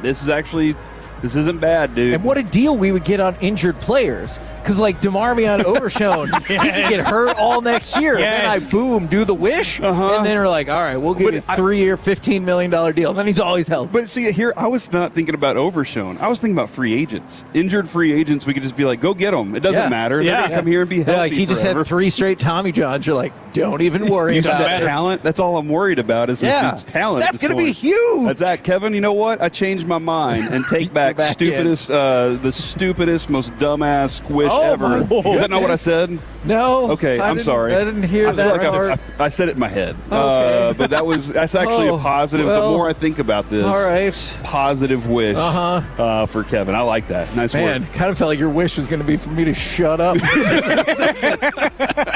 What are they doing here? Just not injuries? That was a Red Foreman level of dumbass right there. For the rest of my life, one of my teams. Not the same one every year, but one of my teams gets a championship. Man. And with my injury strategy, it's definitely going to happen. See, you gave me the wish, so like here that. it is. And there will still be some level of excitement. Yes. Because you're like, I don't know, until that one year that you get to the last team. But even then, depending on how you count the year flow, the Mavericks and Stars run almost parallel. So you might be like, oh my God, they're both in the finals. I don't know what's going to happen. Somebody's going to win. Or you set up a parade. Yeah, or you do know, like you see that the Stars get like they're not doing well. They're not even making the playoffs. The Rangers are right there, and you're like, oh, don't worry, they're going to win the World Series this year. And the Mavs are down 3-0 in the NBA Finals, and you're like, ha ha ha! Don't even worry about it. But yeah, no, I really like this, but then also it feels like that most of the major sports teams are going to do what they can do to keep me alive, because they're like, this dude, as long as he lives, one of us is going to win. But doesn't that mean all the other sports teams would try to make you dead? Probably. So there would be. That's a lot of people after you. But I could just build a new ballroom, and I would be protected. That's how it works. So somebody's going to put a single bullet in your mailbox, and you're like, "Oh no!" Oh man! But yeah, no, I think that would be fun. I think there are a lot of dummies out there that were probably like, "Hey, Game 6, 2011." You know, they were probably thinking. So you just don't want one championship. I don't want one. I want all. I want you sound like RJ. One championship, stupid. Yeah, I want to win 8. But also the idea is that like here I am. I never know which team's going to win. But I do know that I'm going to get somewhere along the line, I'm going to get the excitement of a championship that year, even if it's the Wings. Oh, I don't know. Did you say even if? I don't know if you should have said it just like No, that. that's what I'm saying. Even if it's the Wings. Okay. Double down on it. It's going to be the Wings. Interesting. Okay. Jacob Ray, would you like to try to repair the relationship that Corey just destroyed, or do you have a My different wish would be sports Jacob wish? doesn't hate Somebody the earth. texted in and said, even if it's the Wings, ? That's what I was responding back to. Not cool. Not cool. Jacob, when everybody was texting Sean they loved him, I texted the Earth and said I love the Earth. So I mended my relationship with the Earth. That's nice. Oh man, yeah, that's kind of what I was wishing for you too. I'm gonna go on the opposite of Corey. I'm gonna wish for no injuries, because injuries just stink. Nobody likes when you go to a game, right, and you just watch somebody get hurt. Hold on. Why are you making that face, Corey or Kevin? Yeah, what? Kevin said he hopes for no injuries for anybody or just your players? For anybody. Oh, okay. That's what he's saying. No, for anybody. He wants the whole world to be But healthy. also, didn't he say the opposite of Corey? Yeah, it's okay. Do you know which one of us is which, Jacob? I do. Corey said he wants injuries for the other team. Nope. Oh. Well, you did kind of insinuate that. Oh, I did. Did I say that? Yeah. That's stupid. Oh. Yeah, you said it was You guys are trying to throw me off here. You know what? I'm on Jacob's side. You know what, Jacob? I'm on Jacob's side. We'll take the loss on this one, because I was also perplexed. I'm on his side on this one. I like Jacob's idea. We'll take the loss on this Alec, one. I will say, though, the way things are going right now, having the Plano bubble is kind of one of those wishes that I didn't know that I'd love. But Kevin, I've been told and informed by meteorologists and Alec, because he was informed by meteorologists. Plano and McKinney, I've heard that. There's a Plano bubble. I have heard that. Remember when we were covering sports there? That was a place where tornadoes ran through. Yeah, and now all of a sudden it's become a place where they don't go. And I'm curious what Jerry did. Was that the deal that Plano and he made? put something out at the Star, and he's like, let's watch this weather situation, fellas. Plano was kicking and screaming about building affordable housing, and they're like, all right, I'll tell you what.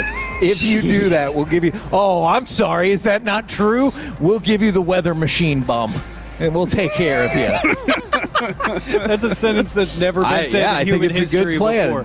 Oh, my gosh. For my answer, I like how y'all went big picture and y'all thought of everybody. Screw that. I'm thinking about myself. Wow. I want to be at the 28 Olympics. As a competitor? No, I just want to watch. So even in your sports wish, you didn't make yourself a competitor, just a spectator? No, because the training that's involved there, I mean, like, I guarantee you we're going to see some training videos and pictures and stuff of Allison Felix north of 40 that you're going to be like, that's not human. That's not normal. So I don't want to partake in that, because I do have some friends that have competed in the Olympics, in the Olympic trials before. Well. I've seen what it takes. I don't want to put myself through that. That's an insane level of commitment. No, I just want to be like the station's reporter at the 28 Olympics. Okay. Where I'm there, I'm living, I'm breathing it, and I'm enjoying every single second of it, because that's probably, I don't know, the Four Nations face-off was a close second. Okay. But I think that's probably the thing that I get the most patriotic about is the Olympics. Like, I like, not even 4th of July. 4th of July is fun. I have a great time. I celebrate. But the Olympics, I am just Team USA. I buy all of the gear. Like, I am involved. I love it. So I just want to be at the 28 Olympics. It's pretty simple. Okay, what do you think about this? Earlier, I saw a mom and her son, and she was wearing a Rangers jersey, but her son was wearing a Team USA Aaron Judge jersey. That kid's rooting for the Yankees today, isn't he? Yeah, that kid doesn't know ball. Inspired for most of that sentence. Yeah, that kid doesn't know ball, unfortunately. I respect it, but actually I lied. I don't respect it. What I do respect, Corey, is this pivot that we're going to make, because I think you're going to like this. Speaking of the Yankees, the Rangers will be facing off against a Major League debut on the Hill today. His name is Elmer Rodriguez. Okay. He's a 22-year-old pitcher, and he was in a Pennsylvania hotel room late on Monday evening playing Call of Duty Warzone when the front desk called him, and he found out after ignoring the call for a while, because he said, quote, "I had no idea what was going on. I was literally just playing video games. It was so weird. 11:40 at night and the front desk is calling me. It was kind of fishy, but I finally answered and went downstairs." The AAA manager, Shelly Duncan, was downstairs telling him, "Hey, put down the controller, kid. You're going to the bigs, and you're starting in Arlington against the Texas Rangers." So that's how he found out, was 11:40 p.m. at night while he's in the middle of his Warzone grind, thinking that nobody's going to call me at 11:40 with any kind of important information. I'm just playing video games. And the front desk of the hotel is calling him because he's not answering his phone. They call his hotel phone, and they're like, "Hey, your manager is down here. It's urgent." That's all they told him, was it's urgent. So he's like, what in the world is going on? He thought he was getting ribbed. Yes. Like, this is a joke. Nope. He was getting his call up to come to Arlington That's to make funny. his Major League debut here at Globe Life Field against the Texas Rangers. This kid has a nasty curveball, by the way. Just watching a little video on him. Kevin, I hate this headline, though. It says pause the game. You're getting the call. You can't pause Warzone. That's right. You're in the middle of live action. Yeah. You have to MMO. either finish the game or just quit. It's a fair sacrifice You're to leaving go your up to Major teammates League behind, Baseball. and they're sitting there. Now it's 3, where you had a 4-man squad. Now there's only 3, and they got to go face another 8 other 4-man squads. What's up with that, dude? Would it make you feel any better if he yelled Leroy Jenkins? Leroy Jenkins! Going to the bigs. We're the KNC Masterpiece right here on 105.3 The Fan. Coming up next, it's time for Gridiron Gravy, where we power rank the post-NFL draft power rankings. Next on The Fan. Coming up in the next.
Your vehicle, get to Classic Chevrolet in Grapevine, the #1 Chevy dealership in the world. 3 years straight, they've got more new Chevys than anyone, all priced to sell. Visit ClassicChevrolet.com. This is Texas. This is Classic Chevrolet. Together, let's drive, relax, and enjoy the difference. Based on new Chevrolet registrations 2023 through 2025. Washington. Trouble. He is down. Sacked for just the 5th time this year. Jay Sean Barham came in from the backside and picks up the sack. KNC Masterpiece right here on 105 through the fan. We're live at Globe Live Field. We got Jared Sandler coming up in about 15 minutes, getting you ready for the series finale of Yankees Rangers, about 1:37 right here on 105 through the fan, with a pregame starting at 1 o'clock. But right now, powered by Men's Tea Clinic, it's time to go around the entire NFL and dip into some gridiron gravy. Oh, in your face, Jacob. Dip and ribbit. Head dip mogged. So, we should have a dip off.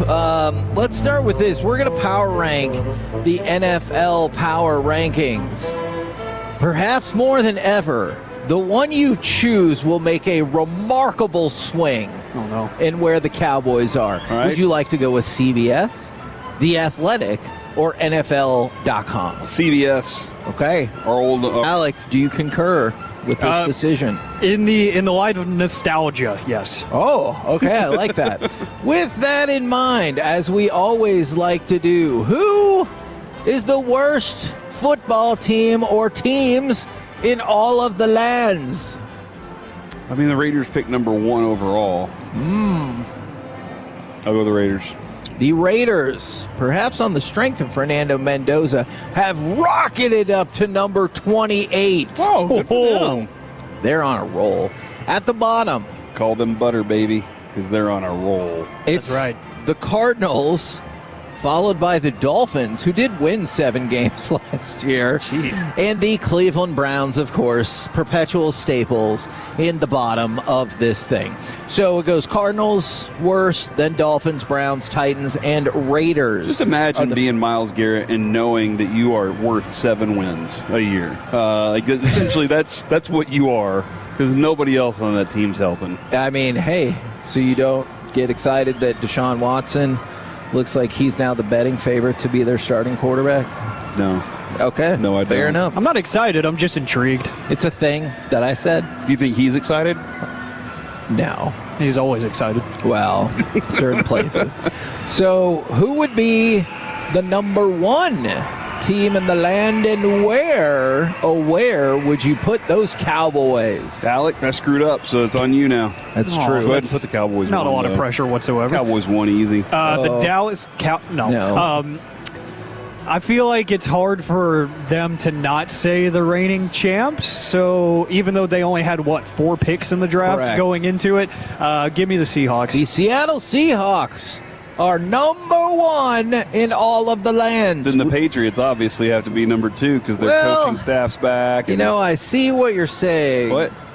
The coaching staff's The coaching staff's going to be Bless you. fine. He's there some of the time. And also getting harassed by so-called photographers. The New England Patriots are number 11 Jeez. on this list. Damn. Not even top 10 is They won a kinda lot of crazy. close games last year, which they can't count on again. This whole Mike Vrabel situation doesn't help either. That's Oh. what CBS says, Well. not what I say. They are number 11. The Rams are number 2 on the board. Led by Ty Simpson, I was probably presume. I Yeah. hope not. Oh, no, this is still Matt Stafford's If it was team. Ty Simpson, everything else in the team's the same. Where would you put them? I'd start them out at 12. Okay. I think that they have a good defense. I think that their special teams is miserable. They do too. Yeah. Their offense is their offensive. Mike said it a lot, and a lot of times I was like, okay, Mike, what are we doing here?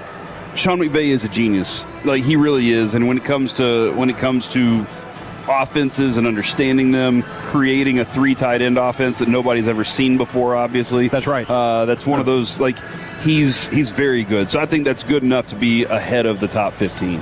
Well, I'm Or the glad that bottom you guys 15. picked CBS. Because here's the top 5. The Seahawks, the Rams, the Bills, the Broncos, and the Jags, which got, it feels like an almost universally panned draft at number 5. Two things there. One, the Broncos, interesting. Just by the way, Justin Simmons retires. What a career! 10 years exactly to the day. Congratulations really good to him from the Broncos safety there. The Jaguars, we kept getting that one texter that was like, they're frauds. Liam Cohen's a fraud. And then, so I'm curious, second season, can he do the same thing? That's what I want to see it, because nobody's been able to do that in Jacksonville with Trevor Lawrence so far. At number 6, 49ers, Packers are 7, and your Dallas Cowboys are number 8. The 817. When did Seattle get a football team? Yes. People never forget anything. That's right. Y'all are the best. The Cowboys are 8, huh? And this is why I'm glad you picked that one, because The Athletic has them at 17 and NFL.com has them at 20. Usually it's like, oh, they're 21 in this one or 19 in this one. But yeah, 20 NFL, 17 The Athletic, and number 8 in CBS. They have totally revamped their defense, which they had to do. The one concern is George Pickens on the franchise tag. Will he pout or use it as motivation? Dude, honestly, I think in the big boy world, I just hope that he's like, all right, fine, y'all want to franchise tag me? And he does what Dak did, goes out, gambles on himself, give me that big contract, and he comes back and he destroys worlds for the rest of his career. That's what I want to happen. But I understand that, not everybody looks at this business the same way. But hopefully that's the case. I still don't think they did enough to their defense to make it a legitimate Super Bowl contender yet. But throughout this season, it can grow and it can turn into something special. And hell, I did say if they could play a lick of defense, they could be a playoff contender last year. So I think they'll be able to play a lick of defense this year. Now, a whole bunch of rookie options, fifth-year options got picked up in the probably one of the easiest decisions ever. Jahmyr Gibbs' fifth-year option got picked up. So did Quentin Johnston's. He'll count $16.5 million against the Chargers in 2027. Christian Gonzalez had his fifth year picked up as well, as did Will McDonald with the Jets. But let's talk about Young Wei Koo. This story is bananas. So, going back to December 1st. Why the word bananas? What's the origin of bananas equals crazy? I love it. Why not tomatoes? I love it. But I don't know. Oranges. I'll look it up. Okay, because I'm honestly not sure. But you're going to want to hear this story. But I love when you use it. It always makes me go, I can't wait for this story. So, Mark Toothaker, which I swear he's a dentist. He is not a dentist. He's not a real person. He is a thoroughbred trainer of horses from Kentucky. Yeah, this is not a real person. Oh, so, Kentucky. That makes sense. You know what? It's funny that you say that. I fact-checked this at multiple sources because when I first read it, I was like, that's not a real story. Because you just wait. So on December 1st, Young Wei Koo infamously missed a kick so bad, Toothaker... He laughed so hard at that kick that he had a seizure that he compared to being electrocuted. Well, it's a good thing that he did because he went to the hospital and they did a CT scan on him and found out he had a tumor the size of a tennis ball on the left side of his brain. Yeah, I see this in the pit all the time. Even though he had not shown any of the symptoms, because he laughed so hard at a missed kick, he had a seizure, and then he had surgery so they could remove that tumor. That is amazing and how weird that's bananas. For a lack of a better word, I'm looking it up right now. It does go back to U.S. college campuses in the 60s. I'll learn more about that now. I'm just always nervous that they're like, and it has racist roots. Well, and you're like, oh yeah. Give me just a minute. I'll see. We'll confirm. Hopefully not. But college kids used to act like primates, and so they'd say go ape, and then they'd say go bananas. Okay.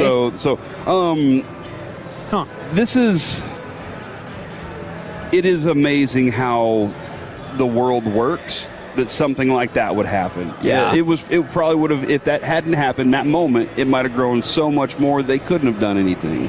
But to be able to find a mass like that in a moment like that and actually save his life, That's pretty special. Thank you, football, I guess is what you're saying on this day. It's crazy that bullying saved a life. Yeah. Because he was laughing at how bad that kick attempt was. And I remember that vividly. His toe hit, it felt like a yard in front of the football, barely made contact with it, if at all. That's amazing that he was making fun of somebody's mistake in life. He was. And it saved his life. It did. It really did. And by the way, look out, rest of the NFL. Russell Wilson is visiting with the Jets. Well, good for him. He was recently out with the Savannah Bananas, wasn't he? Doing some stuff with them. Yeah, he doesn't have a job, man. So congratulations for him. We're the KNC Masterpiece right here on 105.3 The Fan. Coming up next, it's baseball time in Texas.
team is 105.3 The Fan. Go low, baby. KRLD-FM and HD1, Dallas-Fort Worth. An Odyssey sports station.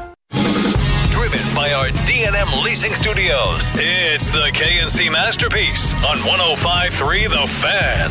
Wrong, big voice guy. We are live at Globe Life Field, and in just a minute, we will chat with our buddy Jared Sandler. But in the meantime, we've got a whole bunch of other stuff to go through, including the Stars. So go ahead, if you can, give me, we'll try to pretend it was positive, give me cut number 1, will you please, good sir? Get in. Now Robertson, left circle. Robertson delays, down low, in front, score! Robertson caromed it in off of something. Believe he scored for the 5th straight game.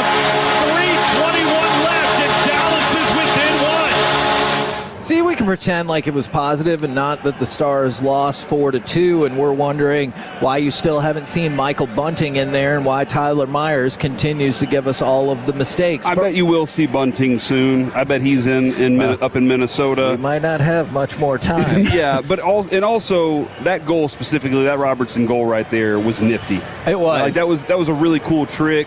But again, he looked so nonchalant about it. It was like, what's the point? And it was kind of one of those, I do this in practice all the time because they're that skilled, but what a play.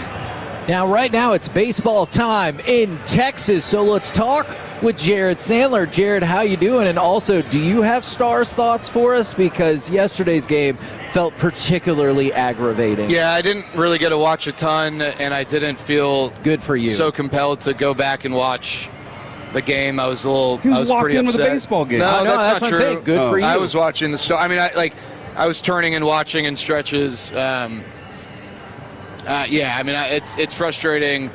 I have a really annoying friend who's from Minnesota who talks trash at every turn, but it's just, I hate that Marcus Foligno's kind of being proven right. Oh, at this he point, has been proven right. And the blue line, other than Miro, hasn't shown up in any real material way, and it's really disappointing. So Mikko Rantanen needs to know that the series has started. Well, yeah, and he's obviously been good on the power play, but they need him to be not just the best player on the team, but he's one of the best in the NHL. Yeah. And on 5-on-5 situations, they need more out of him. And can I tell you, what you're seeing in this series is one of the reasons why he's never put in that elite of the elite group. He's not put in the McDavid-Makar group because he can show you that he can be in that group. But then there's times he totally disappears. And for games at a time. And you're seeing, unfortunately, at the worst possible time, that right now. Now, offense... What's your confidence level, quickly? What's your confidence level in a Game 7, and what's your confidence level that Game 7's not the last game of the season? I said it was going to go 7, so you're 100% confident. I'm sticking to it was going to go 7, and I said Stars win in 7. I also said they'd split. I said they'd split on the road last time, so they're there. It's kind of gone the way I expected them to win last night, though. Yeah. So that kind of does throw a chunk into it. So I'll throw my confidence level right now 51%. I'm at a 7 out of 10 for Game 7 and 5.5 that they still win the series. I believe they can still win the series even though they are agitating to no end. The fact that it's still this close and you have so many shortfalls kind of oddly gives me a sense of maybe confidence, if that makes any sense at all. It's interesting that you set the precedent by going with a percentage, and then Kevin's like, screw your percentage. I'm going with a number out of 10. I feel like you said out of 10. For our show. But Corey answered in a certain way. So are you saying he's the disrespectful one? That's right. Okay. Actually, during level of concern, we use tonnage. We basically use weight to figure out our level of concern. Right. Now, everyone knows that. Yeah. Everybody knows that. The bad news is on the hockey ice is not the only place where our offense has disappeared. As the Rangers last night were like, hey, let's see how many times we can get 2 runners on with no outs and still score no runs. That felt particularly agitating. We talked with Skip about the bunt earlier. What did you think about it? Because the Yankees had to make a good play on the ball to stop it, or else you would have been like, oh, that was a nifty move right there. First of all, I think if it was 5-on-5 in baseball, the Rangers would have had more hits because there'd be fewer defenders to take it. That's a good point. Well, whether or not they could hit above 200 with runners in scoring position, I'm not sure. Yeah, and that has been so. Every year we talk about this. You remember when a team struggles with runners in scoring position. You don't remember when they perform well. For sure. The Rangers since April 20th, the off day April 20th. So technically, the 21st on, they have the lowest batting average in baseball with runners in scoring position. Now, that's a small sample that barely exceeds a week, but that is real, and that has been a problem here over this 3-game losing streak. That has not necessarily been a season-long problem, and hopefully that turns. The bunt, it was interesting. I was watching with Elvis, and Elvis has a school of thought that I think is very much reflected of the way that he understands the game and the air in which he played, as is the case for a lot of guys. And before Jock Peterson even saw a pitch, he was like, hey, Jock should try to lay down a bunt. And I think Elvis's thought was maybe show it first pitch, and then if you get a pitch to bunt, great. And you're kind of bunting to try and get a hit with the worst case scenario being you advance the runners, and then if not, maybe you give them something to think about, you swing away. You're right. I said this the other day. I was talking to Dave and Mike. I'm not big bunt guy.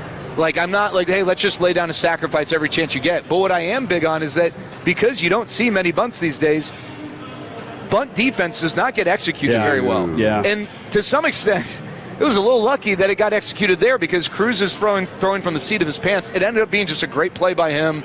But that's the type of play where, that ball is thrown past Ryan McMahon, and it totally changes the game there. Score at least one run on that very play. I don't have an issue with it. Because I also think that, Jock sees that they're giving him the left side, and again, it took a great play. The one thing I wonder, and I don't know if Skip brought this up, how much of that is also Jock versus Cruz, ground ball potential, left-handed hitter trying to stay out of double play, right? And that's a way where, hey, if you can get on, we got bases loaded. If not, we got second and third. And, one thing, too, I know that is a part of the calculus. If you have second and third, all it takes is one hit to tie the game. Yep. If you have first and second, you need 2 hits. And in a Major League Baseball year and really series of years where batting average is down, you're playing for a hit with a good hitter behind him.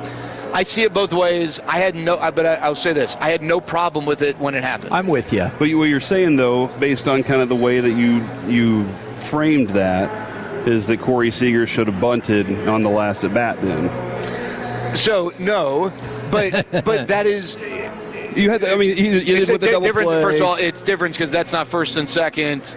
Nobody out. Yeah, you're in the ninth. You're not in the. At that point, but. In that situation, that is a consideration. Now, I don't know. I'm never asking Seager to do that. I'm asking him to walk this thing off. That's what I want. My confidence right now in him. I take Corey in that spot 100 times out of 100, and I let it play out, right? Yeah. And then I just throw a bunch of sliders to him. You know what? He hits sliders. He's just in a tough stretch. You guys know this. Small sample size. I feel like he wanted to say that. Yeah. But that is, Corey, they have all, 20 years ago, I'm not saying managers didn't think with this level of complexity, but it was very much like, we got a ground ball pitcher on the mound and the batter's not fast, like double play possibility. Now they're matching swing path with that pitch and how that pitcher's splitter matches with this and whatever, and ground, there's so many things that they now have at their disposal to really try and better illuminate percentages and likelihoods. And so I don't know if that had anything to do with it. I don't. Jock's not a fast runner these days. He was faster when he was younger, so he is a double play candidate. I don't know how much that played a role. When you're around the clubhouse, you're in there a lot. You see Josh Young in a different way right now?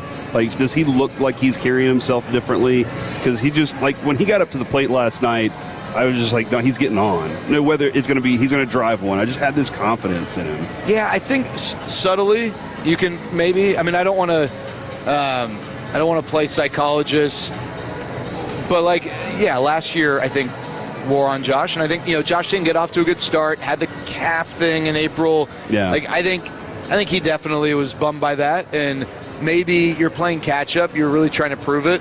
He obviously didn't get off to a good start this year. He was 0 for March, right? 0 for was 17. So I think that there's almost like a relief that he can just go back to being a baseball player, right? Like, and I think it's also important to these guys all grow, right? And maybe that bad experience or that down year last year and the bad experience he might have had was beneficial and has helped him for this season, right? I don't know. But yeah, I do think that it's not like abundantly clear or anything. I think it would be unfair for me to try and break it down like that. But push comes to shove, I feel like there's a little bit of a lighter feel. Sure. Now, I know Beeks and Wynn gave up a home run yesterday, but for the most part, especially from an ERA perspective, this bullpen has really been getting the job done. But my question is, how in the world has the bullpen been getting the job done when they don't really have people who throw the ball hard or get a whole bunch of swings and misses? It's amazing.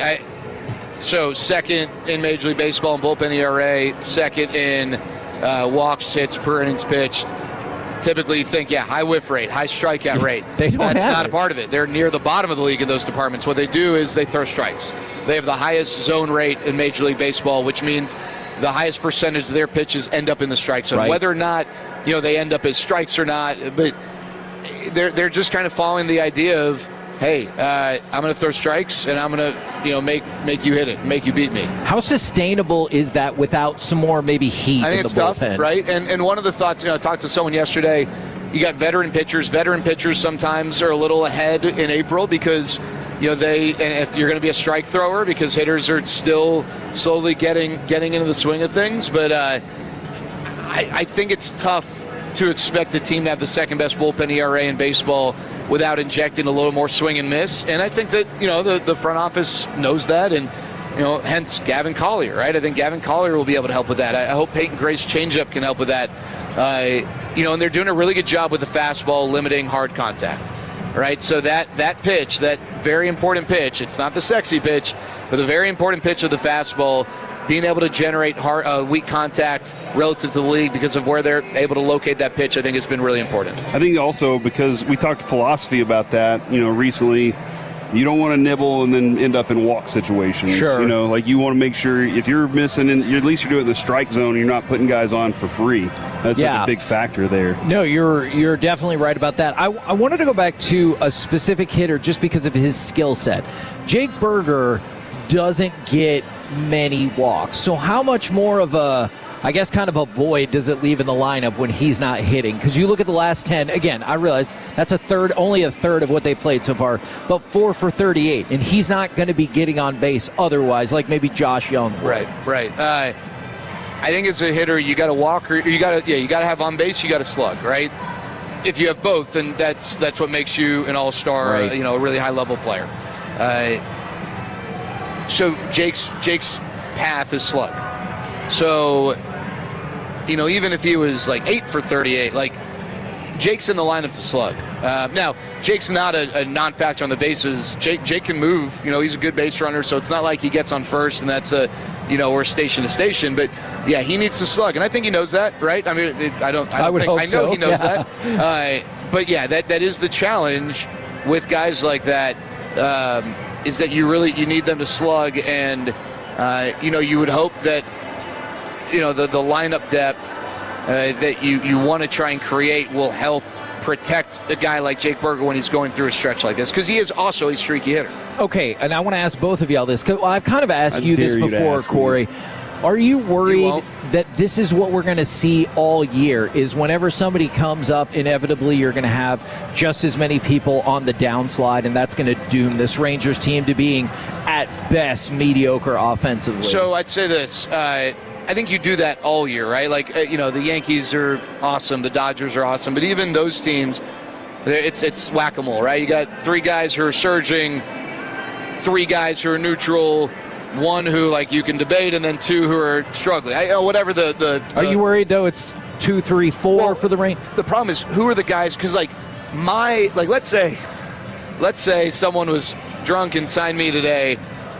I could be the best that I could ever be, and I might make contact once, right? I'm exaggerating with the example, but you need your Seagers, your Langfords, yes. your Nimos. Those are the guys that have the highest ceiling. So when I'm going well, or respectfully, when when Danny Jansen's going well and Corey Seager's going well, that level of production's different, right? Yeah. Corey Seager going okay is better than a lot of guys going really well.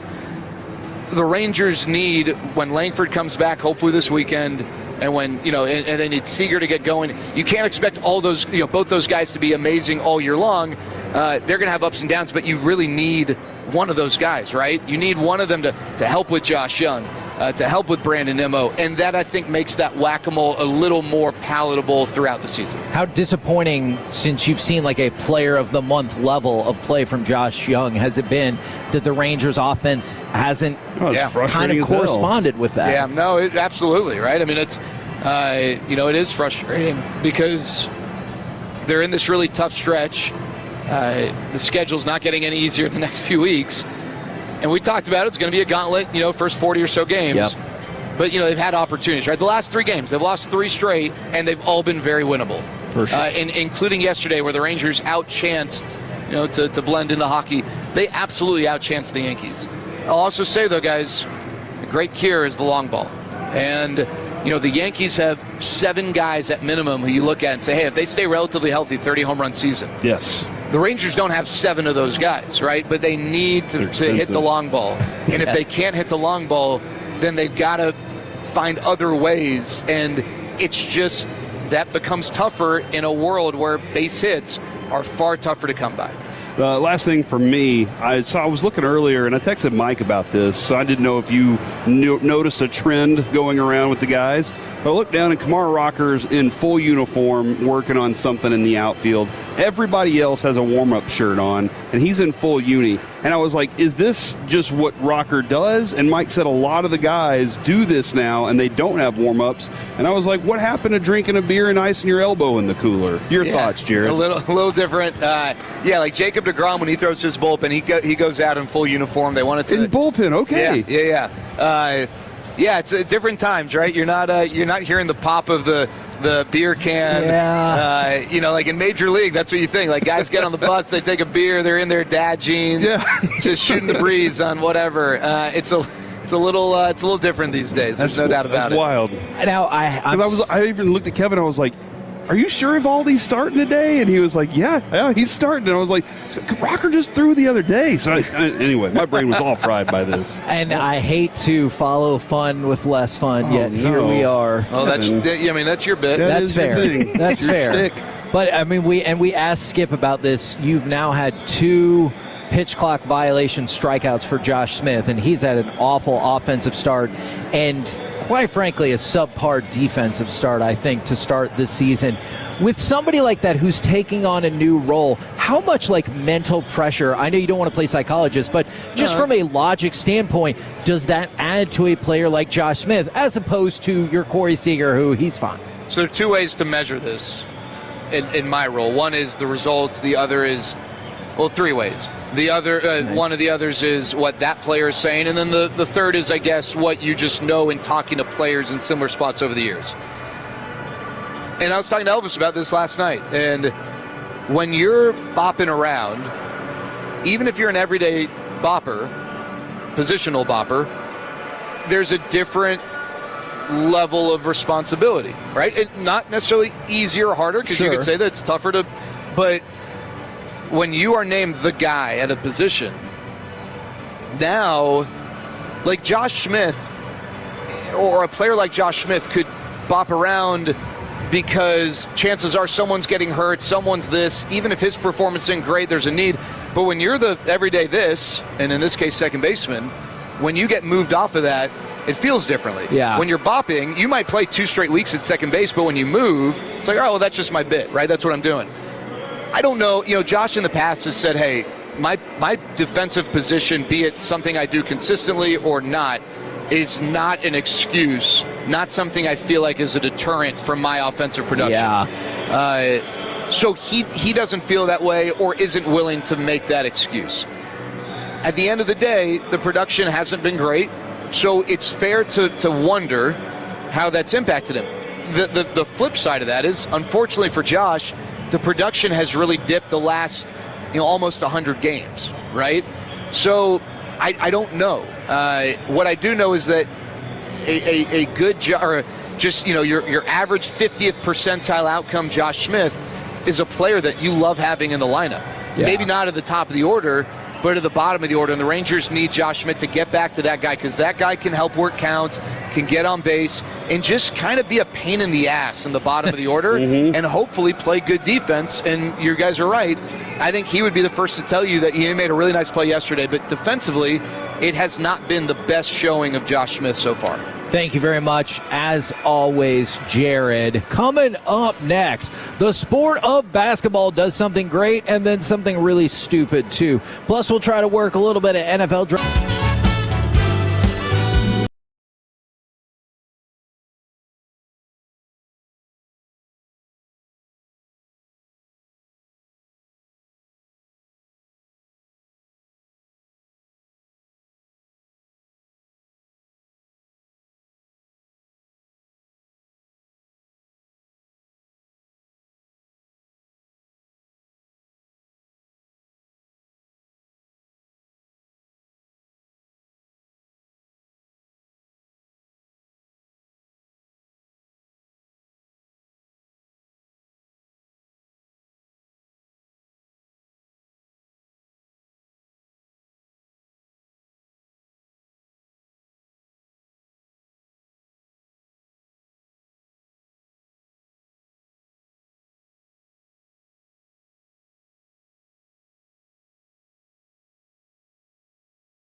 Masterpiece right here on 105.3 The Fan. This segment's brought to you by the personal injury lawyers Frankel and Frankel. If you've been injured in a car or truck wreck, call Frankel first. 214-817-333-3333 with Frankel and Frankel. There is never an out-of-pocket cost. They only get paid when you win. Frankel and Frankel, the go-to car and truck wreck attorneys in Dallas. And here's the pitch. A swing and a line drive, base hit left field. Jansen is home. It's a 3-2 ball game. Nimmo stops at second. Unfortunately, that would be the final score, as well as the Rangers lose 3-2 to the Yankees. Hopefully they can avoid a series sweep and their fourth straight loss today. We're about an hour away from game time, 30 minutes away from the pregame. Now, unfortunately, since the doors are open, we have seen a whole lot of Yankees fans walking through the door, and that is very concerning to me. Yeah, I kind of wanted to steal these chairs these Yankees fans went and grabbed and be like, you can't have them. This is for Texas fans. Do you think they would just be ready to yell and swear at you? It's just a matter of principle. Okay, it's three ladies. Now, now we're going to talk a little bit about basketball, because the sport of basketball is on the verge of trying to do something that I think could be pretty good, and also something really stupid. Okay. Do you want to start with the potentially good thing or the stupid thing? Stupid, of course. All right. So the NCAA is finalizing. Sounds like there's no stopping it now. The expansion of the tournament from 68 to 76 teams. Okay, that's not that stupid. I love it. You're kidding me. You know, Kevin, I want all 128 teams to be in. See, but that's a different deal. Uh-huh.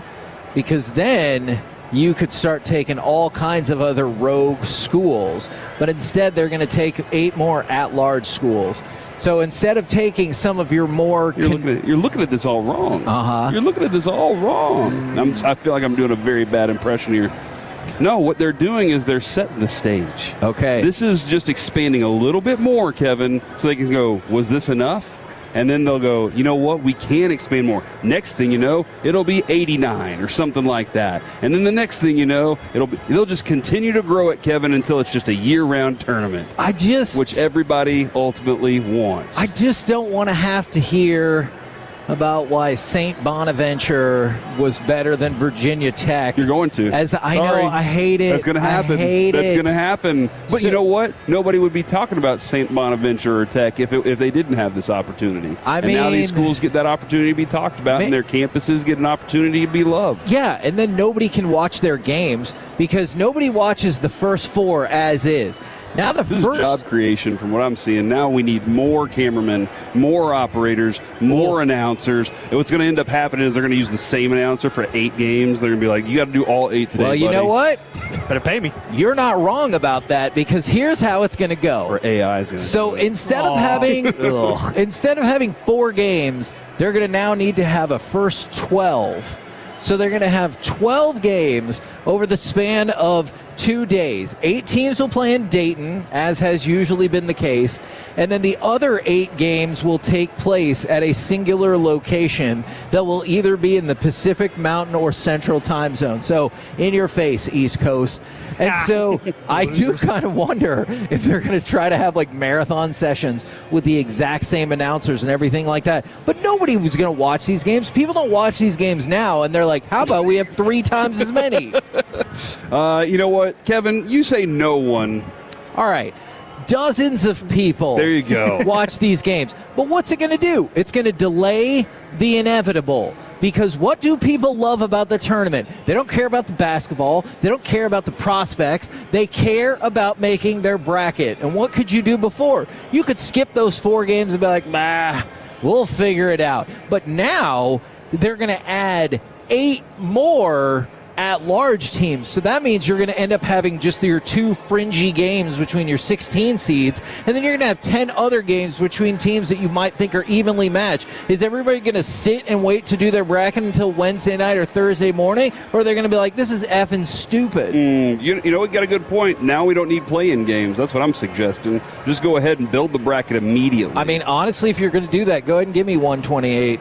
Then that's fine. Kevin or Alec. Then Richland is playing Duke in the first round, and I'm like, let's see it. That's right. It's not going to work. Hey, well, let's expand it out more. Okay, fine. I'm down with that too. What I thought he was going to say though when he said delaying the inevitable was that some of these colleges were going to have to shut down because they don't have the same endowments as other colleges. That's right. Yeah, That's what I was concerned Heard a lot about that lately. He's been on a mission for that for a while. Yeah. He's like, why even have these colleges if they can't be in the top 62? Lord knows colleges are really hurting for money nowadays. Oh man, I'm sending one to college right now. Yeah. I'm still paying. Guess what? Those colleges aren't doing it out of the generosity. And they're like, we're nonprofit. And I was like, yeah. Then why do you have that endowment? I'm going to have to go Walter White on some people. Oh, my goodness. Now, here's the potentially good thing. I want to see what you guys think about this. So, Shams Charania has pointed out the NBA has a new 3-2-1 lottery plan. First of all, catchy name. They've won the first battle. 3-2-1 contact. But much like the NCAA tournament, they're expanding it from 14 lottery teams to 16 lottery teams. But that includes the relegation zone. Nice. Now, it's not going to be like the English Premier League where you get kicked into the G League. But if got my hopes up. If you're one of the bottom 3 teams, you get fewer balls for the number 1 pick. So the sweet spot is 4 to 10. Also known as where the Bulls are every year. I saw someone construct a lineup of what the Bulls could look like right now. It's unbelievable. They had like Cooper Flagg and Luka and Anthony Edwards. Whoa. It was unbelievable. We want Cooper Flagg and Luka. All right, teams that don't qualify for the playoffs or the play-in stay out of the relegation zone, and they get 3 lottery balls each. So be bad. But don't just be good exactly. enough. Just be kind of bad. Exactly. And then here's where they kind of pick up some of what baseball's done. Teams cannot protect picks in the 12 to 15 slot, and no team can win the top pick in consecutive years or have a top 5 pick in 3 straight years. So if you've had 2 top 5 picks, doesn't matter how bad you are, you can't be in the top 5. Mathematically, this is going to be able to function that way too. Yes, because baseball has figured out a way to do we're going to run this. into a place where we're like, oh crap, this. No, here's what they're going to do. Remove a like team. when they're doing the ping pong balls, they're going to be like, oh, the Bulls, you would have been 1, but you're not eligible, so you're 6. Okay, And gotcha. so I hope they announce those results too, and they're like, you could have had AJ DeBonza, but now you get nothing. Like. I appreciate them doing something. Now, listen, the Mavericks tanked this season. Whether you believe it or not, they definitely did tank. It's just they tanked in a manner that didn't look, outrageously bad. Right. And teams are going to find ways to do that. They're going to find ways to still tank. But hopefully it creates. I just want it to create more competition. Ultimately, that's what we really want. Is we want to see the best do the best. But actually, you know what's really funny about this? Doesn't that mean you'll see games where crappy teams actually try to win? Because they're like, oh no, we have the 3rd worst record. We really need to win this game, Alex, so we can get to the 4th worst record. We're screwed if we don't win this game. It's going to come from the mouths of teams like the Brooklyn Nets, which is incredible.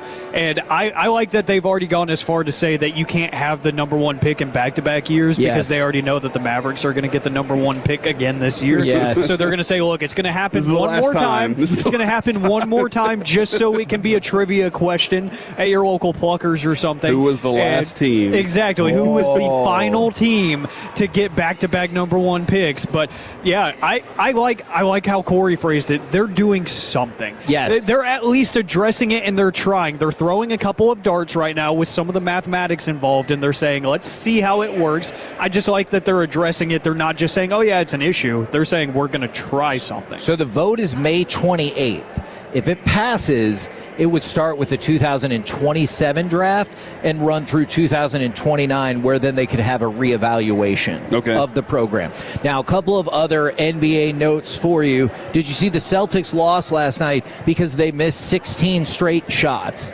And in the last 7 minutes and 3 seconds, they did not have a single field goal. Did anybody have a play out there on them missing 16 straight shots? Man, I wonder what kind of odds you could get for that. Jeez, dude, that's bad. And then there's this. Joe Mazzulla's probably putting some people in some guillotines after that. That's right. That's right. Son.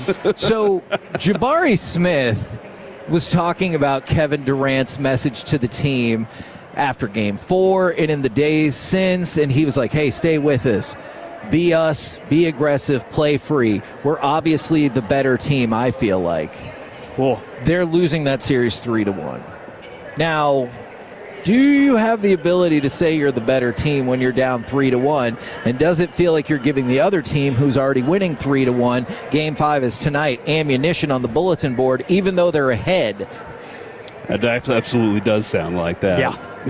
That's a terrible strategy, right? Stupid. Unless you can physically go out there and make it happen yourself, which he can, so he can try. Yeah, we'll see if he can or not. By the way, there is more news going around there that if the Lakers can advance out of this round, that Luka probably won't be able to play in the next round either. So they might as well not. Yeah. I don't. That's what I take. Yeah, I would say just don't advance. Is what I think. Yeah, I would say don't advance so Luka can be there for next year for you. Oh, okay. You don't want non-Luka playoff games. I guess that's true. We'll look into I'm watching that. Running Point. I kind of know. Okay. It's basically about the Lakers. We're the KNC Masterpieces and everything. Right here on 105.3 The Fan. Coming up next, let's fire up some Texas Rangers prices right. Get your predictions for today's game. Maybe a little bit more stars next on The Fan. Coming up in the next G-Bag Nation, will be on after the Rangers-Yankees finale, about 4:30 or so. Run it till 7 o'clock here on The Fan. Hey, Tolo, Sean, and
Modern technology, your own natural hair begins to regrow the very next day, and Advanced Hair guarantees it will grow. So schedule your free consultation for $250 off and 250 free hair grafts. 469-599-HAIR or advancedhair.com.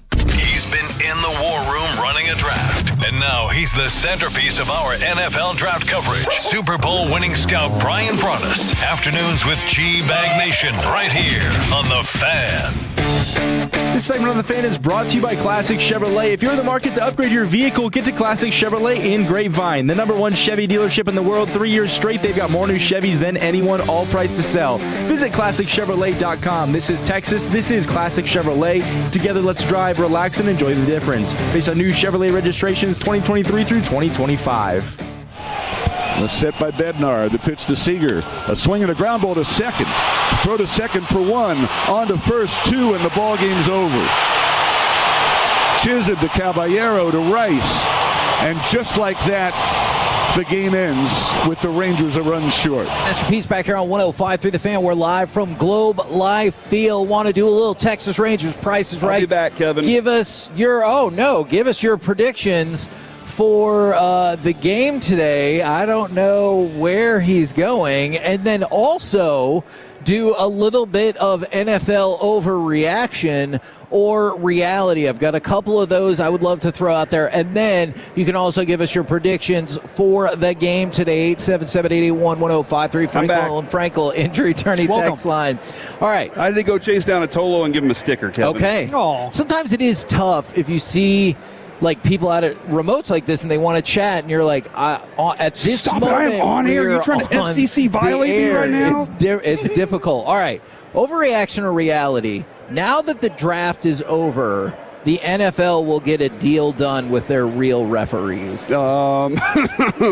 What's their motivation? Because of the draft? And because the NFLPA, and because they've started to train these guys, they don't really want to do that. And the NFLPA is like, this is a safety hazard, and I think they're ready for people to complain about it. And no, I think the NFL is going to follow Jerry's MO on this and say, let's let the leaves fall where they may. Okay. Let's use this as a storyline, and we'll see how things go until the referees cave. Blech.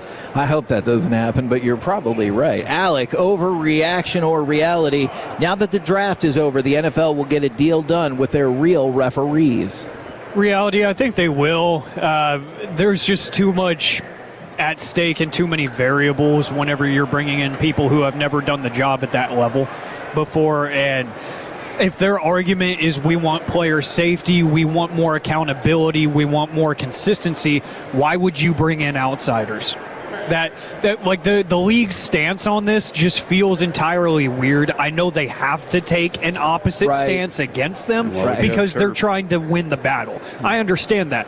The way that they've gone about it, the math doesn't math. In this instance, I don't understand their argument.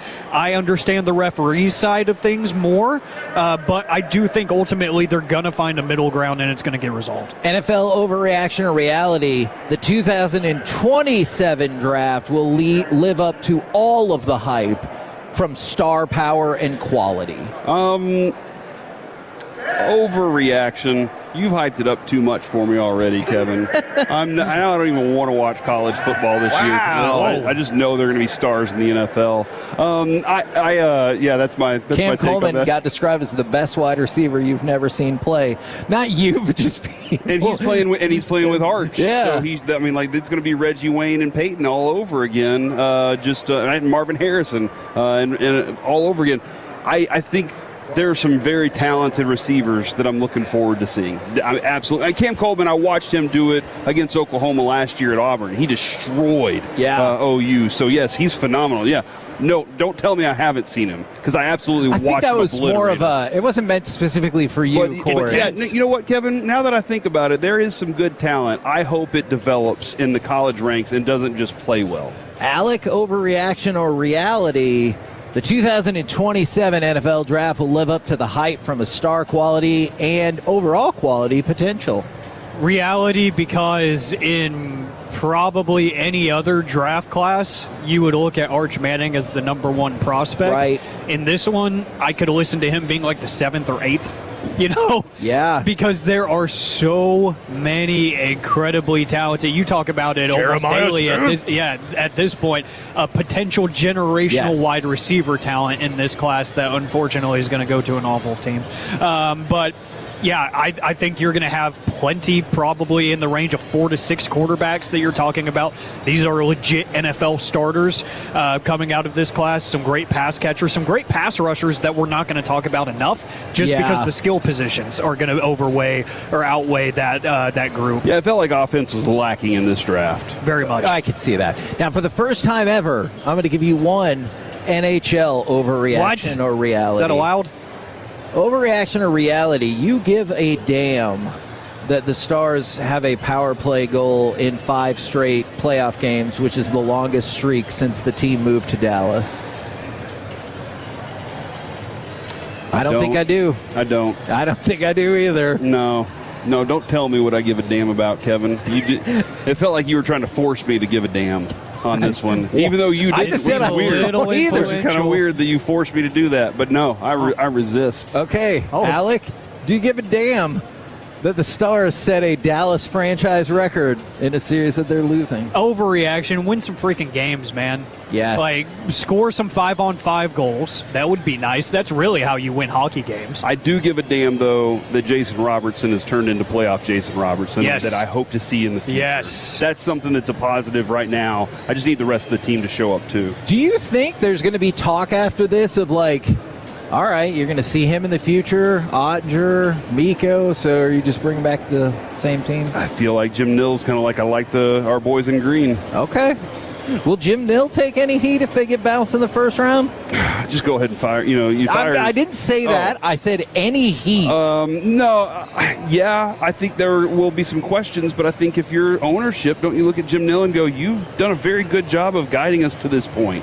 I think maybe taking some heat on the DeBoer situation would be a thing, but you had to do something. All right, I want to get y'all's predictions for the game today. A couple more Rangers notes coming out of yesterday. Cole Winn, in 12 or so innings pitched this year, has given up 3 home runs. He gave up 3 home runs all of last year. Okay. And then even though Jacob deGrom has looked awesome already, he has a 1.71 ERA in the rest of the game. Wow. But in the first inning, it's a 4.5. So you better get a run on him in the first inning or else you're going to be in a lot of trouble. How about we fix that 4.5 in the first inning? Yeah. How do we do that, Jacob? You know what? 2 of those runs were on home runs. Interesting. Look, Cole Winn's giving up. Yes, Cole Winn's giving up too many home runs. DeGrom is. Evaldi's about to match last year's total if he gives up another one today. Give me your prediction for today's game, please.